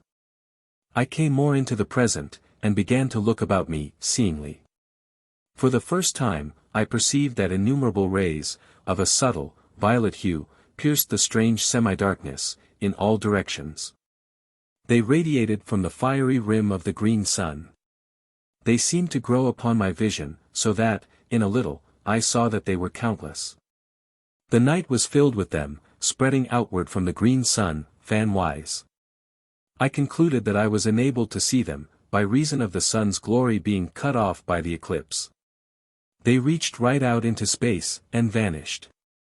Gradually, as I looked, I became aware that fine points of intensely brilliant light traversed the rays. Many of them seemed to travel from the green sun, into distance. Others came out of the void, toward the sun. But one and all, each kept strictly to the ray in which it traveled. Their speed was inconceivably great, and it was only when they neared the green sun, or as they left it, that I could see them as separate specks of light. Further from the sun, they became thin lines of vivid fire within the violet. The discovery of these rays, and the moving sparks, interested me, extraordinarily. To where did they lead, in such countless profusion? I thought of the worlds in space. And those sparks? Messengers. Possibly, the idea was fantastic, but I was not conscious of its being so. Messengers. Messengers from the central sun. An idea evolved itself, slowly. Was the green sun the abode of some vast intelligence? The thought was bewildering. Visions of the unnameable rose, vaguely. Had I, indeed, come upon the dwelling place of the eternal? For a time, I repelled the thought, dumbly. It was too stupendous. Yet, huge, vague thoughts had birth within me. I felt, suddenly, terribly naked. And an awful nearness shook me. And heaven. Was that an illusion?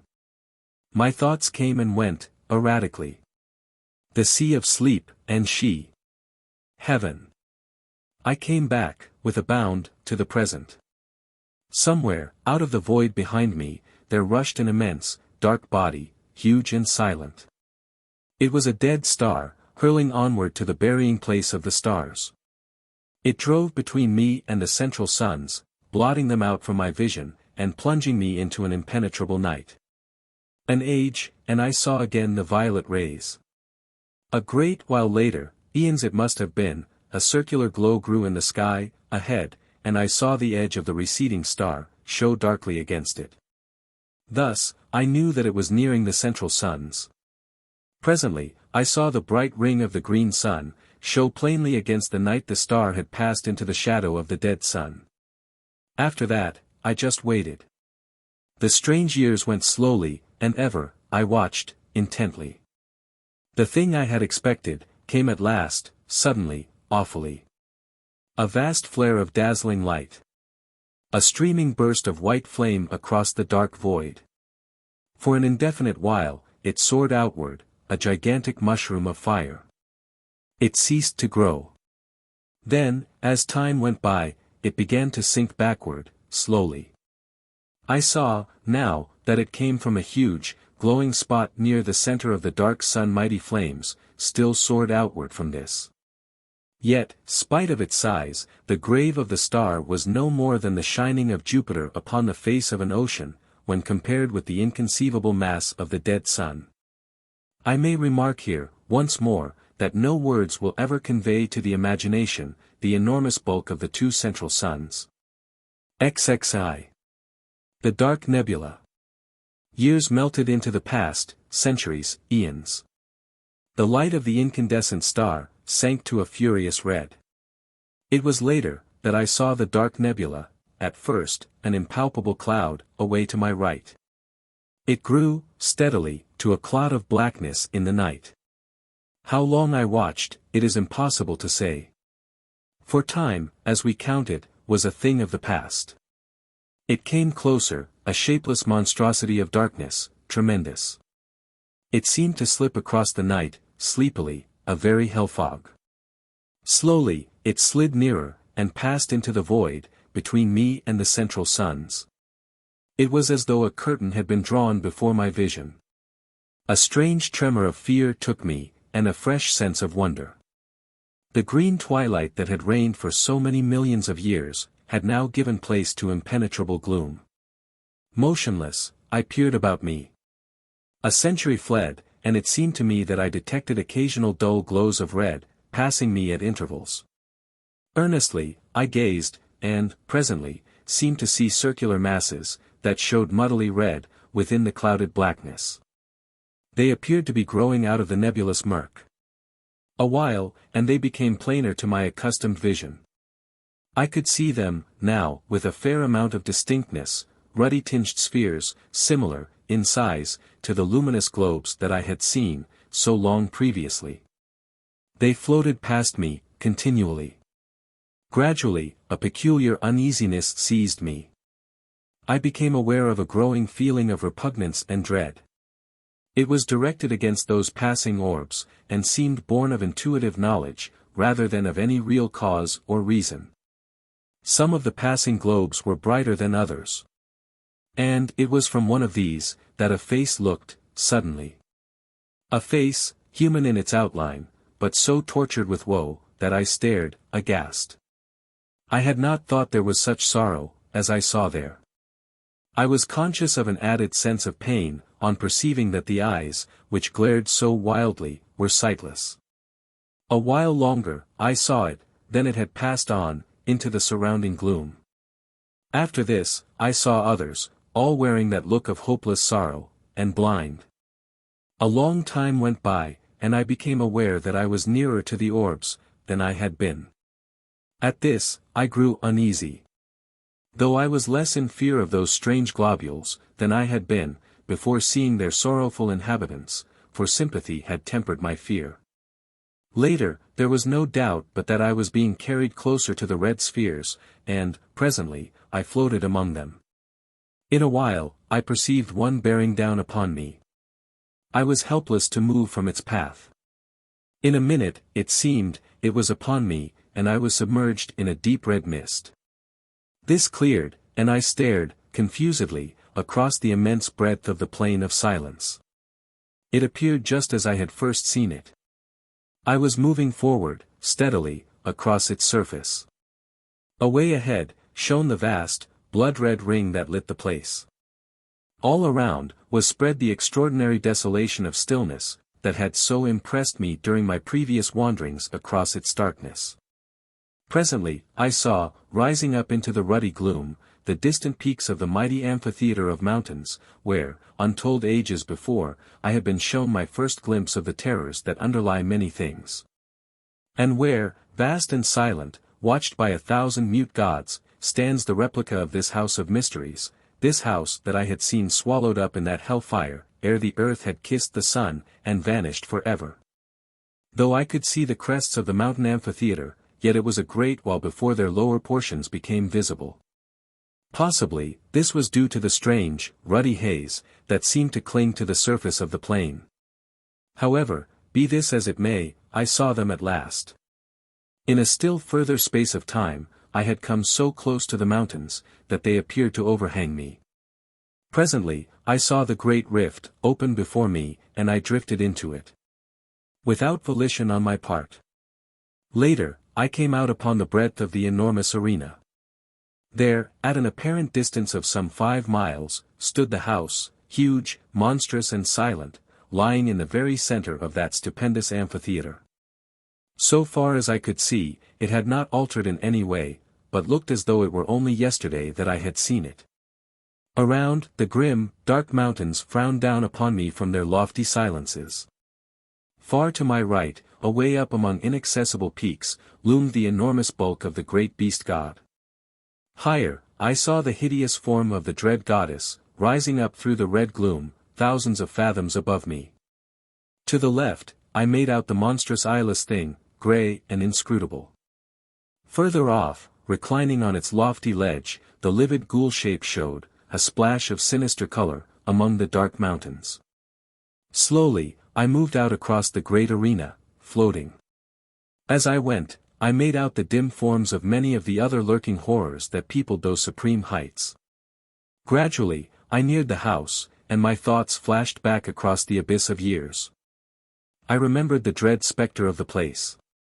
A short while passed, and I saw that I was being wafted directly toward the enormous mass of that silent building.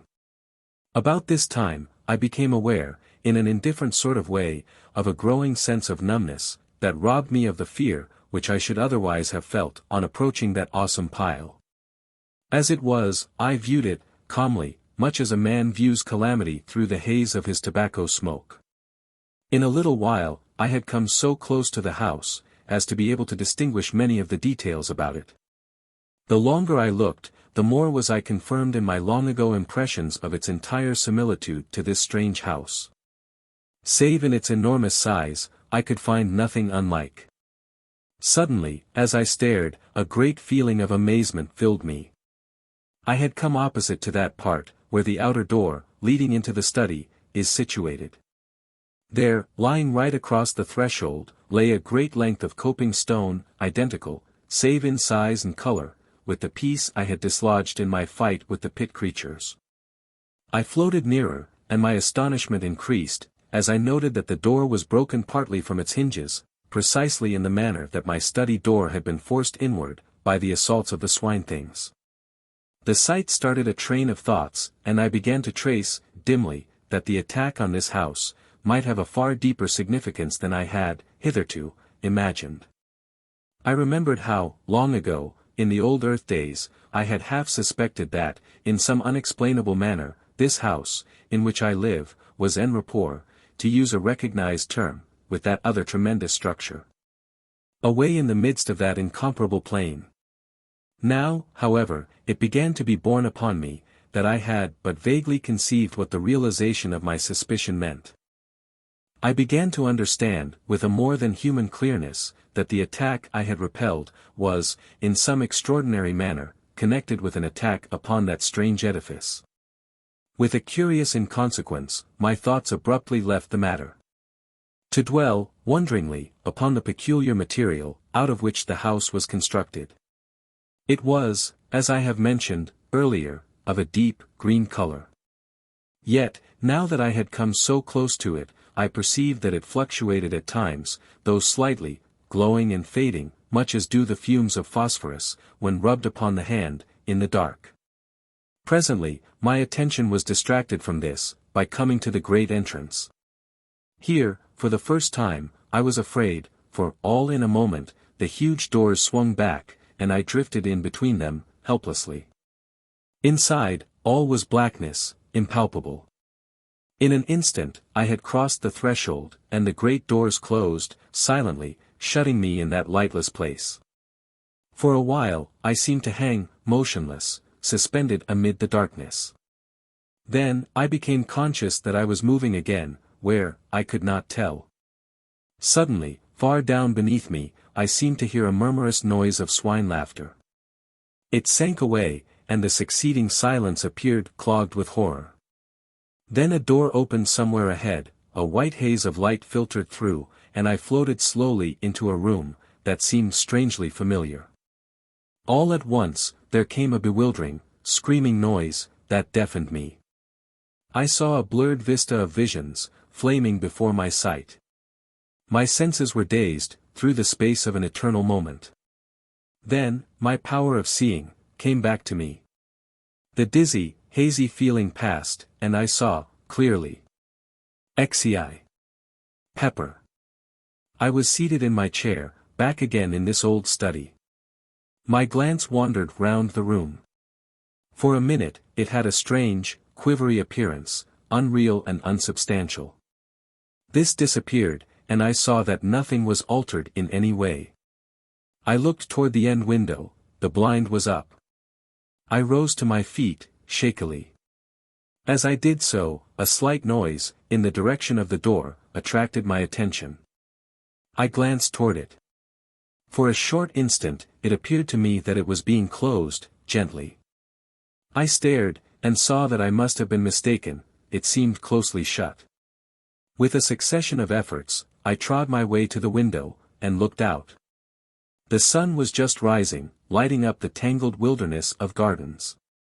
For, perhaps, a minute, I stood, and stared. I passed my hand, confusedly, across my forehead. Presently, amid the chaos of my senses, a sudden thought came to me. I turned, quickly, and called to Pepper. There was no answer, and I stumbled across the room, in a quick access of fear. As I went, I tried to frame his name, but my lips were numb.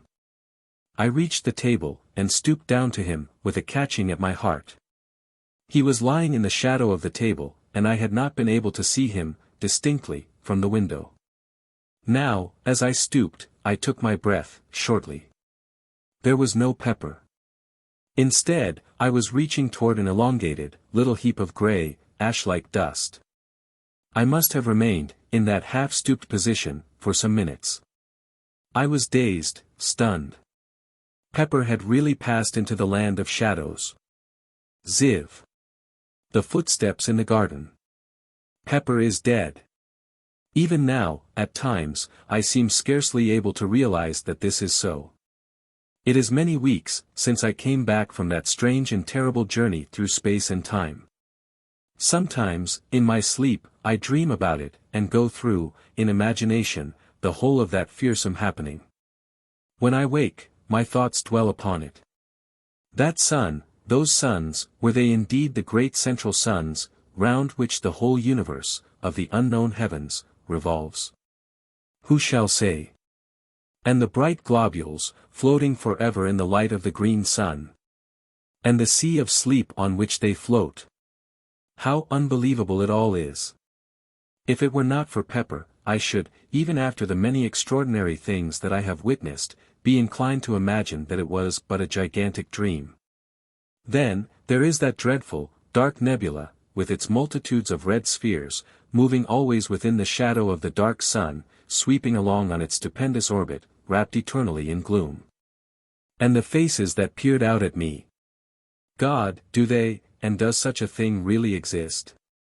There is still that little heap of gray ash, on my study floor. I will not have it touched. At times, when I am calmer, I have wondered what became of the outer planets of the solar system. It has occurred to me, that they may have broken loose from the sun's attraction, and whirled away into space. This is, of course, only a surmise. There are so many things, about which I wonder. Now that I am writing, let me record that I am certain, there is something horrible about to happen. Last night, a thing occurred, which has filled me with an even greater terror, than did the pit fear. I will write it down now, and, if anything more happens, endeavor to make a note of it, at once.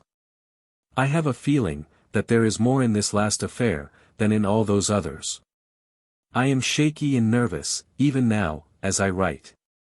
Somehow, I think death is not very far away. Not that I fear death, as death is understood. Yet, there is that in the air, which bids me fear, an intangible, cold horror. I felt it last night. It was thus. Last night, I was sitting here in my study, writing. The door, leading into the garden, was half open. At times, the metallic rattle of a dog's chain, sounded faintly. It belongs to the dog I have bought, since Pepper's death. I will not have him in the house, not after Pepper. Still, I have felt it better to have a dog about the place. They are wonderful creatures. I was much engrossed in my work, and the time passed, quickly. Suddenly, I heard a soft noise on the path, outside in the garden, pad, pad, pad, it went, with a stealthy, curious sound. I sat upright, with a quick movement, and looked out through the open door. Again the noise came, pad, pad, pad. It appeared to be approaching. With a slight feeling of nervousness, I stared into the gardens, but the night hid everything. Then the dog gave a long howl, and I started. For a minute, perhaps, I peered, intently, but could hear nothing. After a little, I picked up the pen, which I had laid down, and recommenced my work. The nervous feeling had gone, for I imagined that the sound I had heard was nothing more than the dog walking round his kennel, at the length of his chain. A quarter of an hour may have passed, then, all at once, the dog howled again, and with such a plaintively sorrowful note, that I jumped to my feet, dropping my pen, and inking the page on which I was at work. "Curse that dog!" I muttered, noting what I had done. Then, even as I said the words, there sounded again that queer, pad, pad, pad. It was horribly close, almost by the door, I thought. I knew, now, that it could not be the dog. His chain would not allow him to come so near. The dog's growl came again, and I noted, subconsciously, the taint of fear in it. Outside, on the windowsill, I could see Tip, my sister's pet cat. As I looked, it sprang to its feet, its tail swelling, visibly. For an instant it stood thus, seeming to stare, fixedly, at something, in the direction of the door. Then, quickly, it began to back along the sill. Until, reaching the wall at the end, it could go no further. There it stood, rigid, as though frozen in an attitude of extraordinary terror. Frightened, and puzzled, I seized a stick from the corner, and went toward the door, silently. Taking one of the candles with me. I had come to within a few paces of it, when, suddenly, a peculiar sense of fear thrilled through me, a fear, palpitant and real, whence, I knew not, nor why. So great was the feeling of terror, that I wasted no time, but retreated straightway, walking backward, and keeping my gaze, fearfully, on the door. I would have given much, to rush at it, fling it to, and shoot the bolts.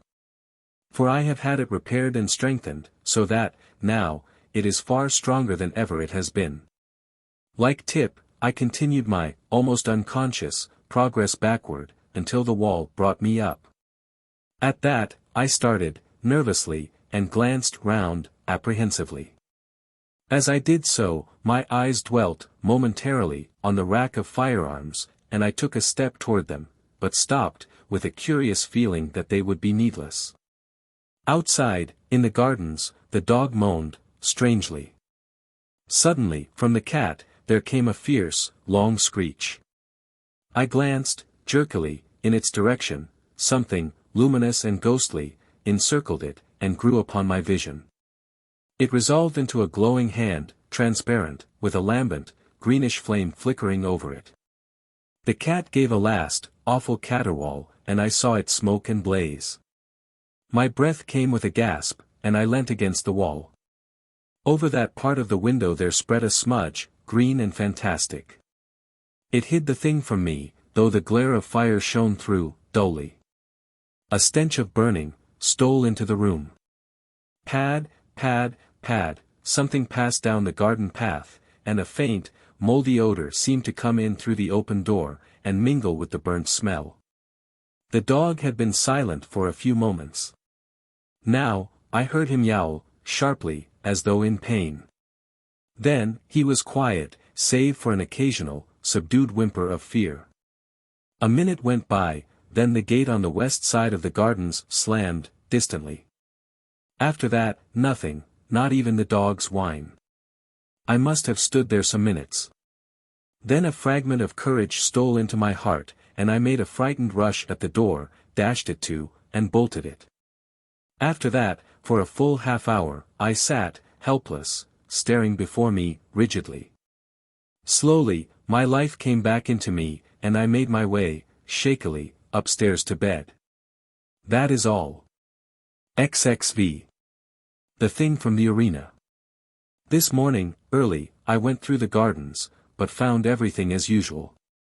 Near the door, I examined the path, for footprints, yet, here again, there was nothing to tell me whether, or not, I dreamed last night. It was only when I came to speak to the dog, that I discovered tangible proof, that something did happen. When I went to his kennel, he kept inside, crouching up in one corner, and I had to coax him, to get him out. When, finally, he consented to come, it was in a strangely cowed and subdued manner. As I patted him, my attention was attracted to a greenish patch on his left flank. On examining it, I found that the fur and skin had been apparently burnt off, for the flesh showed raw and scorched.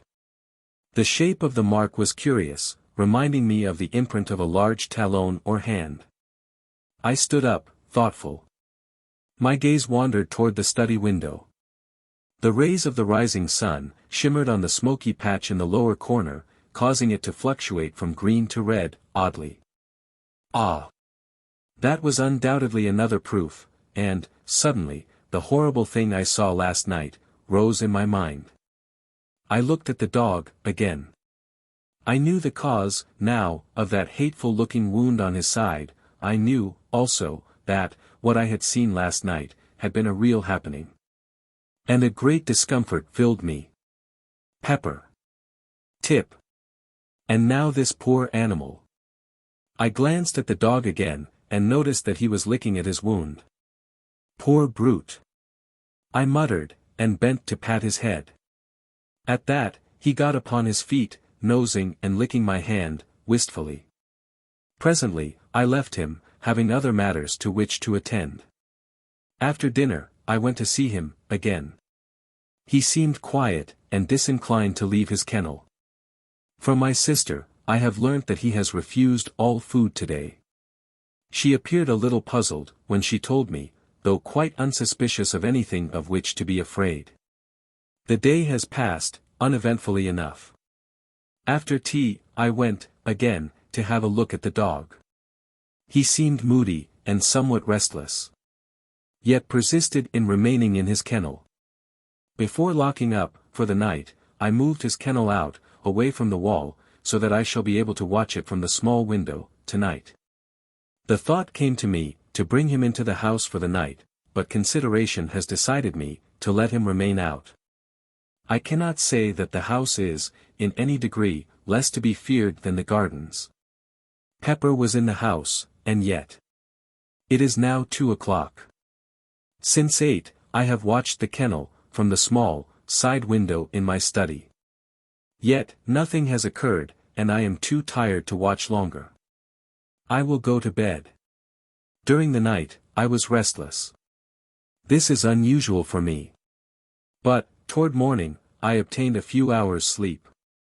I rose early, and, after breakfast, visited the dog.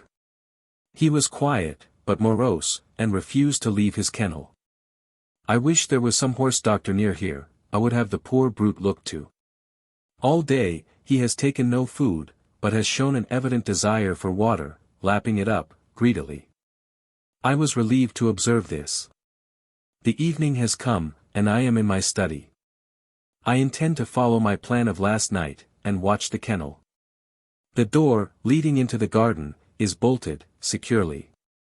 I am consciously glad there are bars to the windows. Midnight has gone. The dog has been silent, up to the present. Through the side window, on my left, I can make out, dimly, the outlines of the kennel. For the first time, the dog moves, and I hear the rattle of his chain. I look out, quickly. As I stare, the dog moves again, restlessly, and I see a small patch of luminous light shine from the interior of the kennel. It vanishes, then the dog stirs again, and, once more, the gleam comes. I am puzzled. The dog is quiet, and I can see the luminous thing, plainly. It shows distinctly. There is something familiar about the shape of it. For a moment, I wonder, then it comes to me, that it is not unlike the 4 fingers and thumb of a hand. Like a hand. And I remember the contour of that fearsome wound on the dog's side. It must be the wound I see. It is luminous at night. Why? The minutes pass. My mind is filled with this fresh thing. Suddenly, I hear a sound, out in the gardens. How it thrills through me. It is approaching. Pad, pad, pad. A prickly sensation traverses my spine, and seems to creep across my scalp. The dog moves in his kennel, and whimpers, frightenedly. He must have turned round. For, now, I can no longer see the outline of his shining wound. Outside, the gardens are silent, once more, and I listen, fearfully. A minute passes, and another, then I hear the padding sound, again. It is quite close, and appears to be coming down the gravelled path. The noise is curiously measured and deliberate. It ceases outside the door, and I rise to my feet and stand motionless. From the door, comes a slight sound, the latch is being slowly raised. A singing noise is in my ears, and I have a sense of pressure about the head. The latch drops, with a sharp click, into the catch. The noise startles me afresh. Jarring, horribly, on my tense nerves. After that, I stand, for a long while, amid an ever-growing quietness. All at once, my knees begin to tremble, and I have to sit, quickly.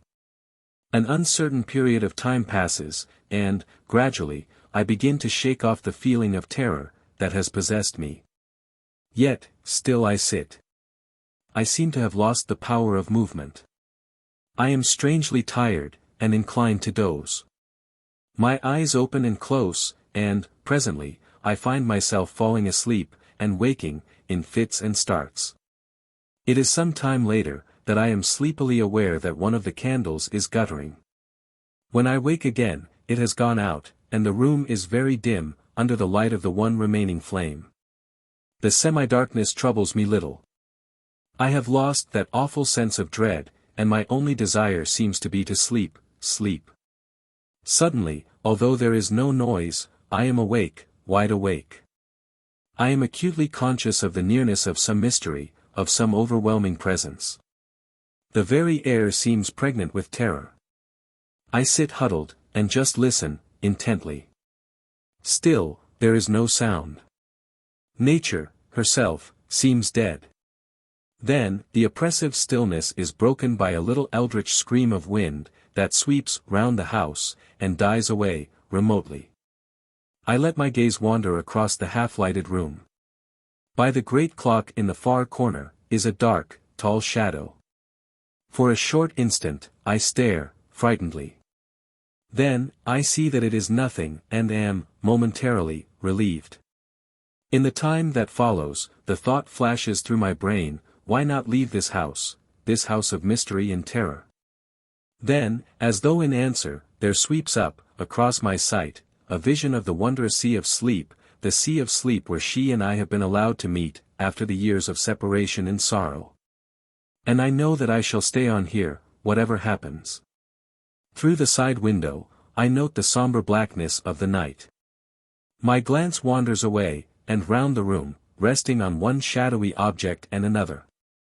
Suddenly, I turn, and look at the window on my right. As I do so, I breathe quickly, and bend forward, with a frightened gaze at something outside the window, but close to the bars. I am looking at a vast, misty swine face, over which fluctuates a flamboyant flame, of a greenish hue. It is the thing from the arena. The quivering mouth seems to drip with a continual, phosphorescent slaver. The eyes are staring straight into the room, with an inscrutable expression. Thus, I sit rigidly, frozen. The thing has begun to move. It is turning, slowly, in my direction. Its face is coming round toward me. It sees me. Two huge, inhumanly human, eyes are looking through the dimness at me. I am cold with fear, yet, even now, I am keenly conscious, and note, in an irrelevant way, that the distant stars are blotted out by the mass of the giant face. A fresh horror has come to me. I am rising from my chair, without the least intention. I am on my feet, and something is impelling me toward the door that leads out into the gardens. I wish to stop, but cannot.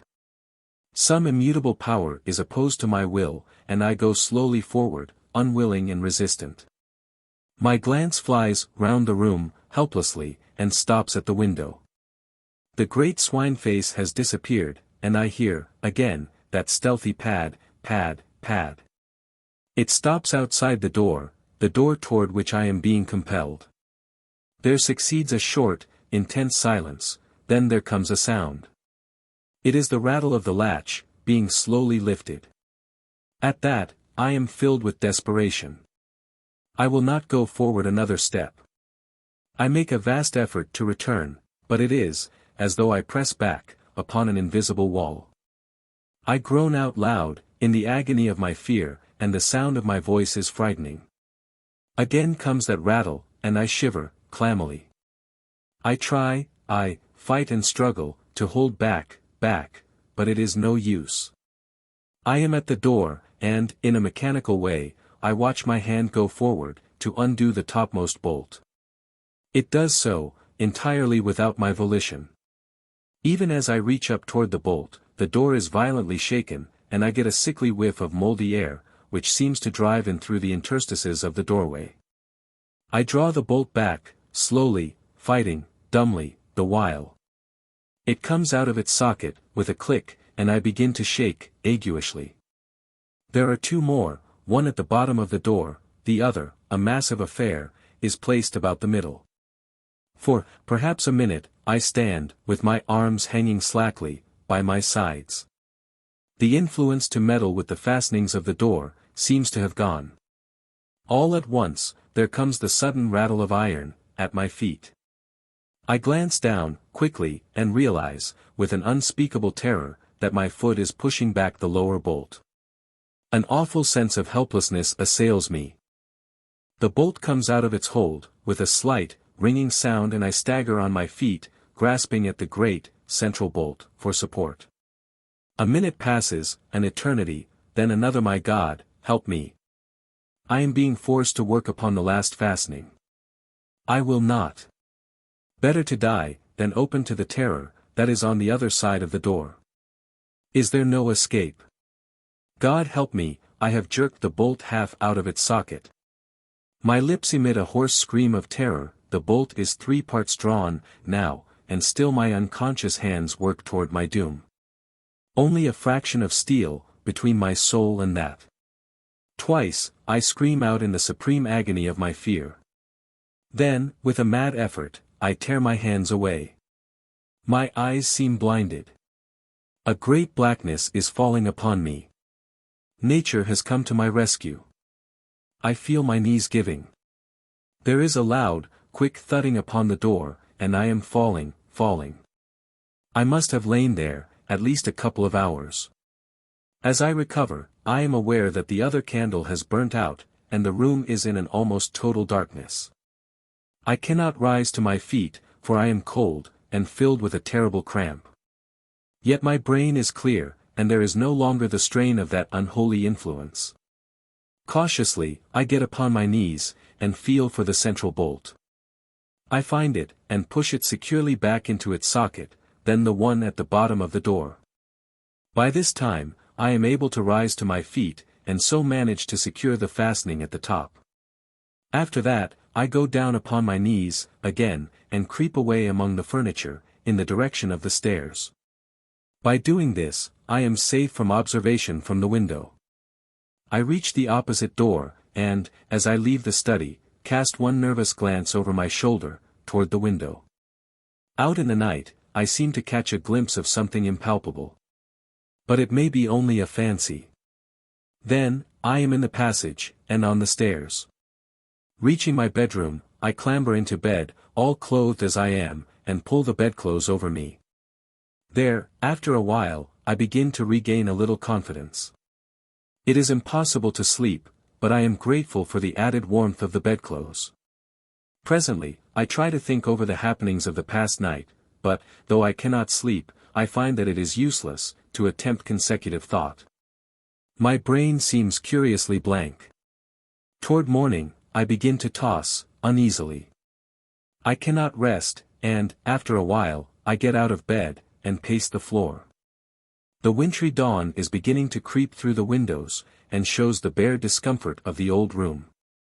Strange, that, through all these years, it has never occurred to me how dismal the place really is. And so a time passes. From somewhere downstairs, a sound comes up to me. I go to the bedroom door, and listen. It is Mary, bustling about the great, old kitchen, getting the breakfast ready. I feel little interest. I am not hungry. My thoughts, however, continue to dwell upon her. how little the weird happenings in this house seem to trouble her. Except in the incident of the pit creatures, she has seemed unconscious of anything unusual occurring. She is old, like myself. Yet how little we have to do with one another.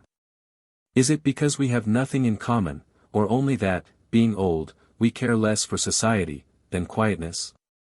These and other matters pass through my mind, as I meditate, and help to distract my attention, for a while, from the oppressive thoughts of the night. After a time, I go to the window, and, opening it, look out.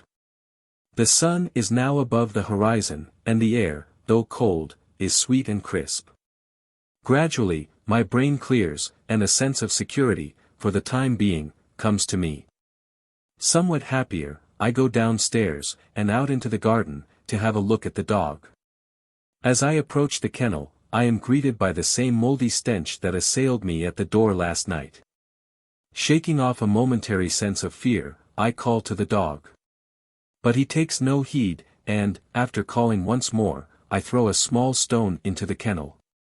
At this, he moves, uneasily, and I shout his name, again, but do not go closer. Presently, my sister comes out, and joins me, in trying to coax him from the kennel. In a little the poor beast rises, and shambles out lurching queerly. In the daylight he stands swaying from side to side, and blinking stupidly.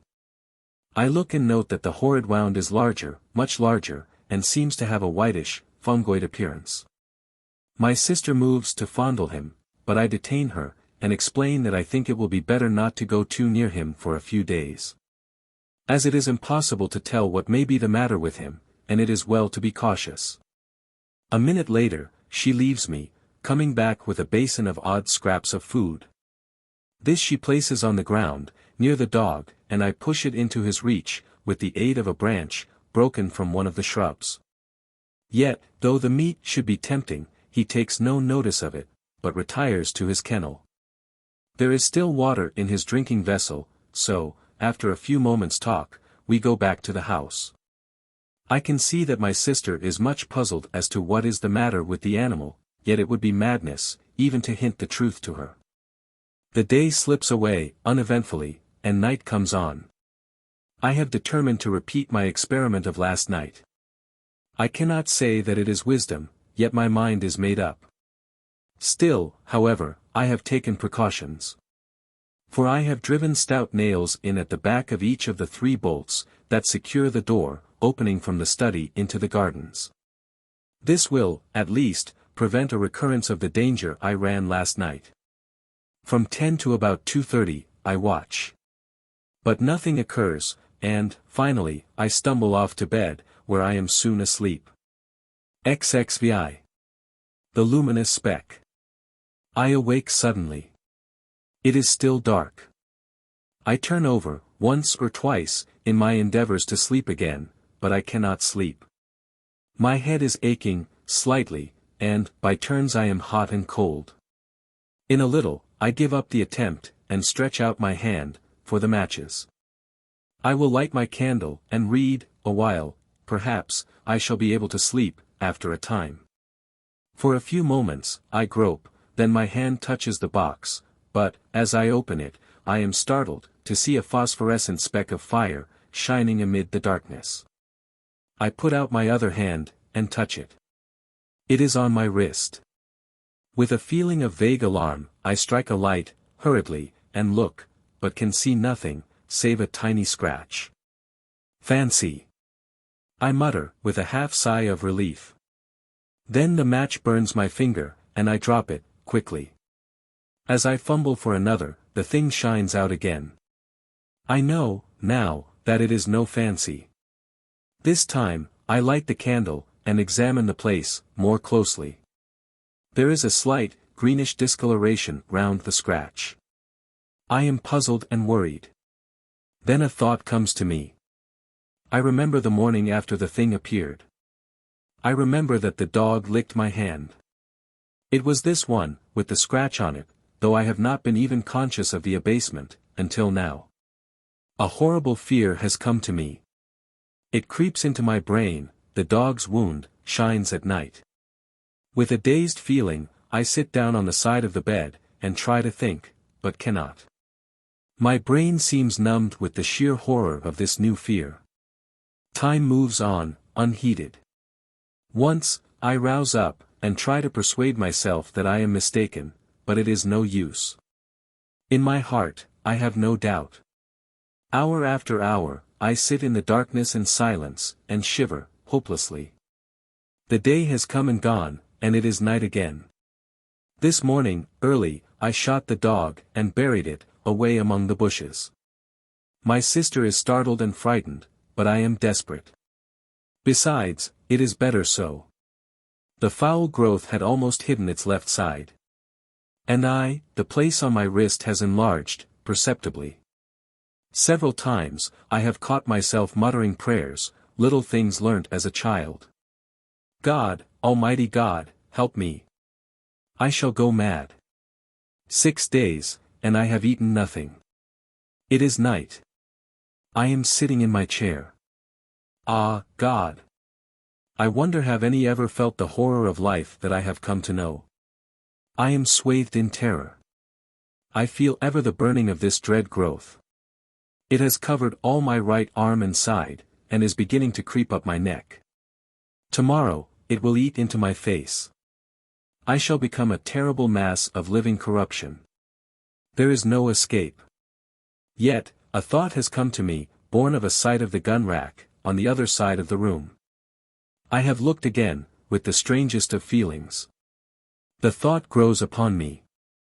God, thou knowest, thou must know, that death is better, better 1,000 times than this. This. Jesus, forgive me, but I cannot live, cannot. I dare not. I am beyond all help, there is nothing else left. It will, at least, spare me that final horror. I think I must have been dozing. I am very weak, and oh, so miserable and tired. The rustle of the paper tries my brain. My hearing seems preternaturally sharp. I will sit a while and think. Hush! I hear something, down in the cellars. It is a creaking sound. My God, it is the opening of the great oak trap. What can be doing that? The scratching of my pen deafens me. I must listen. There are steps on the stairs, strange padding steps, that come up and nearer. Jesus, be merciful to me, an old man. There is something fumbling at the door handle. Oh God, help me now. Jesus, the door is opening, slowly. Some tea. That is all. XXVI. Conclusion. I put down the manuscript and glanced across at Tennyson. He was sitting, staring out into the dark. I waited a minute, then I spoke. Well? I said. He turned, slowly, and looked at me. His thoughts seemed to have gone out of him into a great distance. Was he mad? I asked, and indicated the MS, with a half nod. Tennyson stared at me, unseeingly, a moment.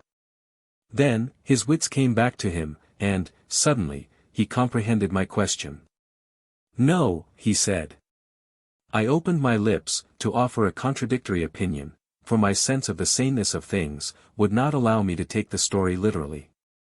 Then I shut them again, without saying anything. Somehow, the certainty in Tennyson's voice affected my doubts. I felt, all at once, less assured, though I was by no means convinced as yet. After a few moments' silence, Tennyson rose, stiffly, and began to undress. He seemed disinclined to talk, so I said nothing, but followed his example. I was weary, though still full of the story I had just read. Somehow, as I rolled into my blankets, there crept into my mind a memory of the old gardens, as we had seen them. I remembered the odd fear that the place had conjured up in our hearts, and it grew upon me, with conviction, that Tennyson was right. It was very late when we rose, nearly midday, for the greater part of the night had been spent in reading the MS. Tennyson was grumpy, and I felt out of sorts. It was a somewhat dismal day, and there was a touch of chilliness in the air. There was no mention of going out fishing on either of our parts. We got dinner, and, after that, just sat and smoked in silence.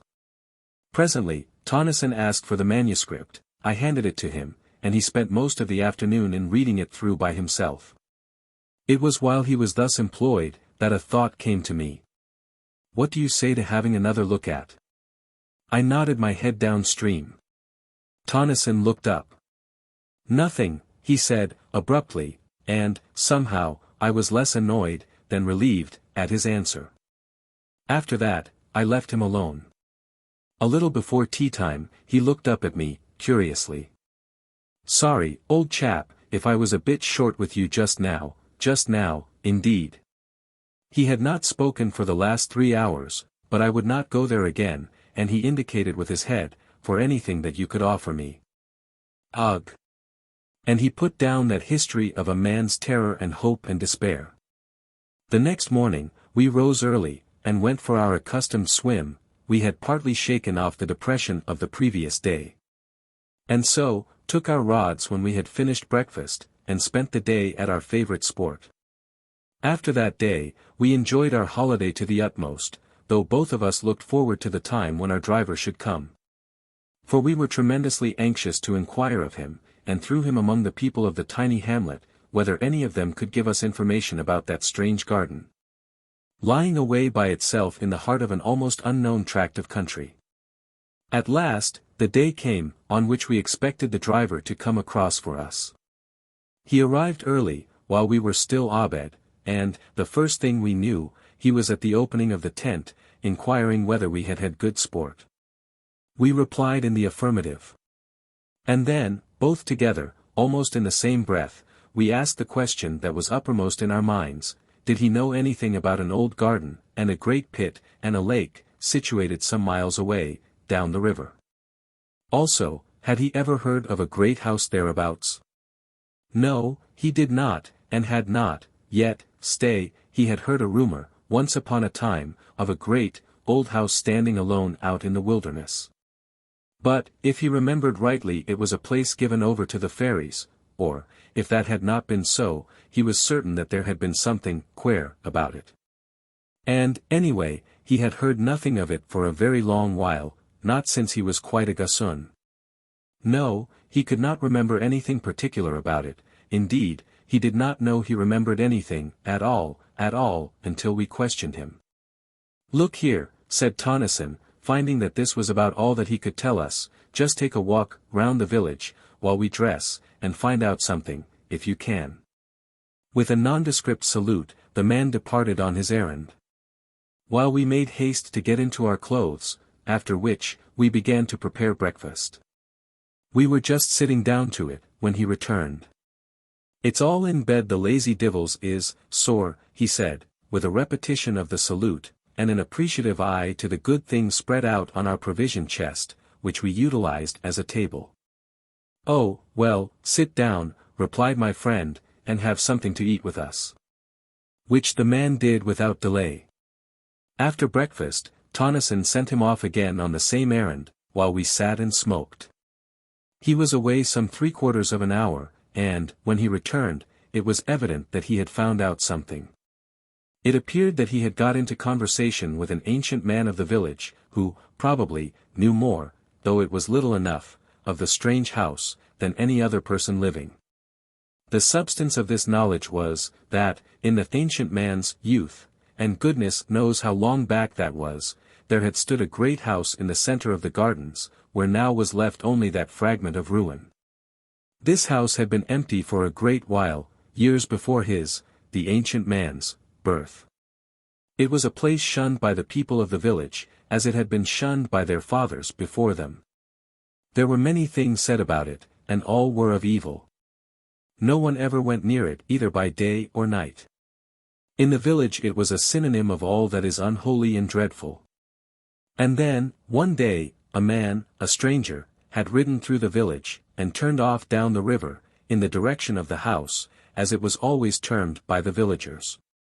Some hours afterward, he had ridden back, taking the track by which he had come, toward Ardrahan. Then, for 3 months or so, nothing was heard. At the end of that time, he reappeared. But now, he was accompanied by an elderly woman, and a large number of donkeys, laden with various articles. They had passed through the village without stopping, and gone straight down the bank of the river, in the direction of the house. Since that time, no one, save the man whom they had chartered to bring over monthly supplies of necessaries from Ardrahan, had ever seen either of them, and him, none had ever induced to talk. Evidently, he had been well paid for his trouble. The years had moved onward, uneventfully enough, in that little hamlet, the man making his monthly journeys, regularly. One day, he had appeared as usual on his customary errand. He had passed through the village without exchanging more than a surly nod with the inhabitants and gone on toward the house. Usually, it was evening before he made the return journey. On this occasion, however, he had reappeared in the village, a few hours later, in an extraordinary state of excitement, and with the astounding information, that the house had disappeared bodily. And that a stupendous pit now yawned in the place where it had stood. This news, it appears, so excited the curiosity of the villagers, that they overcame their fears, and marched en masse to the place. There, they found everything, just as described by the carrier. This was all that we could learn. Of the author of the MS, who he was, and whence he came, we shall never know. His identity is, as he seems to have desired, buried forever. That same day, we left the lonely village of Creighton. We have never been there since. Sometimes, in my dreams, I see that enormous pit, surrounded, as it is, on all sides by wild trees and bushes. And the noise of the water rises upward, and blends, in my sleep, with other and lower noises.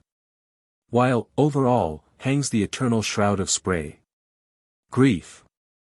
Fierce hunger reigns within my breast. I had not dreamt that this whole world, crushed in the hand of God, could yield such bitter essence of unrest, such pain as sorrow now hath hurled out of its dreadful heart, unsealed.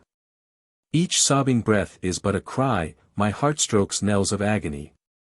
And my whole brain has but one thought, that nevermore through life shall I, save in the ache of memory, touch hands with thee, who now art not. Through the whole void of night I search, so dumbly crying out to thee. But thou art not, and night's vast throne becomes an all-stupendous church with star-bells knelling unto me, who in all space am most alone. An-hungered, to the shore I creep, perchance some comfort waits on me from the old sea's eternal heart. But lo! From all the solemn deep, far voices out of mystery seem questioning why we are apart. Where'er I go I am alone who once, through thee, had all the world. My breast is one whole raging pain for that which was, and now is flown into the blank where life is hurled, where all is not, nor is again. Footnotes. An apparently unmeaning interpolation. I can find no previous reference in the MS to this matter. It becomes clearer, however, in the light of succeeding incidents. Ed. Here, the writing becomes undecipherable, owing to the damaged condition of this part of the MS. Below I print such fragments as are legible. Ed. Note. The severest scrutiny has not enabled me to decipher more of the damaged portion of the MS. It commences to be legible again with the chapter entitled, The Noise in the Night. Ed. The recluse uses this as an illustration, evidently in the sense of the popular conception of a comet. Ed. Evidently referring to something set forth in the missing and mutilated pages. See Fragments, Chapter 14, ed. No further mention is made of the moon. From what is said here, it is evident that our satellite had greatly increased its distance from the Earth.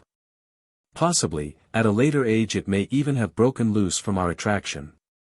I cannot but regret that no light is shed on this point. Ed. Conceivably, frozen air. Ed. See previous footnote.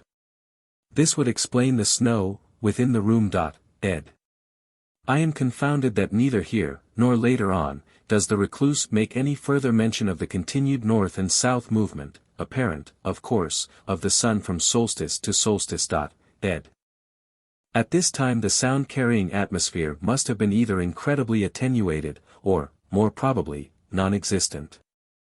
In the light of this, it cannot be supposed that these, or any other, noises would have been apparent to living ears, to hearing, as we, in the material body, understand that sense. Ed. I can only suppose that the time of the Earth's yearly journey had ceased to bear its present relative proportion to the period of the Sun's rotation. Ed. A careful reading of the MS. suggests that, either the Sun is traveling on an orbit of great eccentricity, or else that it was approaching the green star on a lessening orbit. And at this moment, I conceive it to be finally torn directly from its oblique course, by the gravitational pull of the immense star. Ed. It will be noticed here that the Earth was slowly traversing the tremendous face of the dead Sun. No explanation is given of this, and we must conclude, either that the speed of time had slowed, or else that the Earth was actually progressing on its orbit at a rate, slow, when measured by existing standards. A careful study of the MS. However, leads me to conclude that the speed of time had been steadily decreasing for a very considerable period. Ed. See first footnote, chapter 18. Without doubt, the flame-edged mass of the dead central Sun, seen from another dimension. Ed. Note. From the unfinished word, it is possible, on the MS, to trace a faint line of ink, which suggests that the pen has trailed away over the paper, possibly, through fright and weakness. Ed. These stanzas I found, in pencil, upon a piece of foolscap gummed in behind the fly-leaf of the MS. They have all the appearance of having been written at an earlier date than the manuscript. Ed.